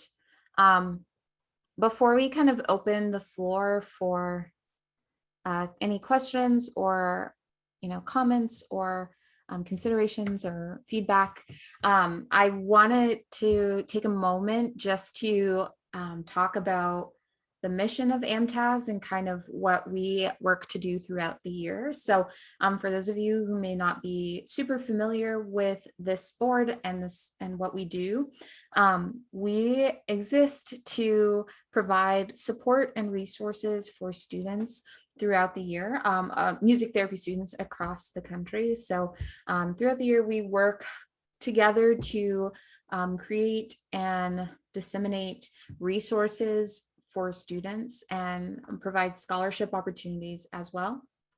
So this year we have done that through virtual cafes, including a CVMT prep workshop and an internship series. And we have fundraised for additional scholarship dollars through a songwriting competition. And we award up to 7 scholarships every single year. I will say that they are severely unapplied for, but we do offer a student scholarship, an intern scholarship, a new professional scholarship, and that one is a CVMT specific scholarship. So it's to provide the funds to pay for the CVMT exam. And then there's a new professional membership scholarship. So to help a new professional or someone entering into the new professional field to be able to pay the increased fees for a professional membership for AMTA. And then we also support application for the AMTA specific scholarships throughout the year as well. So those are kind of some of the ways that already exist in which we support students and kind of what we work throughout the year to do. So I would love if our vice president could take a moment to just talk about our social media accounts and what that looks like, but also if you all have any questions for us, either or comments or requests or questions, whatever, you can put them in the chat or raise your hand, and when you're acknowledged, you can unmute yourself. If you're in Facebook, you can drop it in the chat and we will keep an eye on that, or you can join us here in the Zoom, and I will go, or one of us will go and post the Zoom joining information in the chat of the Facebook Live. If you'll give it just a second. So Grace, go ahead. Sweet. Okay, so we're on Instagram, we're on Facebook, we have a website, and this link tree that lingers throughout all 3 of those things, and a motorcycle apparently. But anyways, so I'm going to pop in all of our social media in for a bit. This is best way to hear about what's going on in AMTAS, to know about scholarship opportunities, to know about these virtual cafes and other events that we've done over the internet space.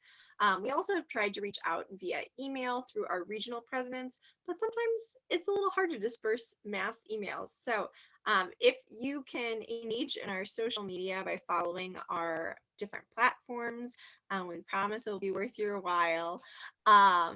And it's also a great way for people to reach out to us directly in a way that isn't a formal email. So you're definitely free to email us. We have our AMTAS emails as well. So I'll put the contact page in the chat once I'm done blabbering.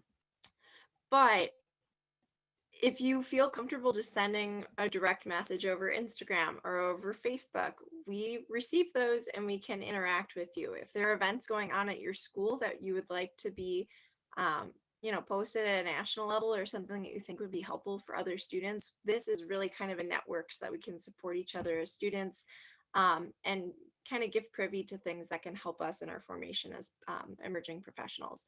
So yeah, and then if there are any things that you want to see from programming from us, as Naomi was saying, social media is a great way to reach out to us and kind of engage in that dialogue. A lot of our cafes, CBMT cafe, occurred from dialogue that's occurred in back channels through direct messaging from people that have been engaged in the MTest for a while. And then I think the most important thing to say is that you're here because you probably heard of us through the conference platform or because you already follow us on social media.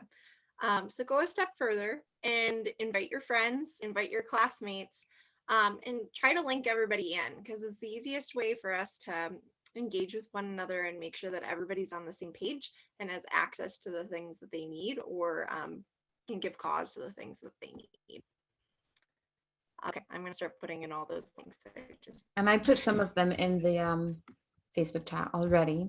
But kind of our hopes with this town hall specifically, within this conference, we've really been talking about the structures and the systems that we exist in and thinking about changing the way that we do things. And as an AMTAS board, like we're not interested in doing things the way that they've always been done because that's the way that they've always been done. We are really wanting to intentionally meet students' needs in the way that makes the most sense for the students that we are hoping to support. So we again would love to hear any ideas or questions or comments that any of you all may have.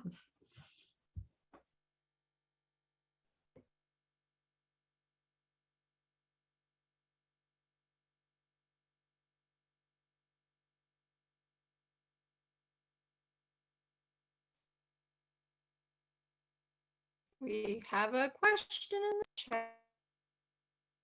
Oh,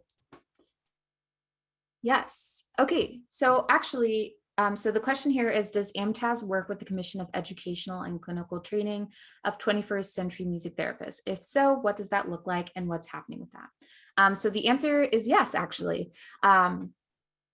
2 years ago, the 21st Century Commission reached out to the AMTAS board and asked that the current president act as a liaison between students and their board throughout the year. And so what that looks like is I have attended some of their meetings throughout the year, and they basically, I provide any feedback that I may have heard or we may have heard from less official channels from students and interns, and pass that information along to them, as well as help disseminate some of their studies and the information that they're gathering. And then I also have had the chance to actually work with them to kind of sift through a lot of the data that they've received and help them code some of that information as well. So you may have noticed that this year the 21st Century Commission they're not having an update session during conference, and that is because they are currently in the process of analyzing a lot of the information and sorting through a lot of the information that has been given to them by students and professionals and educators for the last year. One of the ways that this happened in this past year is that they hosted a listening session specifically for students. And so basically, students were able to come and tell the commission directly some of the challenges or issues that they face within music therapy education, and also share some ideas of how they thought that that some of those issues could be resolved. And so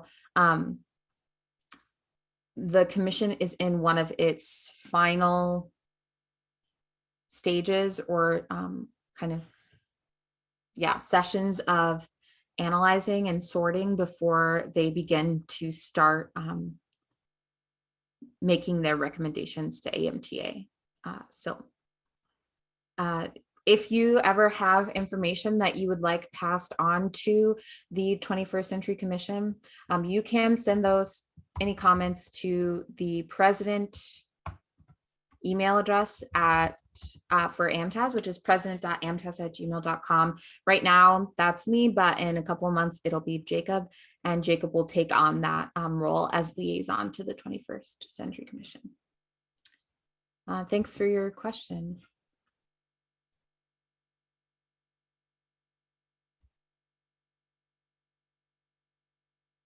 Yes, I agree. Well, thank you, Pamela, for joining us.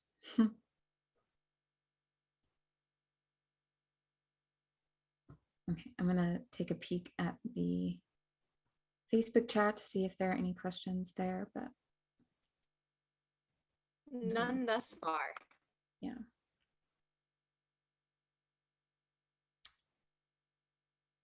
Well, while we're waiting for a couple of other questions, I would love to give a little bit of a peek behind the curtain, or like an a preview, that's the word I was looking for, of what is coming this weekend. So this will be the official end of our Passages conference, but tomorrow and Saturday we will be hosting our annual business meetings. And in those two business meetings, they both will take place at 6 to 7 p.m. Eastern time, both tomorrow and Saturday. We'll be discussing and sharing about the work that we have been up to in the past year and sharing some updates. And then we'll also be presenting proposed budgets and proposed bylaw revisions, because we really believe it's important for students to have a voice in how their organization is supporting them. And this is one of the ways that you can do that. Additionally, we will elect the 2022 Executive Board at our Saturday meeting. So if you are someone who is interested in running for a position on the AMTAS Executive Board, or think that it might be a good fit to run for one of our open positions, you can nominate yourself via the form that I just dropped in the chat for any of the open positions on that list. And then we will elect, our new board on Saturday. So the floor for nominations will remain open until Saturday at the beginning of the business meeting. And then we will vote by the end of that business meeting. So if you are someone who might be interested in running for a position, or if you're here right now and have questions about what that might entail, we'd love to answer them for you. And we'd love to see you self-nominate and run for a position.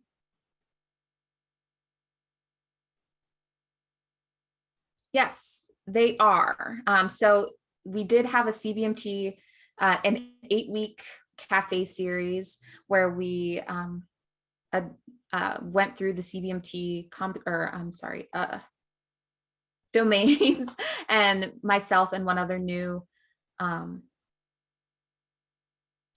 professional offered tips, and those are available for students and interns now, just because we wanted to protect kind of the identities of the students who were in those meetings. They are posted on YouTube as an unlisted playlist. If you are interested in receiving those playlists, you can email Grace, who is our jinx, our vice president, and she can send you that playlist. There are also a couple of older resources on our website, and I'm going to post that in the chat as well. Some older resources on our website where you can find notes from some of the previous. Yes, you do have to be an AMTAS member. And if you have further questions about that, you can also email us about the AMTA membership, everything. So yes, so there are some resources on this page, and then there are also some older videos and cafe series that we've hosted over the last year that have been recorded. If you would like access to those recordings, for instance, through CARS, we had Dr. Hakeem Leonard join us last year and engaged in discourse on one of his articles with us. And that was recorded, but again, it was an unlisted video. And so any of the resources that pique your interest on our website, if there is a recording of it, you can contact Grace and she can send you the link. The only videos that are kind of open without needing to email Grace are our Passages presentations from last year, which are just posted on YouTube. You can search them, or I can put the link in the chat in just a moment.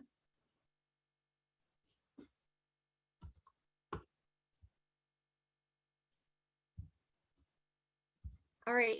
And we have another question in the chat. Did we already answer the GFT AMTAS member? Yes, Jacob answered it in the chat, but it might serve as well to answer it out loud if you wouldn't mind reading the question and then responding, Jacob. Oh, well, read it, Jacob. Read away.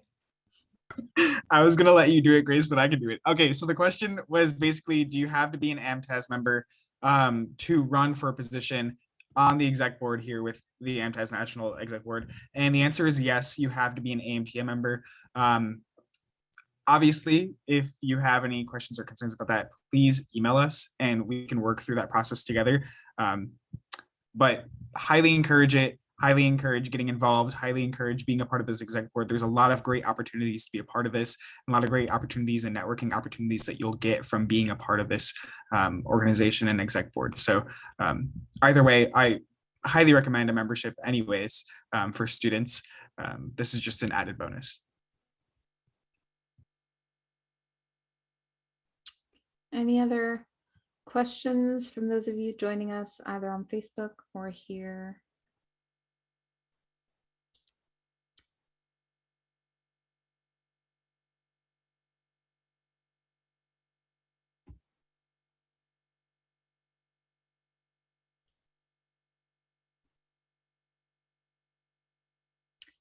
So we don't have we don't have written role descriptions except for in our bylaws. So we can actually, our bylaws are available to be like open to the public on our website as well. I'll post the link and you can find, and Mariah can also send them to you. But yeah, they're also posted on our website and you can read them there. And then as far as resources that are available to non-members, pretty much all of our physical resources except for scholarships are available to non-members. So things like this conference and like the workshops that we offer, that sort of thing, those are available to anybody who is a student or intern or new professional in the world that is studying music therapy. We don't impose membership requirements on any of the actual resources. We do, however, you do have to be an AMTA member to run for scholarships because we are, or to apply for scholarships because we are a subsidiary of AMTA, and that is one of their requirements, that students have to be a member to apply for all scholarships. Okay, so I just received a question here in the chat that I would actually love to open up to the group because I am by no means an expert. So the question here is there anything we can do individually to improve a negative environment for disabled students at our schools? And I think I might ask if you wouldn't mind, the person who sent this, maybe elaborating a little bit in the chat or out loud about what you mean as to a negative environment. And then I think that this is definitely something that we can talk through, as a group, because I definitely don't want to in any way position myself as an expert because I'm still learning alongside you. And we're all learning together. So I think that this is something that we can kind of talk through together if you all are open to that.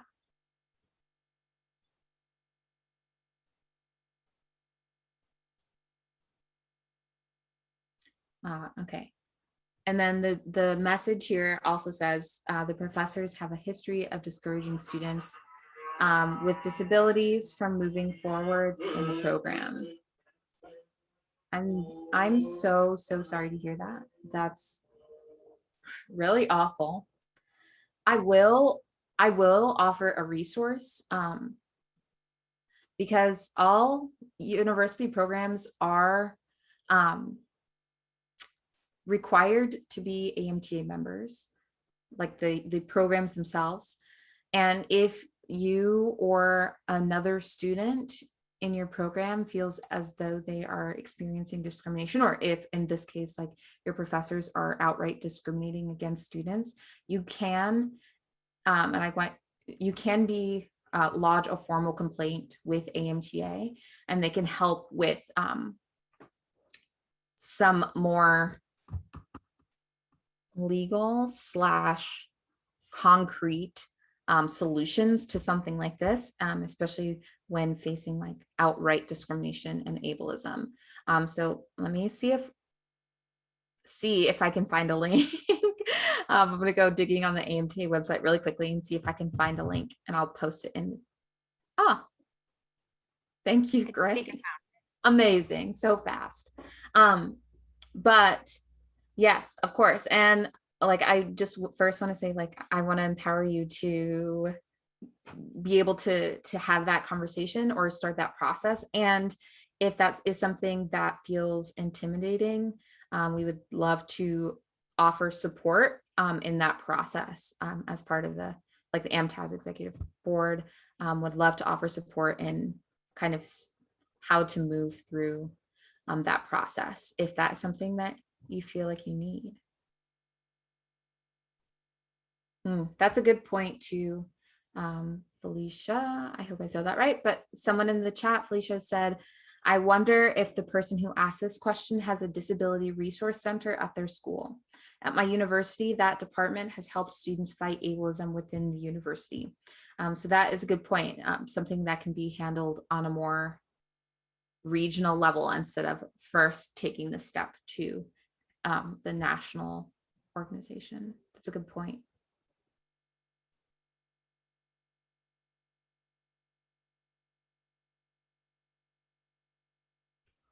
Does anybody else have any resources for the person who asked that question? Or it's true, it does fall under ADA. So for those of you on Facebook, someone in the chat said every university should have one, and that also falls under the ADA as well. So see if your school has free legal, or also see if your school has free legal resources to help. And someone else said, for sure, asking your classmates to see if they have had experiences with working with those resources. Ooh, so many good things happening in the chat. I know my university gives free or heavily discounted legal counsel. Oh, that's true. A lot of universities do that, especially if it is like a larger state school. The school I went to also offered free or really cheap legal counsel to students. And that was part of like the student services that are paid for in student fees. So they're available to all students. That is another avenue or route to take if you feel, or your classmates or whoever it may be feels as though that is a step that they need to take.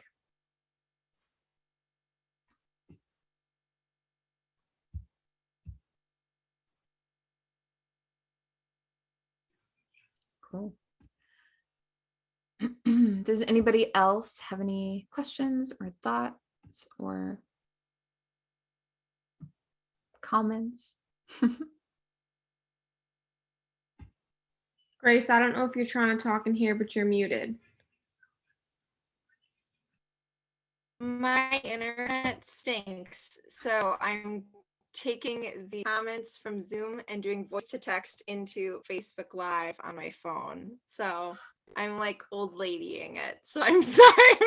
Are you at home? What? Are you at home? I am at home because I wanted to stay in my pajamas.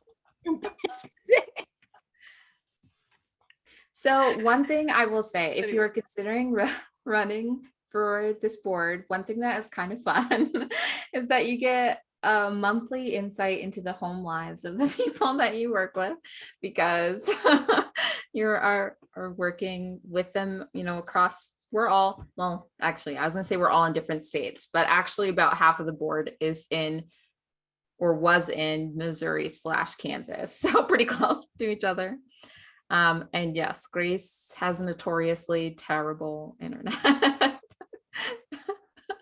I live with 8 other people, so let's evaluate that for a moment. The fact Okay, that it was true. this Grace has notoriously overtaxed internet. Yes. I'm resilient. So resilient people, apply for AMTAS with your crappy internet. Do it.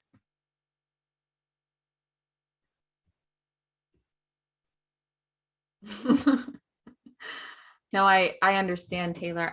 So I'm not sure how many of you were here during the keynote presentation, but Carrie, our presenter, mentioned that I completed my entire internship virtually. And that is true, sharing space with 4 other people who were all working from home at the time. And that was a lot. My goodness. I think, correct me if I'm wrong, it's Sarai, maybe, as how you pronounce your name? Sarai. Okay, Sarai. Okay, Sarai is said in the chat that they live in a household of 12. I feel known. Way to go, Sarai. You're amazing. I can relate though. There's certain times of the day where you're not going to use the internet. It's not possible.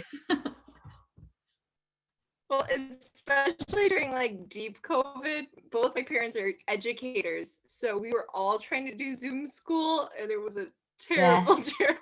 Yes, beginning of COVID was chaotic. Yeah, because I live with my cousins. So I have my younger cousin who's in middle school, my brother who is finishing high school, my sister who's an urban planner working full time, my other sister who was doing school, and then me doing school. Chaos. I can't imagine. It sounds like chaos. But we're still alive. And I think that's the best part, is we did it. It's still better than the one time when my family only had one functioning shower for like a month. That was horrible. I can deal with internet, but we need 2 showers.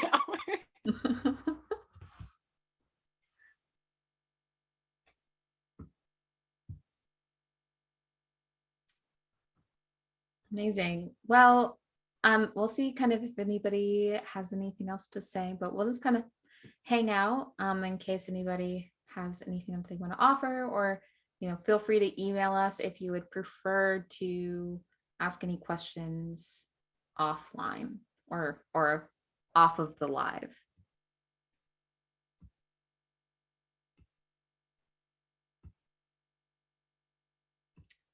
Thank you so much for coming.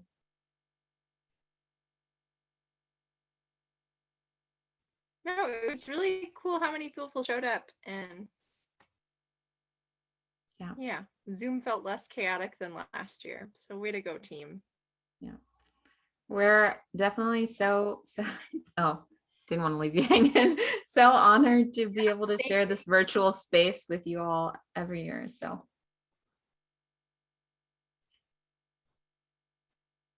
thank you. It was great to spend the day with you all as well.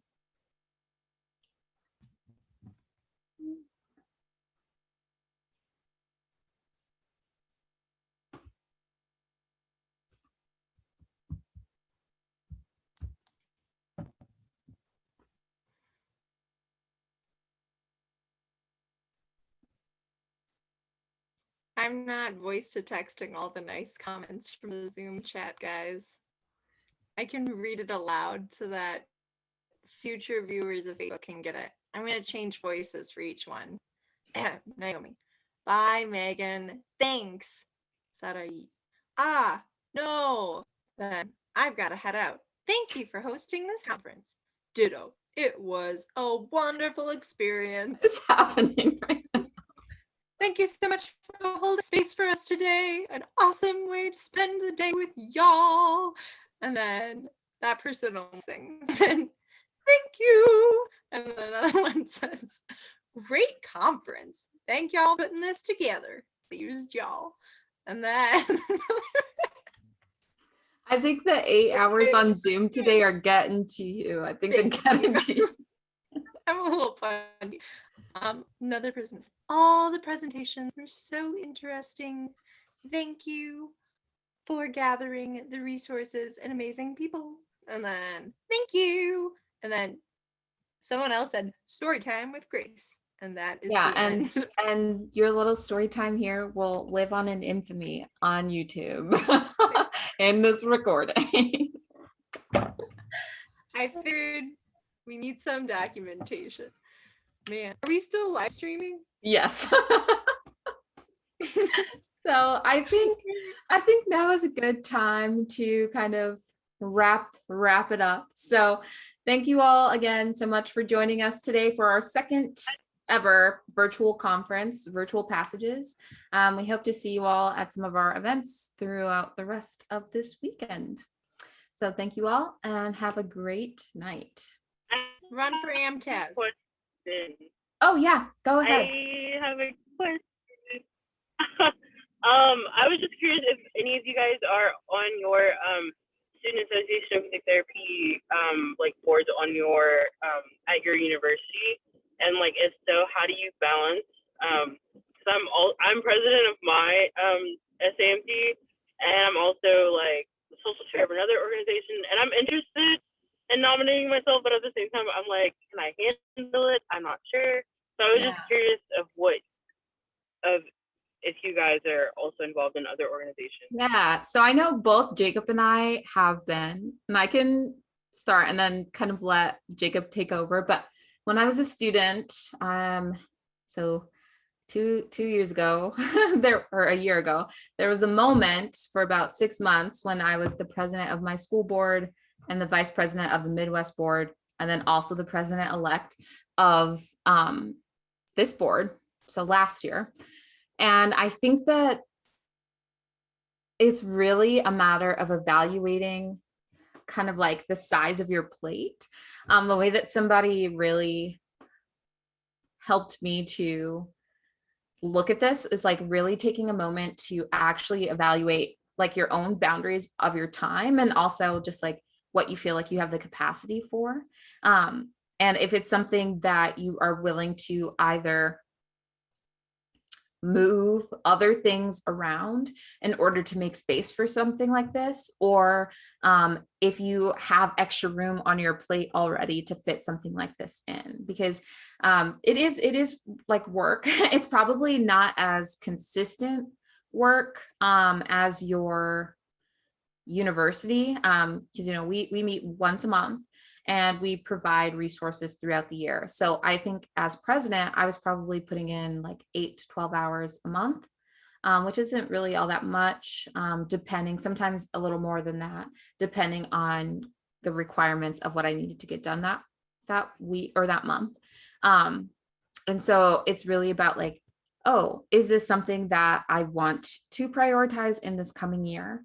And if so, like, how would I fit this into my schedule? And really looking at the full, or at least as much as you can, the full spectrum of your responsibilities and just kind of what you have going on in your life. And it does take, Mariah saying, a lot of coordination, and definitely it requires like organization to be a strong suit, especially like as a student / intern moving through those spaces as well. It just requires heavy and very concrete organization skills, but we would love to see you run because I think it's definitely worth it.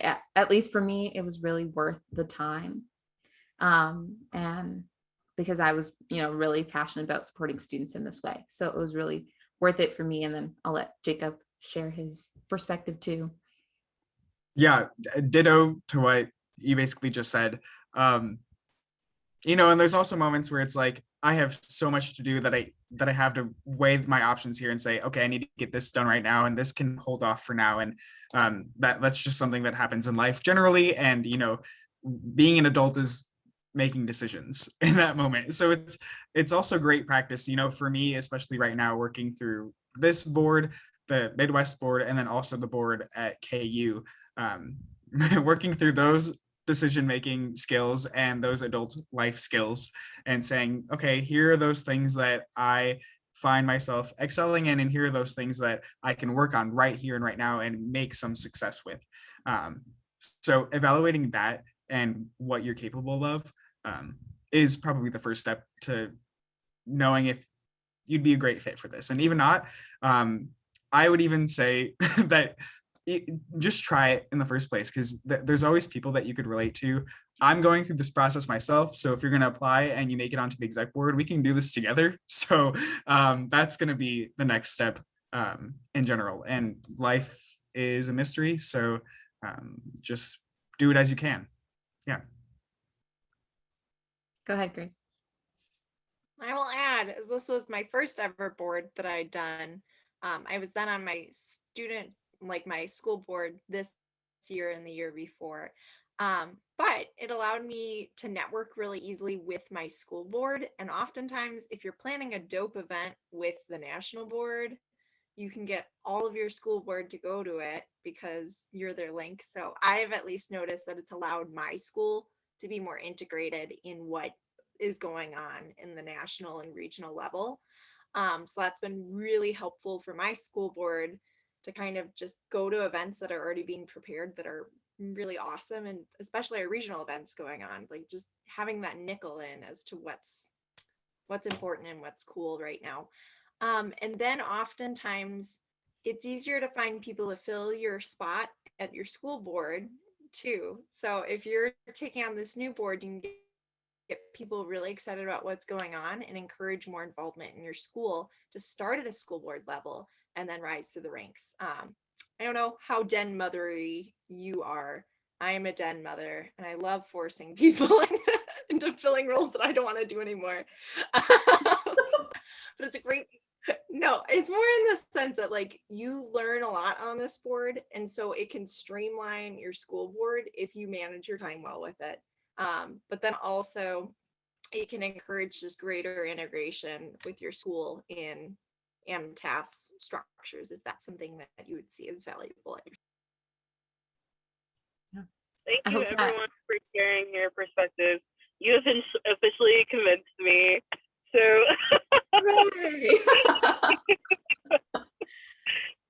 Yes, our master plan worked. Awesome. Well, then we hope to see you at the business meetings this weekend. yeah, I look forward to getting to know you guys better. And yeah, this won't be the last you've seen of me. Well, I guess my picture isn't up anymore, so you can't see me, but yeah. Awesome. Thank you. Okay. If there aren't any more questions, then actually this time we'll go ahead and wrap up our 2021 passages. So thank you all so much. It's been a pleasure getting to have this day with you all. So I'm going to go ahead and stop the live stream.